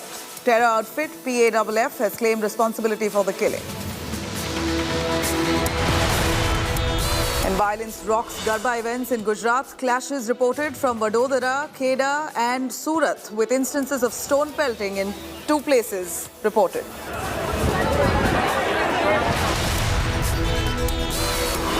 And more trouble for film Adi Purush. Madhya Pradesh Home Minister Narottam Mishra has condemned the movie, saying that it insults Hindu gods. Will be meeting with movie director and seeking an approval of such scenes. And in fact, removal of those scenes that they have taken offense to. आस्था की केंद्र बिंदुओं को ही क्यों छेड़ते हैं? उनको soft target क्यों मान लेते हैं? हिम्मत है किसी और दूसरे धर्म के ऐसे देवताओं को करने की? है तो दिखाना चाहिए. And NCP comes out in support of Udhav Sena ahead of the mega Dasera rally at Shivaji Park tomorrow. Posters put up outside Matoshri backing the former Maharashtra Chief Minister.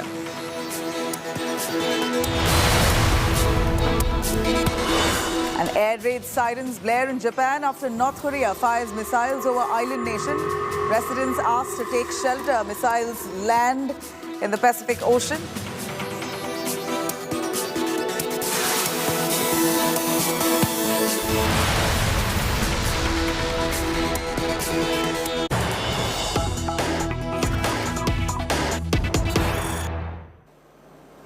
And India Today's big breaking news here. Pakistan has to be quite aware that there are several Kashmiri people who have now come out, spoken about how Pakistan has backed terror and is quite prevalent in Jammu and Kashmir. They've raised their voice at the UNHRC platform. This comes as a huge setback to Pakistan, who believes that they have the support of the people of Kashmir. But here you have testimonies coming in from several Kashmiri people who've spoken about how Pakistan has backed terror and terror is prevalent in the state of Jammu and Kashmir. Even till date, they've raised their voice at the UNHRC platform.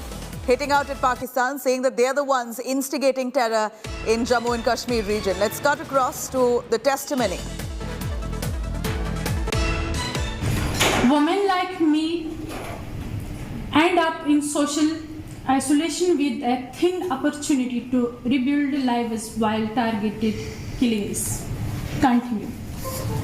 Conflict in Kashmir is still objectively seen in terms of casualties, while its social and psychological dimensions remain underreported, even in circumstances where the state has come forward to support us through its rehabilitation schemes. We are threatened from availing of these opportunities.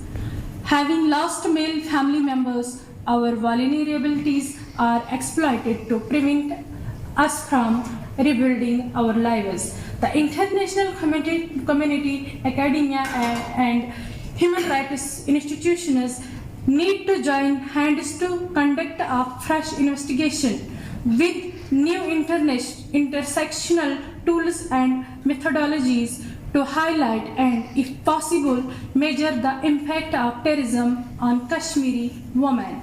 We can no longer afford our grievances to be categorized as politically incorrect. Thank you, Joseph.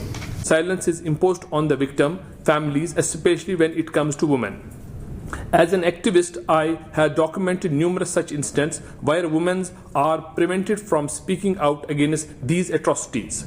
It is well known how militants continue to use residential places during search operations against the wishes of locals.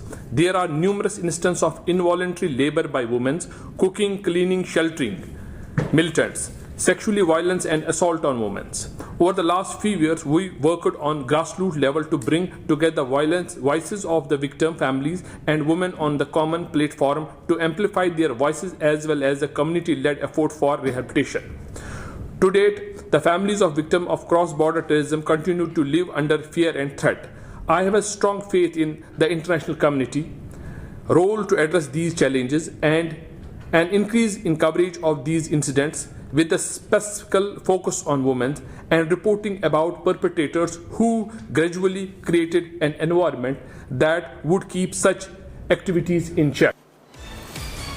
All right, what had to be said finally been exposed at the UNHRC. Kashmiri youth explicitly claiming that Pakistan is behind instigating terror and activating terror elements in the state of Jammu and Kashmir. Clear fingers pointed out at Islamabad by Kashmiri youth at the UNHRC. India Today tracking the story very closely. Let me cut across to Ashraf Wani joining us from Srinagar. Ashraf, a quick word from you. Kashmiris very clearly at the UNHRC pointing fingers at Pakistan, saying it's Pakistan time and again instigating terror in the state of Jammu and Kashmir. They've been trying to alter the status, and in fact, terror itself is completely unleashed by the country of Pakistan, and that's quite evident. Kashmiri is now saying it, stating it in as many words very clearly at the UNHRC. What does this really mean? Has there been a response to this? Absolutely, Nabila. Basically, this is a counter to the claims which are being again and again put forward by the Pakistan in the international forums, particularly in the UN, that now these people from the Kashmir have themselves put their word in front of the world community in the UNHRC that how human rights violations are being carried out by Pakistan through terrorism and other acts, particularly in the Kashmir Valley. In fact, there are hundreds of such examples and instances where it has got clear that the terrorism in the Kashmir Valley is backed by the Pakistan, not hidely, but in fact in many cases openly. That is why now the world could know the real story of Kashmir. These people approached it to the UNHRC and are putting their word there.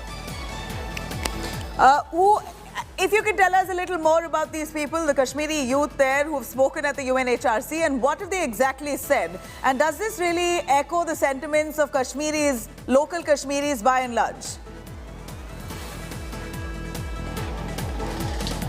A section of population here is with the word what these youths and these people are telling in the UNHRC, particularly those people who had got mostly hit and affected by the terrorism. And in fact, Shoaib Lone, one of the leaders, is seen in the visuals who is speaking to some of them. His father was the home minister. He was assassinated, Mushtaq Ahmed Lone, here at his official residence in Srinagar. So he better knows that how terrorism has affected and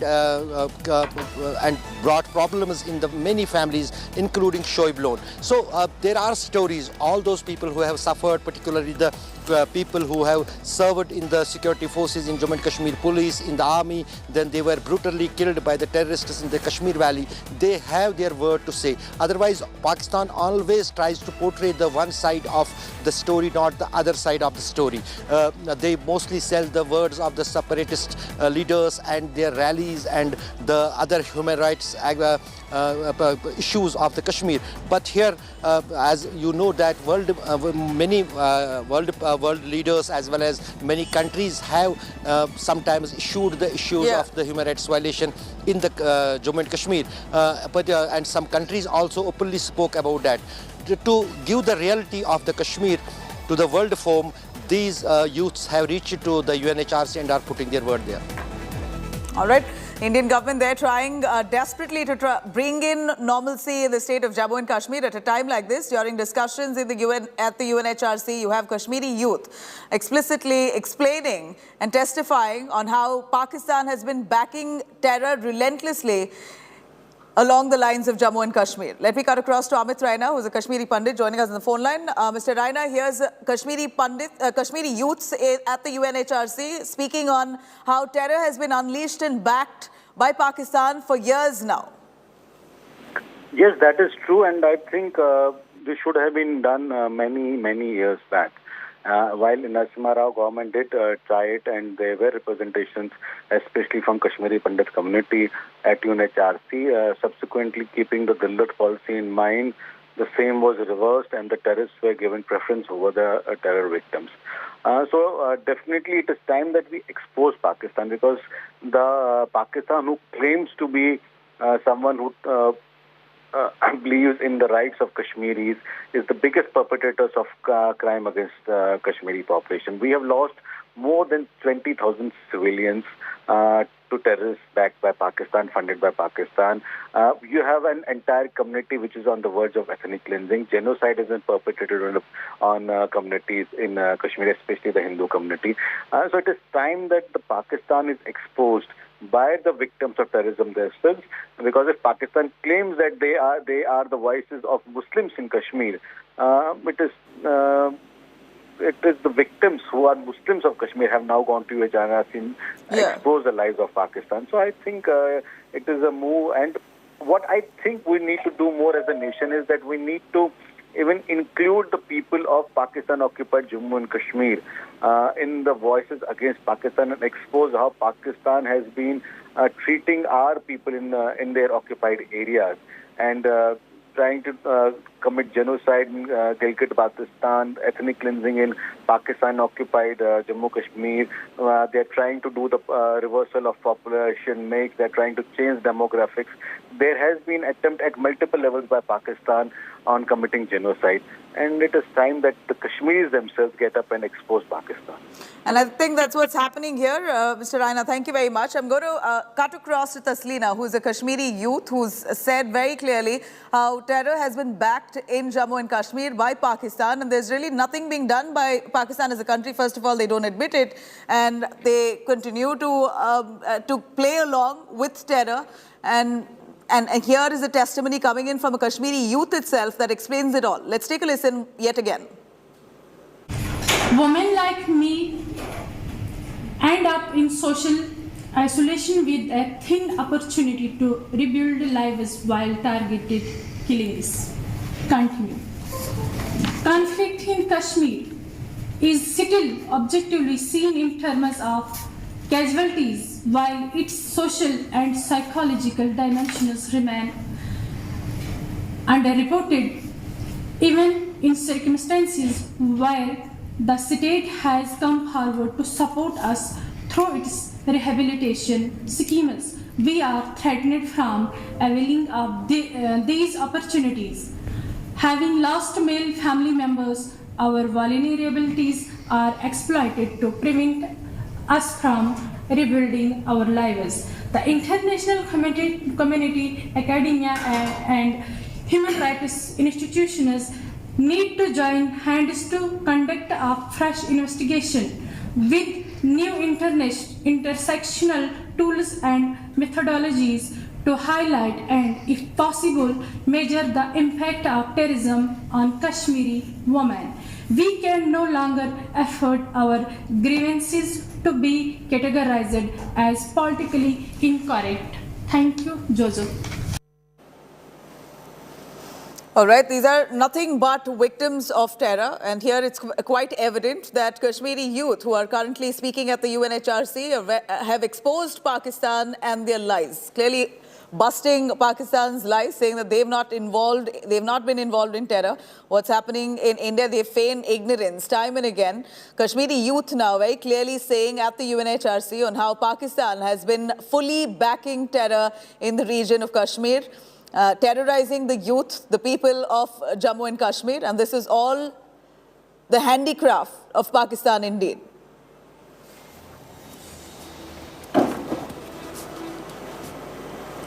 Now, meanwhile, amid Union Home Minister Amit Shah's visit to Jammu and Kashmir, Lashkar Front People's Anti-Fascist Force has now claimed responsibility for the murder of Jammu and Kashmir's prison's DG, H.K. Lohia. PAWF is a new terrorist organization which has claimed all recent terror attacks in Jammu and Kashmir, including recent attacks on non-locals as well. In fact, the incident occurred last night at 11 p.m. when Lohia was staying at a friend's home. Jammu and Kashmir police, though, are investigating the case from all angles, including that of murder. In fact, they're also looking into the servant's role suspected of this murder. They're suspecting him as well of this murder.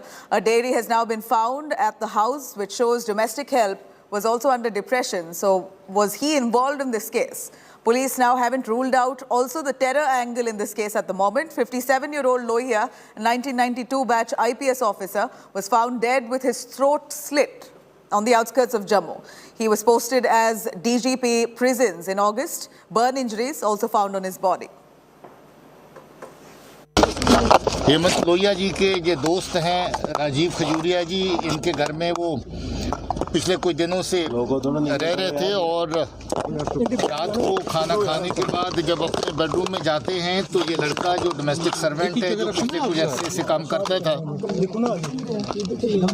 वो कहीं पाँव में कोई थोड़ी उनकी चोट थी और पाँव को मरहम लगाने के लिए उस वक़्त अंदर था और अचानक उसने कुंडी लगा के उनके ऊपर हमला किया और बार बार उसमें जो है वो शार्प एज्ड वेपन के साथ उनके ऊपर अटैक किया। बाद में उनको आग लगाने की, किसी कपड़े को, तकिए को आग लगा के वो भी उनके ऊपर फेंका, शायद उनको सफोकेट करने के लिए।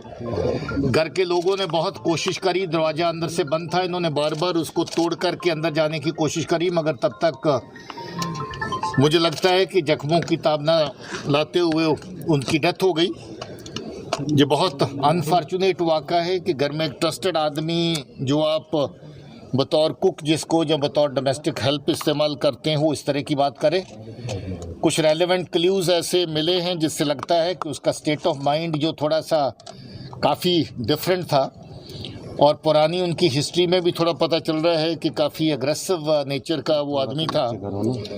अब ये जो वाक़ा हुआ है इसकी बाकी तहकीकात कर रहे हैं और उसके फ़ोटो जो हैं अलेज्ड मर्डरर के वो मीडिया में जारी कर दिए गए हैं। इसकी बाकी डिटेल जो हो तफ्तीश के साथ पता चलेगा। कल शाम का वाक़या है, बहुत ही दुखद घटना है। शुरुआती जांच में ऐसा लग रहा है कि एक लड़का जो डोमेस्टिक हेल्प के तौर पे उनके साथ काम करता था, 4-5 महीनों से काम कर रहा था, उसका हाथ है इस घटना में। CCTV फुटेजेस अवेलेबल है जिसमें वो भागता हुआ नज़र आ रहा है। जो हथियार इस कांड में इस्तेमाल हुआ है उसको बरामद कर लिया गया है। फ़िलहाल टेरर एंगल का कोई भी एविडेंस इसमें नहीं आया है। हम एक्यूज़ की तलाश कर रहे हैं और तलाश जब उसको पकड़ा जाएगा उसके बाद ही सही कारणों का खुलासा किया जा सकेगा। एक तरफ हमारे माननीय गृह मंत्री जी 2 दिन से वहाँ अपनी रैलियों में, अपनी मीटिंगों में ललकार रहे हैं कि 3 से 70 के बाद आतंकवाद समाप्त हुआ है, नोटबंदी के बाद आतंकवाद पर लगाम लगी है, और दूसरी ओर सर्वाधिक सुरक्षित क्षेत्र में सर्वाधिक सुरक्षा प्राप्त डीजी की हत्या खुली चुनौती है, उनके दावे को खोखला साबित करती है। ये नवरात्रि का पर्व है, माँ दुर्गा से शक्ति मांगिए। गृह मंत्री जी, इंदिरा जी को याद करिए, जान की परवाह किए बगैर जैसे वो आतंकवाद से लड़ी थी, वैसे लड़ना पड़ेगा इस सरकार को, बातों से काम नहीं चलेगा।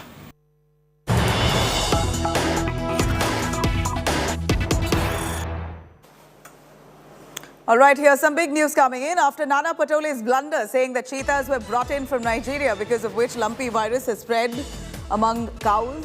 BJP's Bhupendra Yadav now taking a whale jibe at the Congress leader, saying there's no difference really between him and Rahul Gandhi when it comes to key issues. Let's take a listen.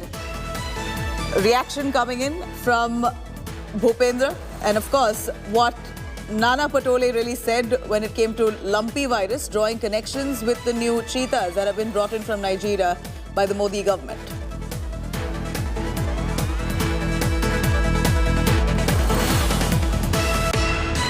ये lumpy लोग यानी क्या, ये lumpy लोग जो है Nigeria करके एक देश है, वहाँ पर ये कई सालों से था, और ये चित्ता भी जो लाया गया है उधर से ही लाया गया है। तो चित्ते के चिट्ठे और गैया के चिट्ठे ये दोनों समान आते हैं। ये केंद्र की सरकार ने जानबूझकर किसानों का नुकसान करने के लिए ये व्यवस्था बनाई है। अब चित्ता लाने से क्या बेरोजगारी हटने वाली है? चित्ता लाने से गरीबी हटने वाली है या महंगाई कम होने वाली है? All right, that's Nana Patole, who says that, or rather trying to explain the reason behind why lumpy virus is really spreading across India. He says that the virus existed in Nigeria and came to India through cheetahs that were brought in by the Modi government. He's accused the central government for deliberately bringing those cheetahs to harm farmers in India. That's the parallel that Nana Patole has brought to lumpy virus and the cheetahs that have been brought in to Madhya Pradesh. This is Nana Patole, who tries to almost draw parallels of lumpy virus with the cheetah coming down to India from a country where lumpy virus existed. Now, let's be clear here, there has been no scientific proof to corroborate his claims here, but here is Nana Patole making this a blunder of a statement here, while the BJP hitting back, saying that this is the sign of Rahul Gandhi follower, rather saying that Nana Patole and Rahul Gandhi, there really no difference when it comes to key issues.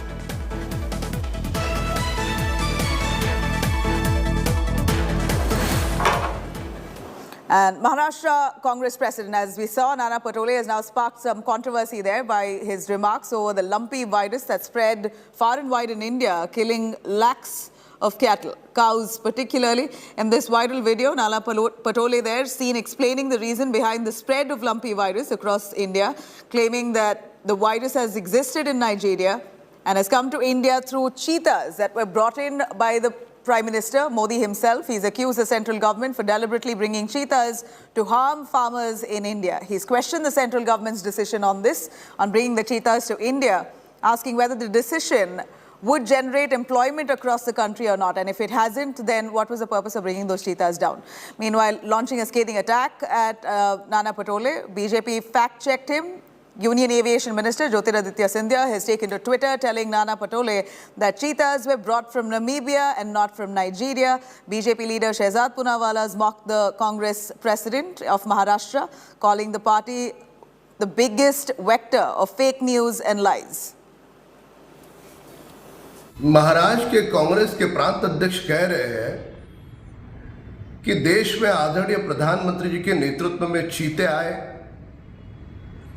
इस गौरव की बात का मजाक उड़ाते हुए गंभीरता से वे कह रहे हैं इन चीतों के कारण महाराष्ट्र में जानवरों की लिम्पी बीमारी आई। क्या संबंध है? कांग्रेस दल की इस घटिया मानसिकता के लिए, देश के किसानों को और लोगों को गुमराह करने के लिए उन्होंने हाथ जोड़ करके माफी मांगी होगी।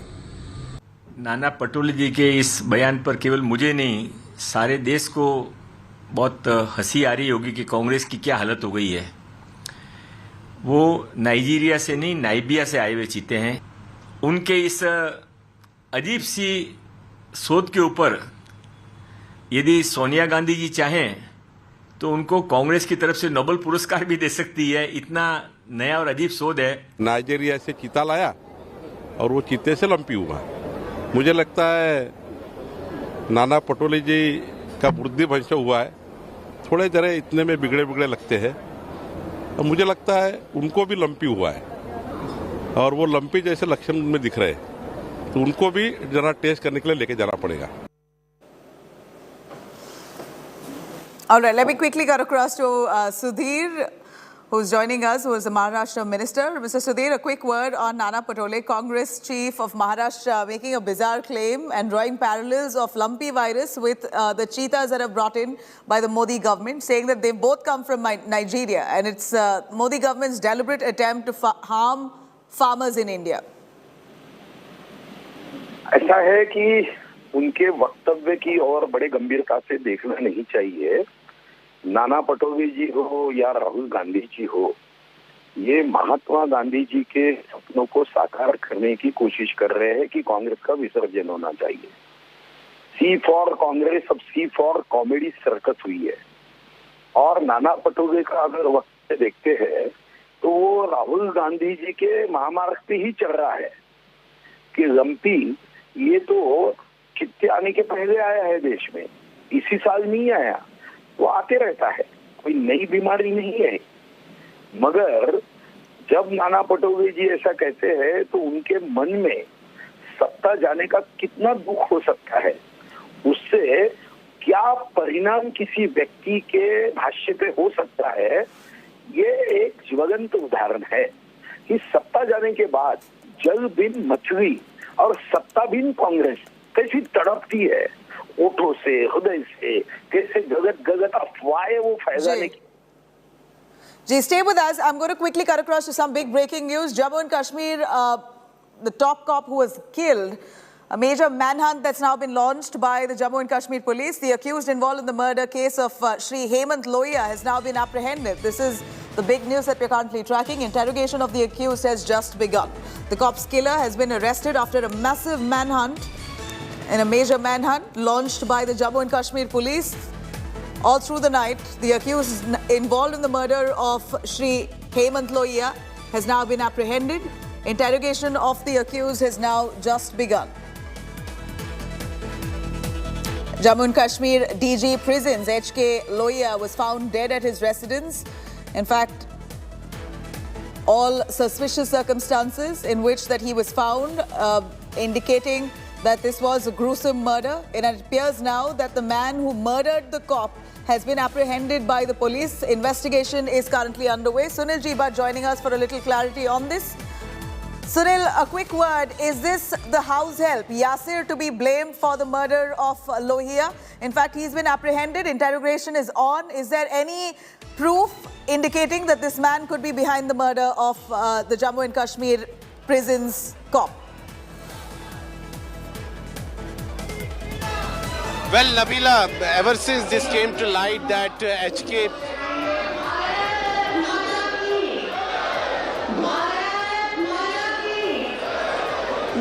Well, Nabila, ever since it came to light late last night that DG Prisons of Jammu and Kashmir, HK Lohia, was murdered, a manhunt was launched by the Jammu and Kashmir police across the length and breadth of the Union territory, and now we are learning that the J&K police has been able to apprehend the main accused in this case, which is the house help of HK Lohia. Now interrogation has started and it will take some time before more details are shared by Jammu and Kashmir police, but this has come as a sigh of relief for Jammu and Kashmir police because the main accused who was involved in this brutal murder was missing, he was absconding, and now Jammu and Kashmir police has apprehended him. He is being interrogated. It is going to take some more time before his motive behind the murder is revealed, before the other details are revealed by the Jammu and Kashmir police. All right, a little more on everyone. Where was Yasir? Yasir Ahmed, we believe, is a domestic help who's now been apprehended by the Jammu and Kashmir police after a huge manhunt. He's now been caught. Interrogation is on. Is this really the man who's the murderer of Jammu and Kashmir DG prisons? That investigation will give some clarity. But Sunilji Bhatt, a quick word from you. Where was this man found? Why was he absconding? Is he really suspected to be behind the murder of DG Lohia? Well, Nabila, the version that is... Right, I'm going to try and patch Sunilji Bhatt there. Huge development coming in from Jammu and Kashmir. The DG prisons, HK Lohia, was found dead under suspicious circumstances at his home late last night. And we believe that his house help, Yasir Ahmed, the man who was absconding ever since, has now been apprehended. He may have been depressed. That's what the Jammu and Kashmir police claim. And the man now is being interrogated to find out what really was the motive behind this murder. Was he really the man behind the murder of DG HK Lohia? That has to be established post the interrogation. But for now, the latest development coming in that this man that you see on your screens could be the killer of HK Lohia. Interrogation currently underway. India Today on top of this story. On the other side of a short break, more trouble coming in for the film Adipurush. Madhya Pradesh Home Minister Narottam Mishra has now condemned the film, saying objectionable scenes hurting Hindu sentiments. More details up next. आ रहा हूं न्याय के दो पैरों से अन्याय के 10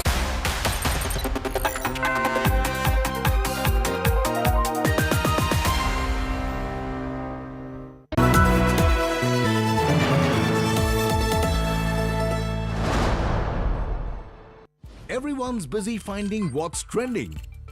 You're busy finding out why.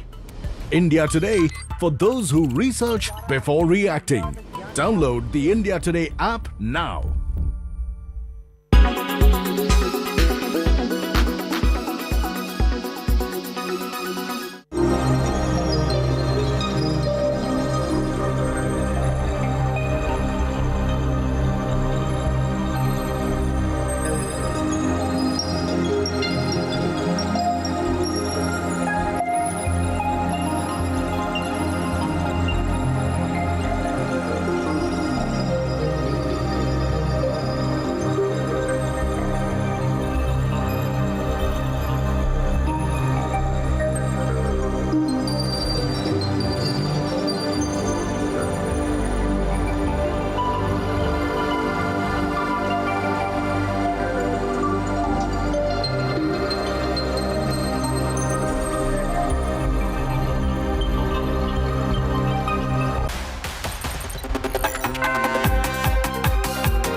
All right, now Prabhas's next movie, Adipurush, continues to face endless flack on social media, with outrage simmering over the lead actor Saif Ali Khan for his portrayal of Ravan in the film. Hashtag boycott Adipurush has now taken over on social media. Meanwhile, Madhya Pradesh Home Minister Narottam Mishra has also joined in the bandwagon by hitting out at Saif Ali Khan's starrer, claiming that the film has depicted Hindu gods in a wrong manner, hurting religious sentiments.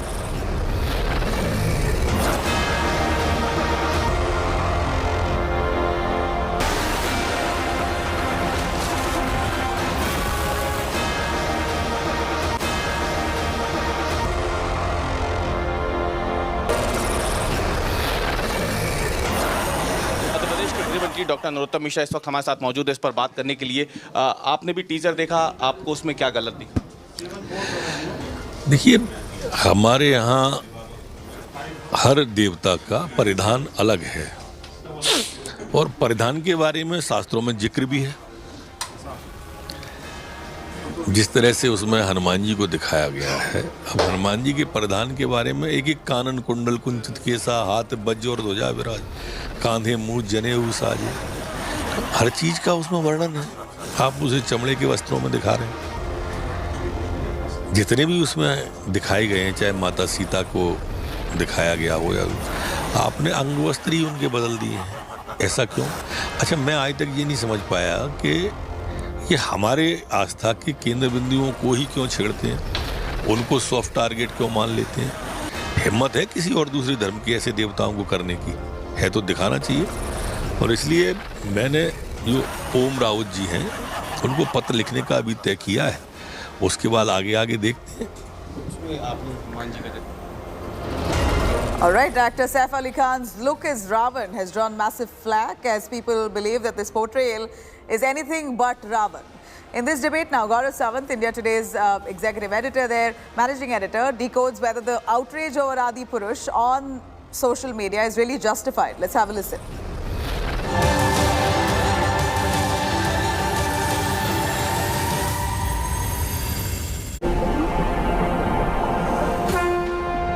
धस जाए ये धरती या चटक जाए आकाश, The first look of film Adi Purush के हाथों होकर रहेगा न्याय का संग।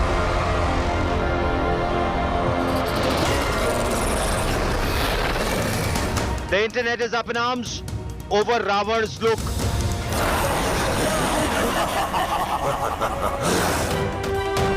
Ravan's Khilji and Babar look angers netizens.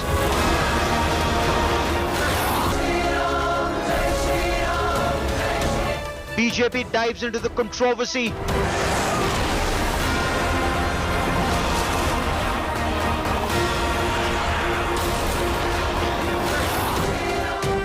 Ravan compared to Turkish tyrant.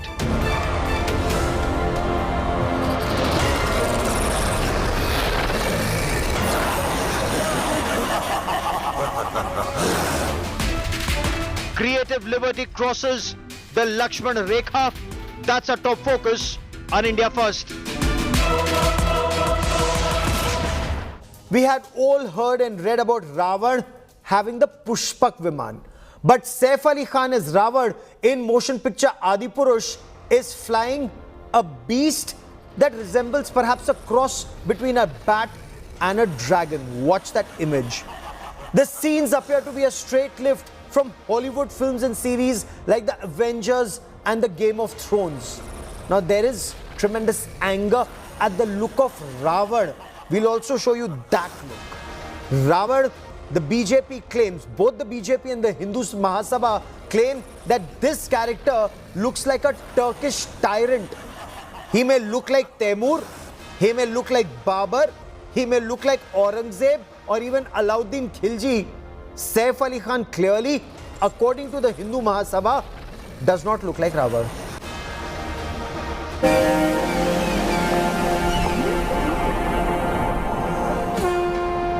धस जाए ये धरती या चटक जाए आकाश। The first teaser of Om Raut's Adi Purush is out and things are not looking too good.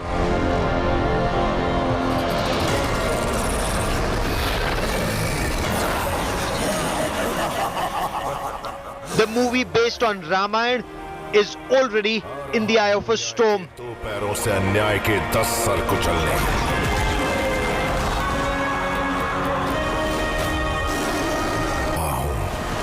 अधर्म का विध्वंस करने। A day after Adi Purush teaser was released at a mega event at Ayodhya, it is facing endless flack on social media.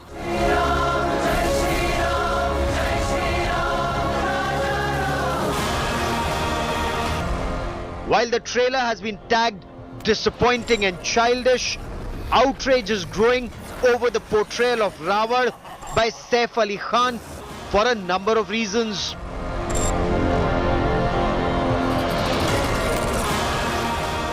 In the teaser, Saif is donning a beard, spiked hair look, completely different from the Ravan we've seen in films before or have imagined. In several scenes, there is no tripund on Saif's forehead.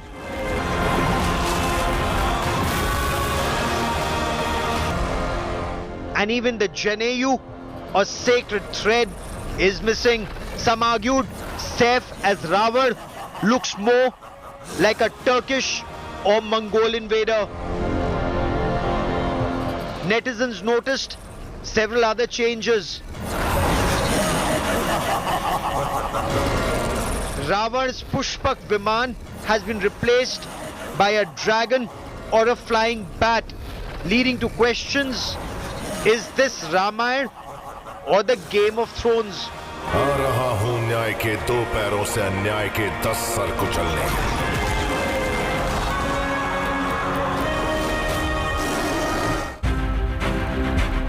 What followed next was a torrent of memes ripping apart the teaser.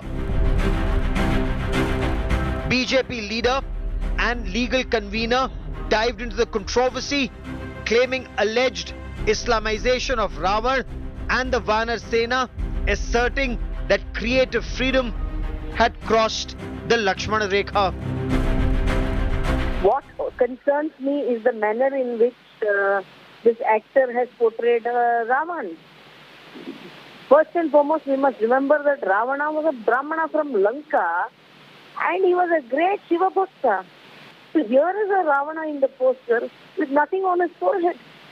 We wear vibhuti on our forehead. I am sure Ravana did too.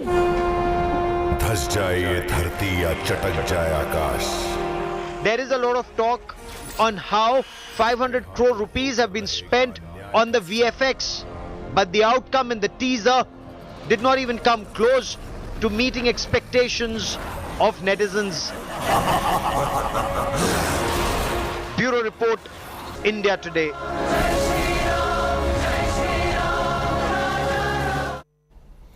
So is this taking creative liberty a bit too far? Or what is art if there is a Lakshman Rekha? Let's throw this open to our panel of experts. And we have the finest panel of experts joining me on the broadcast. I have Samakhya Idmarku. Samakhya Cinema Sam, our in-house film expert. Amir Raza Hussain, actor and director. Adwaita Kala, author and screenplay writer. Nasir Abdullah, actor. Malvika Avinash is an actor and BJP leader. And Malvika Avinash, I want to begin by asking you, Madam, what is your objection to Saif Ali Khan playing Ravan? Why are you so unhappy? See, who am I to decide which actor plays what character?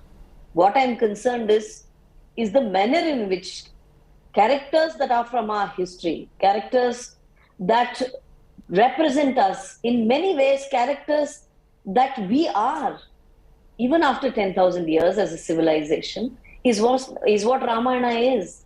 The least a director or a writer can do, if the intent is to make Ramayana in a new format or in a new interpretation, is to research. You don't have to understand Samskrita, read Valmiki. Ramayana is available in all languages. In Kannada, Kuvempu is written. There is Kambar for Tamil. There is Tulsidas for Hindi. In every language possible that one can think of, there is Ramayana available. Valmiki is Ramayana itself. One can read up where there are details of how every character looked and behaved and what every character did. So all of this is recorded history. So what is wrong with this? What is wrong with this Ravan, ma'am? Quickly, before I can bring in my other guests, what is wrong with this character of Ravan? Is it not in your face? Everything that's wrong with this Ravana.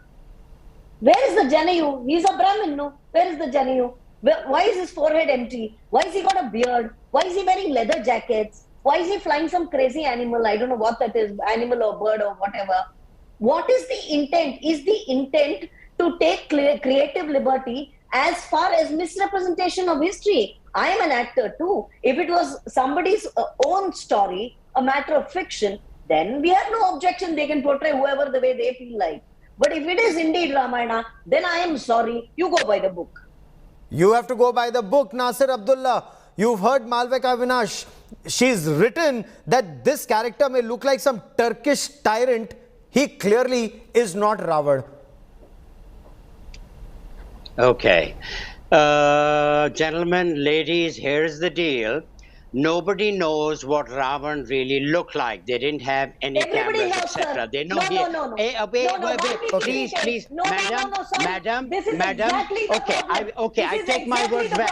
I take my words back. Okay, I will read the book. Can you ask her to let me speak or I go home? Okay. So we know for certain that he had 12 heads. And from what the photos I have seen, madam. Oh, come on, Savant. Can you get her to let me speak? If you do not know the subject, I mean, you're enjoying yourself, I can see. I mean, he had 10, not 12, but go on, sir. minor detail. Okay, Go on, sir. see, now you're again, you see, this happens on the channel. If someone like me speaks, either one of the guests or you yourself will trip me and I'll not be allowed to speak. So what am I supposed to do? You want me to toe the line? You are representing Bollywood. Sir, you are representing Bollywood and... I'll say it differently. You are representing Bollywood and you say Ravan had 12 heads. We'll go with that, sir. It's Bollywood, sir. 11. Oh my God. See, we will never get anywhere like this. Of course. We will never reach anywhere. Can I start afresh? Yes, please. Can I start afresh? Madam, please control yourself. I've been waiting for half an hour to show up. So enjoy your soup. Enjoy your soup or whatever you're having. I do not think it is right for anybody from anywhere unless there is a strict, a very strong a contradiction about the story, etc. How a person looks should not be made an issue. You say Turkish, Babar looked actually a Mongolian. He's supposed to have seen the paintings, then I've seen later one where he looks more Muslimi, more Indian, more Persian. But I don't think that is an issue. It's a no-brainer. Let me take this to Amir Raza Hussain. Let me take this to Amir Raza Hussain. Thank you for interrupting me. No, let me take this only Amir Raza Hussain. Thank you for interrupting me. A Ravan that looks like Taimur, a Ravan that looks like Babar or Khilji. Amir Raza Hussain, you've been here in this industry for so long, sir. Is this artistic freedom or is this crossing the Lakshmana Rekha, sir? So I don't know where the Lakshman Rekha is, but certainly one must conform to certain preconceived notions of what Ram, Ravan, Lakshman, Sita would perhaps be in the Indian mind. You know, we all as children have heard, read Ramayana. Everybody has an idea of what the battle would look like, what Ayodhya, what Lanka, what Chitrakoot, what all these places look like. We'd all have an idea. But that idea somehow is very, very, very, very similar across north, south, east, west. There is a very similar kind of memory or an experience which we have of the Ramayana or the Mahabharata or of the looks. Now, I'm not saying Arun Govil was the greatest looking Ram that we have seen. He was in fact very plastic and looked like a cutout. But that's perhaps what the director wanted to portray him as.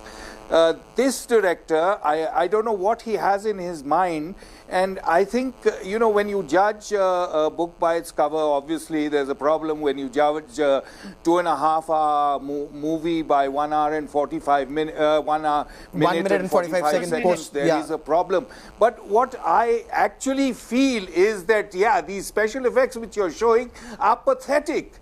They are nothing like what the Indian imagination is of Ram. The Pushpak Viman is certainly in our collective imagination is nothing like what the Pushpak Viman shown here or the special effects shown here. Okay. Now, what I'm saying is that there is, in everything, there is a great deal of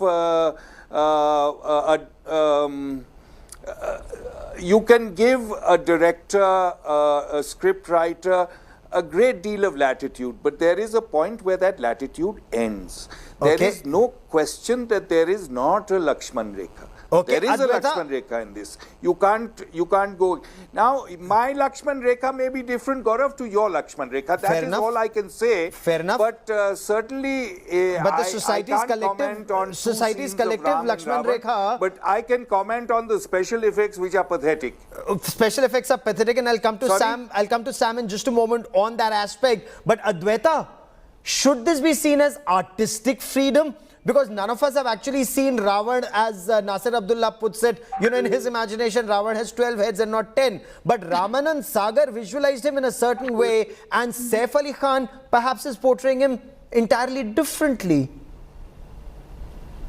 Well, yes. I mean, first of all, I don't quite agree with Mr. Mirza Hussain, highly respected, of course, in his field, with the idea of a collective imagination. I don't think any such thing exists. I think we all, when we have our imagination, can be a very personal thing. There may be an accepted definition or an accepted norm or a visual, but it cannot be collective in that sense. It's just something that maybe we are familiar with or is familiar to us. So it's okay for Ravan to look like Babur or Taimur. I mean, here's the thing, Gaurav. It is a question of first of all, should a Ramayana be made in this present era? Most certainly. I think it's very important that the new generation should also, fewer kids are reading, fewer kids are getting into, scriptural study in the way they were in the past. So this is also a means of introducing a younger generation to the Ramayana. So that's the reason why it can't have a crazy-looking bat crossed with a dragon as Pushpak Viman. Because in their imagination, that will be the Pushpak Viman.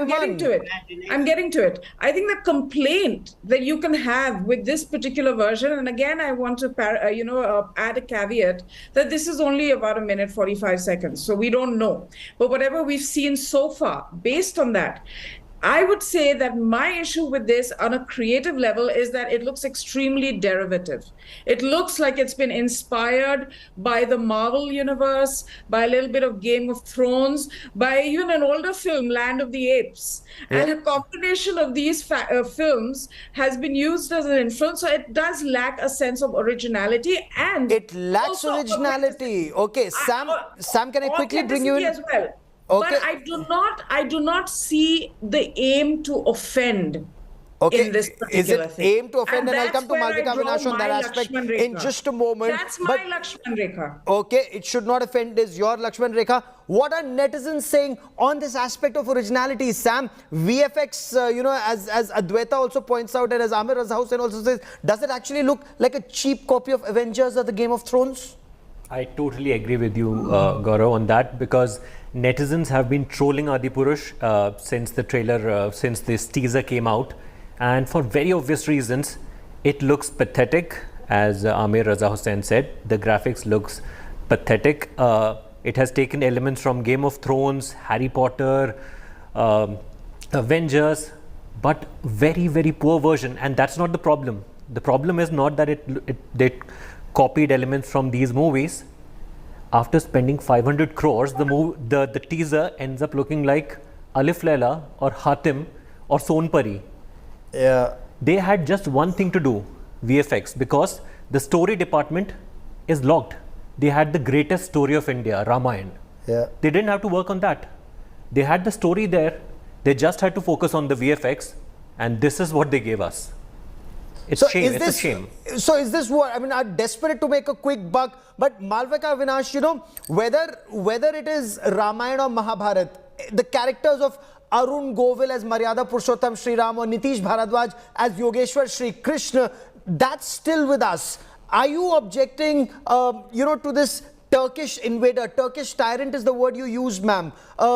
Does Ravan look, in some scenes, and I'm just being told there, in some scenes he is wearing a tripund. So why can't, the film industry have the liberty to imagine Ravan as you put it, as a Turkish tyrant, ma'am? Valmiki's Ramayana, Tulsidas' Ramayana, Kambar's Ramayanam, Ramayana Darshanam of Kuvempu, there are umpteen texts which are available, which detail how these people looked and behaved, what was their language, what was their body language, what was their height, what was the color of the skin, how did their eyes look. Everything is available. You just have to research, or else, better still, go back and watch N.T. Ramarao's Sri Ramayana Darshanam. Watch S.V. Rangarao as Ravana. Watch Dr. Rajkumar in Kannada, in Bhukailasa. You will know how they looked, because these are taken from those very texts. The simple thing for the director to have done creatively is to research a bit. Go as far as Indonesia. I am a dancer. I have seen Indonesian ballets on Ramayana and how beautiful they are. The least you can do is respect your history. Na? Do a bit of research and respect it. Why bring about all these juvenile VFX effects? Juvenile VFX. Making a mockery of Ramayana. Nasir Abdullah, you know, this is what the Hindi film industry needs to do. Invest a little in research to be treated as credible instead of almost every guess is it's cheap VFX, sir.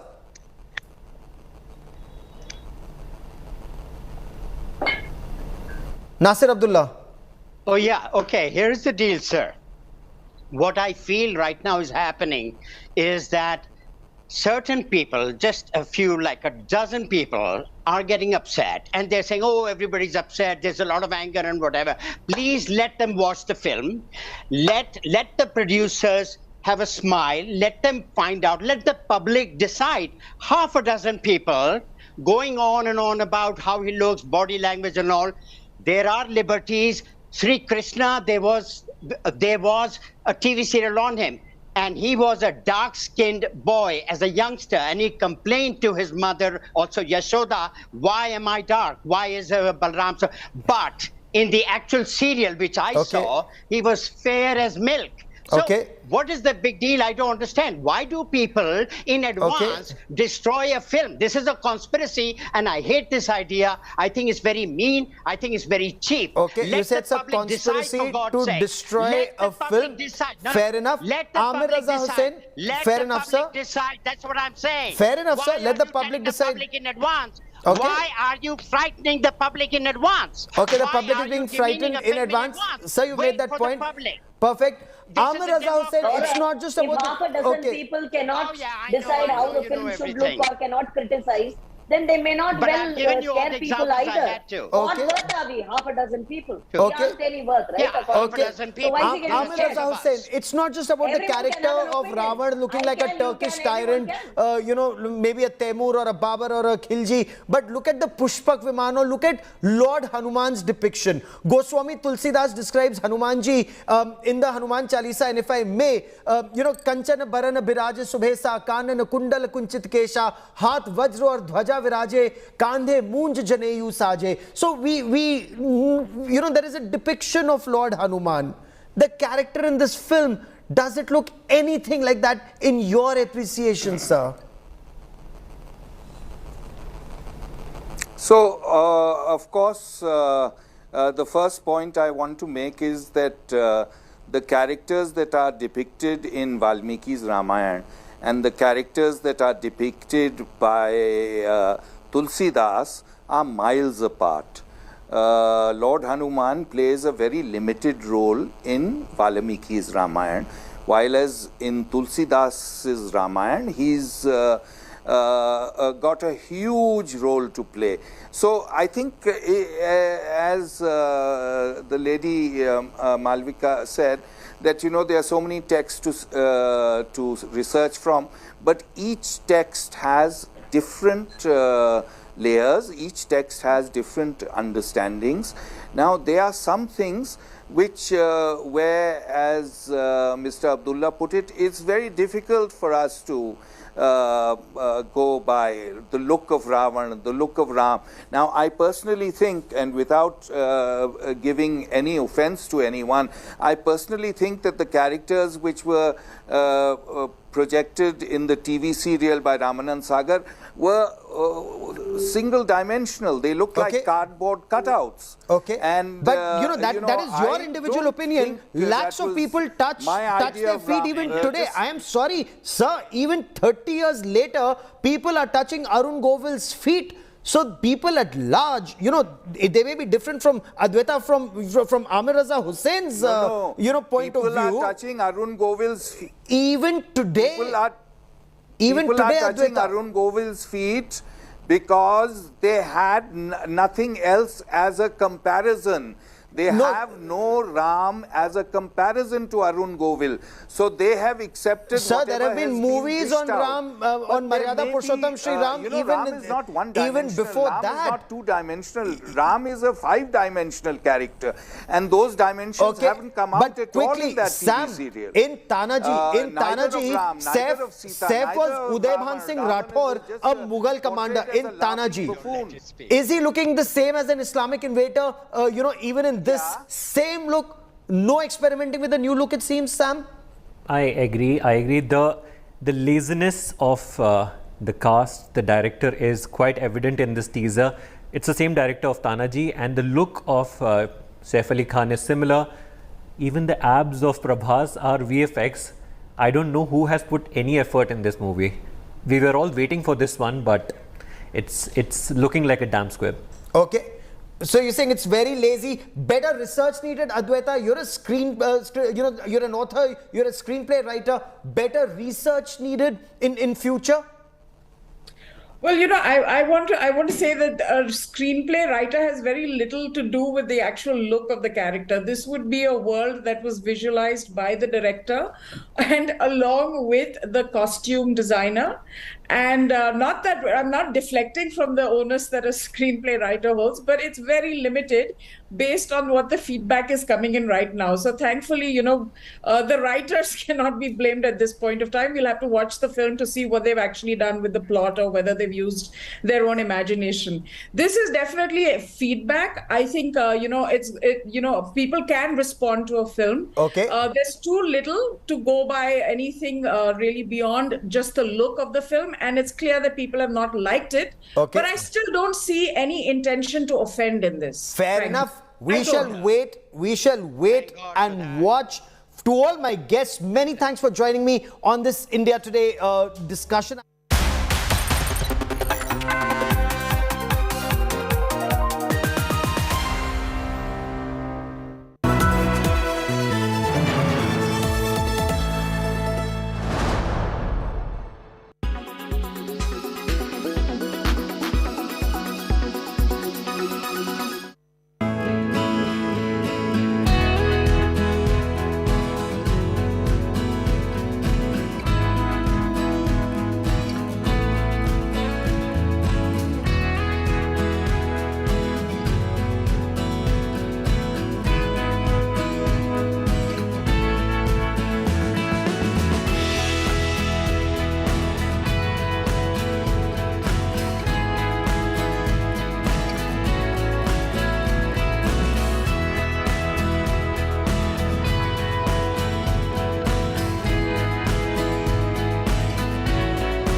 Make your media plan smarter with India Today Live TV on your connected devices.